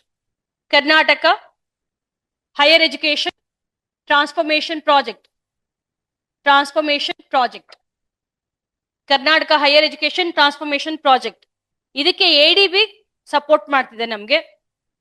Higher education ಅಂತಂದ್ರೆ ಯಾವ ಒಂದು ಕಾಲೇಜುಗಳನ್ನ ಅಪ್ಗ್ರೇಡ್ ಮಾಡಕ್ ಹೇಳಿ ನೋಡೋಣ? ಪಾಲಿಟೆಕ್ನಿಕ್, TI ಕಾಲೇಜಸ್, ಮತ್ತೆ ಬಿಟ್ರೆ ಫಸ್ಟ್ ಗ್ರೇಡ್ ಕಾಲೇಜು ಮತ್ತೆ ITIಗಳು, ಇವೆರಡನ್ನು ಕೂಡ ಅಪ್ಗ್ರೇಡ್ ಮಾಡ್ಲಿಕ್ಕೆ Karnataka higher education transformation project ತುಂಬಾ ಇಂಪಾರ್ಟೆಂಟ್. ಏನಂದ್ರೆ ಇದಕ್ಕೆ ADB ಫಂಡ್ ಮಾಡ್ತಿರೋದು. Asian development bank is funding this. Next Deepika ಯೋಜನೆ, ನಿಮ್ಗೆಲ್ಲರಿಗೂ ಗೊತ್ತೇ ಇದೆ.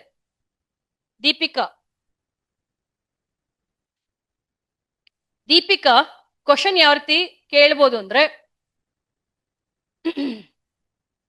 ಹೆಣ್ಣು ಮಕ್ಕಳಿಗೆ ಅಜೀಂ ಪ್ರೇಮ್ಜಿ ಅವರ ಒಂದು ಸಹಭಾಗಿತ್ವದಲ್ಲಿ ಹೆಣ್ಣು ಮಕ್ಕಳ ಒಂದು ಶಿಕ್ಷಣವನ್ನು ಪ್ರೋತ್ಸಾಹಿಸಲಿಕ್ಕೆ ತಂದಿರುವಂತಹ ಯೋಜನೆ ಯಾವುದು ಅಂತ, ದೀಪಿಕಾ ಯೋಜನೆ. ಎಲ್ಲ ಎಷ್ಟು ಮಕ್ಕಳಿದ್ರು ಅಷ್ಟು ಕೊಡ್ತಾರ? ಇಲ್ಲ, ಲಿಮಿಟ್ ಇದೆ. Private organisation ಅಲ್ವೇನ್ರಿ? ಅವ್ರೇನಂತ ಹೇಳಿದಾರೆ ಗೊತ್ತಾ? ನಾನ್ 37,000 ಹೆಣ್ಮಕ್ಳಿಗೆ ಅಷ್ಟೇ ಕೊಡಕ್ಕಾಗದು. ಇದ್ರ ಮೇಲೆ ಕೊಡಂಗಿದ್ರೆ ಸ್ಟೇಟ್ ಗೌರ್ಮೆಂಟ್ ಕೊಟ್ಕೋಬೇಕು. ಅರ್ಥ ಆಗ್ತಿದ್ಯಾ? So Azim Premji foundation is providing scholarship to 37,000 girl students. 37,000. ಎಷ್ಟು ದುಡ್ಡು ಕೊಡ್ತಾರೆ? ದುಡ್ಡು ಕೊಡೋದು 30,000 ಕೊಡ್ತಾರೆ, 30,000. ಅದಾದ್ಮೇಲೆ ಯಾರಿಗೆ ಕೊಡ್ತಾರೆ ಅನ್ನೋದು ಇಂಪಾರ್ಟೆಂಟ್ ಅಲ್ವಾ? 10ನೇ ಕ್ಲಾಸ್ ಪಾಸ್ ಆಗಿರೋರ್ಗೆ ಮತ್ತೆ 12ನೇ ಕ್ಲಾಸ್ ಪಾಸ್ ಆಗಿರೋರ್ಗೆ. 10ನೇ ಕ್ಲಾಸ್ ಪಾಸ್ ಆಗಿರೋರ್ಗೆ 11th 12th ಓದ್ಬೋದು. 12th ಪಾಸ್ ಆಗಿರೋರ್ಗೆ ಮತ್ತೆ ಅದ್ರ ಎಲ್ಲಿ ಓದಿರ್ಬೇಕು ಇವರು? ಗವರ್ಮೆಂಟ್ ಸ್ಕೂಲ್ಸ್ ಕಾಲೇಜಸ್ ಅಲ್ಲಿ ಓದಿರ್ಬೇಕು. 10th and 12th passed students can avail this scholarship. 10ನೇ ಮತ್ತೆ ಫೇಲ್ ಆದ್ರೆ ಕೊಡಲ್ಲ, ಆ ವರ್ಷ ಕಟ್ಟು. ಹಂಗಾದ್ರೂ ಓದ್ತಾರಪ್ಪ ಮಕ್ಕಳು. Okay, that's very good scheme. Okay, 10th ಮತ್ತೆ 12th ಮಕ್ಕಳಿಗೆ ಕೊಡುವಂಥದ್ದು ದೀಪಿಕಾ ಸ್ಕಾಲರ್ಶಿಪ್. ರೋಹಿತ್ ವೇಮುಲ ಆಕ್ಟ್, ಇದು ಇಂಪಾರ್ಟೆಂಟ್. ರೋಹಿತ್ ವೇಮುಲ ಆಕ್ಟ್ ಏನ್ ಗೊತ್ತಾ? ಮೊನ್ನೆ ಇತ್ತೀಚೆಗೆ ನಾನು ನಿಮ್ಗೆ ಹೇಳ್ದೆ, ಹೇಟ್ ಸ್ಪೀಚಸ್ ಪ್ರಿವೆನ್ಷನ್ ಆಕ್ಟ್ ಅಂತ ತಂದಿದ್ದಾರೆ ಅಂತ. ಓಕೆ, ದ್ವೇಷ ಭಾಷಣ ತಡೆ ಕಾಯ್ದೆ ಅಂತ. ಯಾಕೆ ಅಂದ್ರೆ ಟು ಬ್ರಿಂಗ್ ಕಮ್ಯುನಲ್ ಹಾರ್ಮೋನಿ. ನಮ್ಮಲ್ಲಿ ಕಮ್ಯುನಲ್ ರಕ್ಕಸ್ ಅಥವಾ ಕಮ್ಯುನಲ್ ವೈಲೆನ್ಸ್ ಜಾಸ್ತಿ ಆಗ್ತಾ ಇದೆ. ಕೋಮು ಹಿಂಸೆ, ಕೋಮು ಗಲಭೆ, ಓಕೆ, ಹೊಟ್ಟೆ ಕಿಚ್ಚನ ಮಾತುಗಳು, ದ್ವೇಷ ಮಾತುಗಳು, ದ್ವೇಷ ಪೂರಿತ ಭಾಷಣ, ಅವುಗಳಿಗೆ ಕಡಿವಾಣ ಹಾಕ್ಬೇಕು ಅಂತ ಅಂದ್ಬಿಟ್ಟು ಇಂತಹ ಕಾಯ್ದೆಗಳನ್ನು ತಂದಿರೋದು. ಮತ್ತೆ atrocities against Dalits major issue ಆಗ್ತಿರೋದು ಗೊತ್ತಾ ಈಗ? ದಲಿತರ ಮೇಲೆ ದೌರ್ಜನ್ಯ, ಸೊ ಅವ್ರ ಮೇಲೆ ಎಸಗ್ತಿರುವಂತಹ ಒಂದು ಹಿಂಸೆ, ಅವುಗಳನ್ನು ಕಮ್ಮಿ ಮಾಡ್ಬೇಕು ಅಂತ ಅಂದ್ಬಿಟ್ಟು ಈಗ ವೇಮುಲ ಯಾರು ಗೊತ್ತಾ ನಿಮ್ಗೆ? ಯಾರು ಇವರು? ಒಬ್ಬ ದಲಿತ್ ಲೀಡರ್, ಹೈದ್ರಾಬಾದ್ ಅಲ್ಲಿ ಓದ್ತಾ PhD ಸ್ಟೂಡೆಂಟ್ ಅಪ್ಪ, ದಲಿತ್ ಆಕ್ಟಿವಿಸ್ಟ್. ಪ್ರತಿಭಟನೆಗಳೆಲ್ಲ ಜೋರಾಗಿ ಮಾಡಿದ್ರು, ದಲಿತರ ಹಕ್ಕುಗಳಿಗಾಗಿ ಹೋರಾಟ ಎಲ್ಲ ಮಾಡ್ತಿದ್ರು. ಸೊ ಸ್ಟೂಡೆಂಟ್ ಆರ್ಗನೈಸೇಷನ್ ಇಂದ ಮಾಡೋರು ಸೂಸೈಡ್ ಮಾಡ್ಕೊಂಡ್ರು. ಈ committed suicide. Okay, could not able to bear the pressure. Okay, ಅವ್ರ ಹೆಸರಲ್ಲೇನೆ ಈಗ ವೇಮುಲ ಆಕ್ಟ್, ರೋಹಿತ್ ವೇಮುಲ ಅಂತ ಅವ್ರ ಹೆಸರು, ವೆರಿ ಬ್ರೈಟ್ ಸ್ಟೂಡೆಂಟ್. ಓಕೆ, ಅವ್ರ ಹೆಸರಲ್ಲಿ ಈ ಒಂದು ಕಾಯ್ದೆನ ತಂದಿದ್ದಾರೆ. ಏನಕ್ಕೆ ಅಂದ್ರೆ, ಸೊ ಜಾತಿ ಆಧಾರಿತ ಒಂದು ತಾರತಮ್ಯ ಮಾಡಿದ್ರೆ, okay, so they will be imprisoned to prevent atrocities on caste lines. ಜಾತಿ ಆಧಾರಿತ ತಾರತಮ್ಯ ಮಾಡಿದ್ರೆ. ಆಮೇಲೆ ಸ್ಟೂಡೆಂಟ್ಗಳಿಗೆ ಎಲೆಕ್ಷನ್ಸ್, ಇದನ್ನ ಒಪಿನಿಯನ್ ಕೇಳ್ಬೋದು ನಿಮ್ಮನ್ನ. ನೀವ್ ಹೇಳಿ ನೋಡೋಣ. ಸ್ಟೂಡೆಂಟ್ಗಳಿಗೆ ಸ್ಟೂಡೆಂಟ್ ಯೂನಿಯನ್ ಎಲೆಕ್ಷನ್ಸ್ ಅನ್ನ ಕಾಲೇಜಲ್ಲಿ ಯೂನಿವರ್ಸಿಟಿಲಿ ಮಾಡ್ಬೇಕು ಅಂತ ಹೇಳಿದ್ದಾರೆ. ಸರಿನಾ? ಇದು ಏನಾಗ್ಬೋದು? ಇದರಿಂದ ಪ್ಲಸ್ ಏನು ಮೈನಸ್ ಏನು? ಲೀಡರ್ಶಿಪ್ ಕ್ವಾಲಿಟಿ ಬಜೆಟ್ ಅಲ್ಲಿ ಇರೋದು ಹೇಳ್ಬೇಡಿ, ಬೇರೆ ಹೇಳಿ. ಈ ಒಂದು ಸ್ಟೂಡೆಂಟ್ಸ್ ಯೂನಿಯನ್ ಎಲೆಕ್ಷನ್ಸ್ ಅನ್ನ ಮಾಡ್ತಿದ್ದಾರೆ ಕಾಲೇಜಸ್ ಅಲ್ಲಿ ಮತ್ತೆ ಯೂನಿವರ್ಸಿಟೀಸ್ ಅಲ್ಲಿ. ಇದರಿಂದ ಪ್ಲಸ್ ಬಂದು ಲೀಡರ್ಶಿಪ್ ಕ್ವಾಲಿಟಿನ ಬೆಳೆಸಬಹುದು ಅಂತ ಹೇಳ್ತಿದ್ದಾರೆ. ಅದು ಬಜೆಟ್ ಅಲ್ಲಿ ಹೇಳಿದ್ದಾರೆ. ಅವೇರ್ನೆಸ್ ಮೂಡಿಸೋದ, ಪಾರ್ಟಿಸಿಪೇಷನ್, ಡೆಮೋಕ್ರಸಿ ಅಂದ್ರೆ ಅದೇನಲ್ವಾ? ದ ಹಾರ್ಟ್ ಆಫ್ ಎಲೆಕ್ಷನ್ಸ್ ಅಥವಾ art of democracy lies in election ಅಂತ ಕರಿತೀವಿ. ಸೊ ಹಾಗಾಗಿ ಈ ಡೆಮೋಕ್ರೆಟಿಕ್ ಪ್ರಿನ್ಸಿಪಲ್ಸ್ ಗೊತ್ತಾಗುತ್ತೆ, ಎಲೆಕ್ಷನ್ಸ್ ನ ಒಂದು ಮಹತ್ವ ಗೊತ್ತಾಗುತ್ತೆ. ಅದಕ್ಕೋಸ್ಕರ ಓಕೆ. ನೆಗೆಟಿವ್ಸ್ ಏನಾಗುತ್ತೆ? ನೆಗೆಟಿವ್ ಏನು? ಅಲ್ಲೇ ಡಿವೈಡ್ ಆಗ್ತಾರೆ. ಆಮೇಲೆ ಹಾರ್ಮೋನಿ ಹೋಗುತ್ತೆ, ಹೌದಾ? ಆಮೇಲೆ ತಾರತಮ್ಯ, ಅಲ್ಲಿ ಕೂಡ ಯಾರು ರಿಚ್ ಪರ್ಸನ್ ಮಕ್ಳಿರ್ತಾರೆ ಅಲ್ವೇನ್ರಿ, ಚೆನ್ನಾಗಿ ಕರ್ಕೊಂಡೋಗಿ ಸ್ವಲ್ಪ ಬಿರಿಯಾನಿ ತಿನ್ಸಿದ್ರೆ ಎಲ್ಲರೂ ಓಟ್ ಹೊತ್ತಾರೆ, ಹೌದಾ? So again the muscle power, money power will prevail at school level only. Okay, anyway next ಬಂದು ಡಿಜಿಟಲ್ ಲೈಬ್ರರಿ. ಇದೇನ್ ಬೇಡ ಬಿಡಿ. ಈಗ ಅನೇಮಿಯಾ ಮುಕ್ತ ಕರ್ನಾಟಕ ಎಷ್ಟರೊಳಗಡೆ ಮಾಡ್ಬೇಕು? 2020 ಯಾರಾದ್ರೂ ಭಯಬಿಡ್ತಿದ್ದೀರ ನೋಡಿ. 2047 ಅನೇಮಿಯಾ ಅಷ್ಟು ಬೇಗ ಮುಕ್ತ ಮಾಡಕ್ ಆಗಲ್ಲ. ನೀವ್ ಹೇಳ್ತಾರೆ 2027 ಹೇಳ್ತಿದ್ರಲ್ಲ, ಅದ್ ಯಾವ್ದಕ್ ಗೊತ್ತಾ? ಸಿಕಲ್ ಸೆಲ್ ಅನೇಮಿಯಾನ ಸೊ ಭಾರತದಿಂದ ನಿರ್ಮೂಲನೆ ಮಾಡ್ಬೇಕು ಅಂತ 2027 ಗುರಿ ಇಟ್ಕೊಂಡಿರೋದು. ಬಟ್ ನಮ್ಮ ಕರ್ನಾಟಕದಲ್ಲಿ ಅನೇಮಿಯಾ ಮುಕ್ತ ಕರ್ನಾಟಕ ಮಾಡ್ಬೇಕು ಅಂತ 2047. ಯಾಕಂದ್ರೆ more than 50% of women and children are suffering from anaemia. Anaemia ಅಂದ್ರೆ ಏನು? Loss of RBC blood count ಅಥವಾ ಈ ಒಂದು ಐರನ್ ಡಿಫಿಷಿಯನ್ಸಿ. ಸೊ ಎನಿವೆ, ಇದಾದ್ಮೇಲೆ ಝೀರೋ ಪ್ರಿವೆಂಟ್ ಮ್ಯಾಟರ್ನಲ್ ಡೆತ್. ಇದಂತೂ ತುಂಬಾ ನಮ್ಮ ಕರ್ನಾಟಕ ಒಳ್ಳೆ ಯಶಸ್ಸನ್ನ ಸಾಧಿಸಿದೆ. ಮಾತೃ ಮರಣ ದರ ಈಗ ಝೀರೋ ಪ್ರಿವೆಂಟಬಲ್ ಮ್ಯಾಟರ್ನಲ್ ಡೆತ್ ಅಂತ ಅಂದ್ಬಿಟ್ಟು, ಅಂದ್ರೆ ಏನ್ ಮಾಡಿದಾರೆ ಗೊತ್ತಾ? ಈ ಮಿಷನ್ ಅಡಿ ಒಂದು ತಾಯಿ ಸತ್ಲು ಅಂದ್ರೆ ಹೆರಿಗೆ ಆಗೋ ಸಂದರ್ಭದಲ್ಲಿ ಆ ತಾಯಿ ಯಾಕೆ ಸತ್ಲು, ಓಕೆ, ಯಾವ್ದ್ರ ಕೊರತೆಯಿಂದ ಸತ್ಲು, ಕಂಪ್ಲೀಟ್ ಒಂದು ಎಕ್ಸ್ಪರ್ಟ್ ಕಮಿಟಿನೇ ನೇಮಕ ಮಾಡ್ತಾರೆ.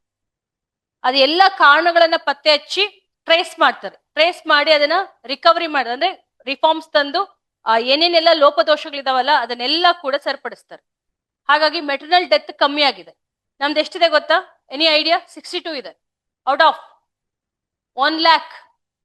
1,00,000 ಡೆಲಿವರಿಯಲ್ಲಿ, ಓಕೆ, ಡೆಲಿವರಿ 1,00,000 ಹೆಣ್ಮಕ್ಳು ಡೆಲಿವರಿ ಆಯ್ತು ಅಂದ್ರೆ ಅದರಲ್ಲಿ 62 ತಾಯಿಯಂದ್ರು ಸಾವನ್ನಪ್ಪಿದ್ದಾರೆ ಹೆರಿಗೆಯ ಸಂದರ್ಭದಲ್ಲಿ, before reaching 1 year. Okay, that is maternal mortality death. Okay, ಮಾತೃ ಮರಣ ದರ ಅಂತ ಕರಿತೇವೆ. ಕರ್ನಾಟಕದ್ದು 62 ಇದೆ, ಏನ್ ಒಳ್ಳೆ ನಂಬರ್ ಏನಲ್ಲ.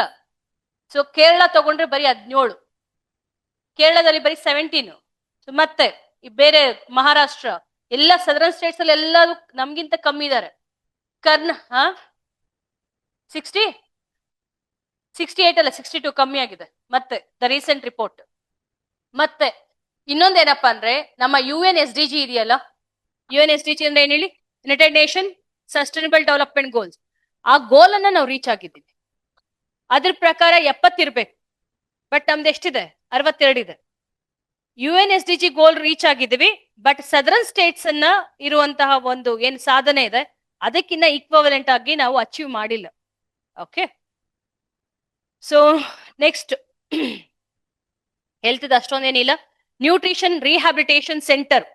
ಸೊ ಈ ಒಂದು ಪೌಷ್ಟಿಕತೆಯನ್ನ ಒದಗಿಸುವಂತಹ ಕೇಂದ್ರಗಳು 86 ತಾಲೂಕುಗಳಲ್ಲಿ ತೆರೆದಿದ್ದಾರೆ. ಓಕೆ, ನ್ಯೂಟ್ರಿಷನ್ ರಿಹ್ಯಾಬಿಲಿಟೇಷನ್ ಸೆಂಟರ್ ಅನ್ನು. ಮತ್ತೆ ಫ್ರೀ ಇನ್ಸುಲಿನ್ ಪೆನ್ಸ್ ಮಕ್ಕಳು ಕೊಡ್ತಿದ್ದಾರೆ. ಈಗ ಡಯಾಬಿಟಿಸ್ ಅಲ್ಲಿ 2 ತರ ಇದೆ. ಯಾವ್ದು? Type 1, type 2. ಮಕ್ಕಳಿಗೆ ಬರೋದು ಯಾವುದು? ಅನುವಂಶೀಯವಾಗಿ ಬರೋದು ಯಾವುದು? Type 1.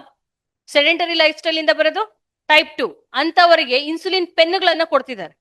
Insulin pens less than 18 years, 18 ವರ್ಷ ಕೆಳಗಿರೋರ್ಗೆ.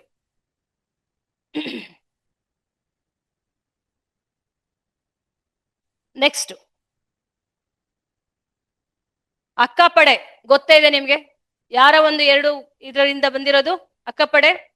ಮಹಿಳಾ ಮತ್ತು ಮಕ್ಕಳ ಆಯೋಗ ಮತ್ತೆ ಪೊಲೀಸ್ ಅಥವಾ ಮಿನಿಸ್ಟ್ರಿ ಆಫ್ ಹೋಮ್ ಅಫೇರ್ಸ್. ಯಾರನ್ನ ಪ್ರೊಟೆಕ್ಟ್ ಮಾಡೋದು? ಮಹಿಳೆಯರನ್ನ ಮಾತ್ರನ, ಮಹಿಳೆ ಮತ್ತು ಮಕ್ಕಳನ್ನ. ನೆಕ್ಸ್ಟ್ ದೇವದಾಸಿಗಳನ್ನ ಮತ್ತೆ ತೃತೀಯ ಲಿಂಗಿಗಳನ್ನ ಸರ್ವೆ ಮಾಡಿದ್ದಾರೆ. ಯಾವ ಆಪ್ ಅದು? ಕರ್ಮಣಿ ಆಪ್. ಓಕೆ, ಸೊ ಈ ಒಂದು HIV ಇನ್ಫೆಕ್ಟೆಡ್ ಪೇಷಂಟ್ಸ್ಗೆ ಅಂತ ಇರುವಂತಹ ಸ್ಕೀಮ್ ಯಾವುದು? HIV ಇನ್ಫೆಕ್ಟೆಡ್ ಪೇಷಂಟ್ಸ್ಗೆ ಧನಶ್ರೀ ಸ್ಕೀಮ್. ಅವರಿಗೆ ಹಣಕಾಸಿನ ಅನುದಾನ ಕೊಡ್ತಾರೆ ಯಾರು? State government. ಚೇತನ ಯಾರಿಗೆ? ಚೇತನ ಸೆಕ್ಸ್ ವರ್ಕರ್ಸ್ಗೆ. Okay, Chetana scheme for sex workers, Dhanashree scheme for HIV patients. Next NIMHANS ಮತ್ತೆ ಡಿಮಾನ್ಸ್. ಡಿಮಾನ್ಸ್ ಅಂದ್ರೆ ಏನು? DIMHANS Dharwad institute of mental health and neuroscience. Okay, NIMHANS ಮತ್ತೆ ಡಿಮಾನ್ಸ್ ಇವೆರಡರ ಒಂದು ಸಹಭಾಗಿತ್ವದಲ್ಲಿ ಏನ್ ಮಾಡ್ತಿದ್ದಾರೆ? ಡಿ ಅಡಿಕ್ಷನ್ ಮತ್ತೆ rehabilitation centre, de-addiction rehabilitation centre ಅನ್ನ ತರ್ತಿದ್ದಾರೆ. ಸ್ವಾವಲಂಬಿ ಸಾರಥಿ ಗೊತ್ತಿದೆ ನಿಮ್ಗೆ? ಯಾರಿಗೆ? 4 ಚಕ್ರಗಳ ವಾಹನ. 4 ಚಕ್ರಗಳ ವಾಹನವನ್ನ ಯಾರಿಗೆ ಕೊಡ್ತಿರೋದು? ಎಲ್ಲರಿಗೂ, SC ST OBC. Okay, so almost ಈ ಒಂದು ಎಜುಕೇಶನ್ ಅಂದ್ರೆ ಇನ್ನು ಉಳಿದಿದ್ದು ಯಾವ್ದಿದೆ ಅಂತಂದ್ರೆ ಫ್ಯಾಕ್ಟ್ಸ್ ಬೇಸ್ಡ್ ಇದೆ. That I can cover it in okay budget class ಅಲ್ಲಿ. ಇಷ್ಟೇ ನಿಮಗೆ ಸಾಮಾನ್ಯವಾಗಿ ಕೇಳೋದು. ಇನ್ನೊಂದು 5 ನಿಮಿಷ ತಗೋತೀನಿ. ಆಶಾದೀಪ ಸ್ಕೀಮ್ ಏನಕ್ಕೆ? ಆಶಾದೀಪ ಯಾರಿಗೆ? SC ST ಆ ಒಂದು ಸ್ಟೂಡೆಂಟ್ಸ್ಗೆ ಅಪ್ರೆಂಟೈಸ್ಶಿಪ್ ಪ್ರೋಗ್ರಾಮ್ ಅನ್ನ ಕೊಡೋದು. SC ST ಸ್ಟೂಡೆಂಟ್ಸ್ಗೆ ಅಪ್ರೆಂಟೈಸ್ಶಿಪ್ ಪ್ರೋಗ್ರಾಮ್ ಕೊಡೋದು ಆಶಾದೀಪ. ಅನ್ನಭಾಗ್ಯ. ಅನ್ನಭಾಗ್ಯದಲ್ಲಿ ಇವಾಗ ಇದನ್ನ ಕೇಳ್ಬೋದಪ್ಪ, ಇದು ಒಪಿನಿಯನ್ ಬೇಸ್ಡ್ ಕ್ವಶನ್. ಏನಂದ್ರೆ ಮೊದಲು ಫುಡ್ ಸೆಕ್ಯೂರಿಟಿ ಕೊಡ್ತಿದ್ರು, ಈಗ ನ್ಯೂಟ್ರಿಷನಲ್ ಸೆಕ್ಯೂರಿಟಿ. ಏನ್ ನ್ಯೂಟ್ರಿಷನಲ್ ಸೆಕ್ಯೂರಿಟಿ? ಬೇಳೆ ಕೊಡ್ತಿದ್ದಾರೆ, ಉಪ್ಪು, ಸಕ್ಕರೆ, ಎಣ್ಣೆ. This is called nutritional security. ಮೊದಲು ಬರೀ ಹೊಟ್ಟೆ ತುಂಬಿಸ್ತಿದ್ರು, ಈಗ ಪೌಷ್ಟಿಕಾಂಶಗಳನ್ನ ಹೊಂದಿರುವಂತಹ ಇಂದಿರಾ ಕಿಟ್ ಕೇಳಿದಿರಾ? 5 kg ಅಕ್ಕಿ ಬದಲಿಗೆ ಇಂದಿರಾ ಕಿಟ್ ಅನ್ನ ಕೊಡ್ತಿದ್ದಾರೆ. So providing nutritional security. Okay, so ಇಷ್ಟು MG ನರೇಗಾದ ಒಂದ್ ಸ್ವಲ್ಪ ಇದನ್ನ ನೀವೊಂದು ನೋಟ್ಸ್ ಮಾಡ್ಕೊಂಡ್ರೆ ಒಳ್ಳೇದು. Okay, so this all about ಏನು the important schemes and gist of budget. Okay, so ಇಷ್ಟು ನೋಡ್ಕೊಂಡು ಹೋಗಿ. All the best. Thank you.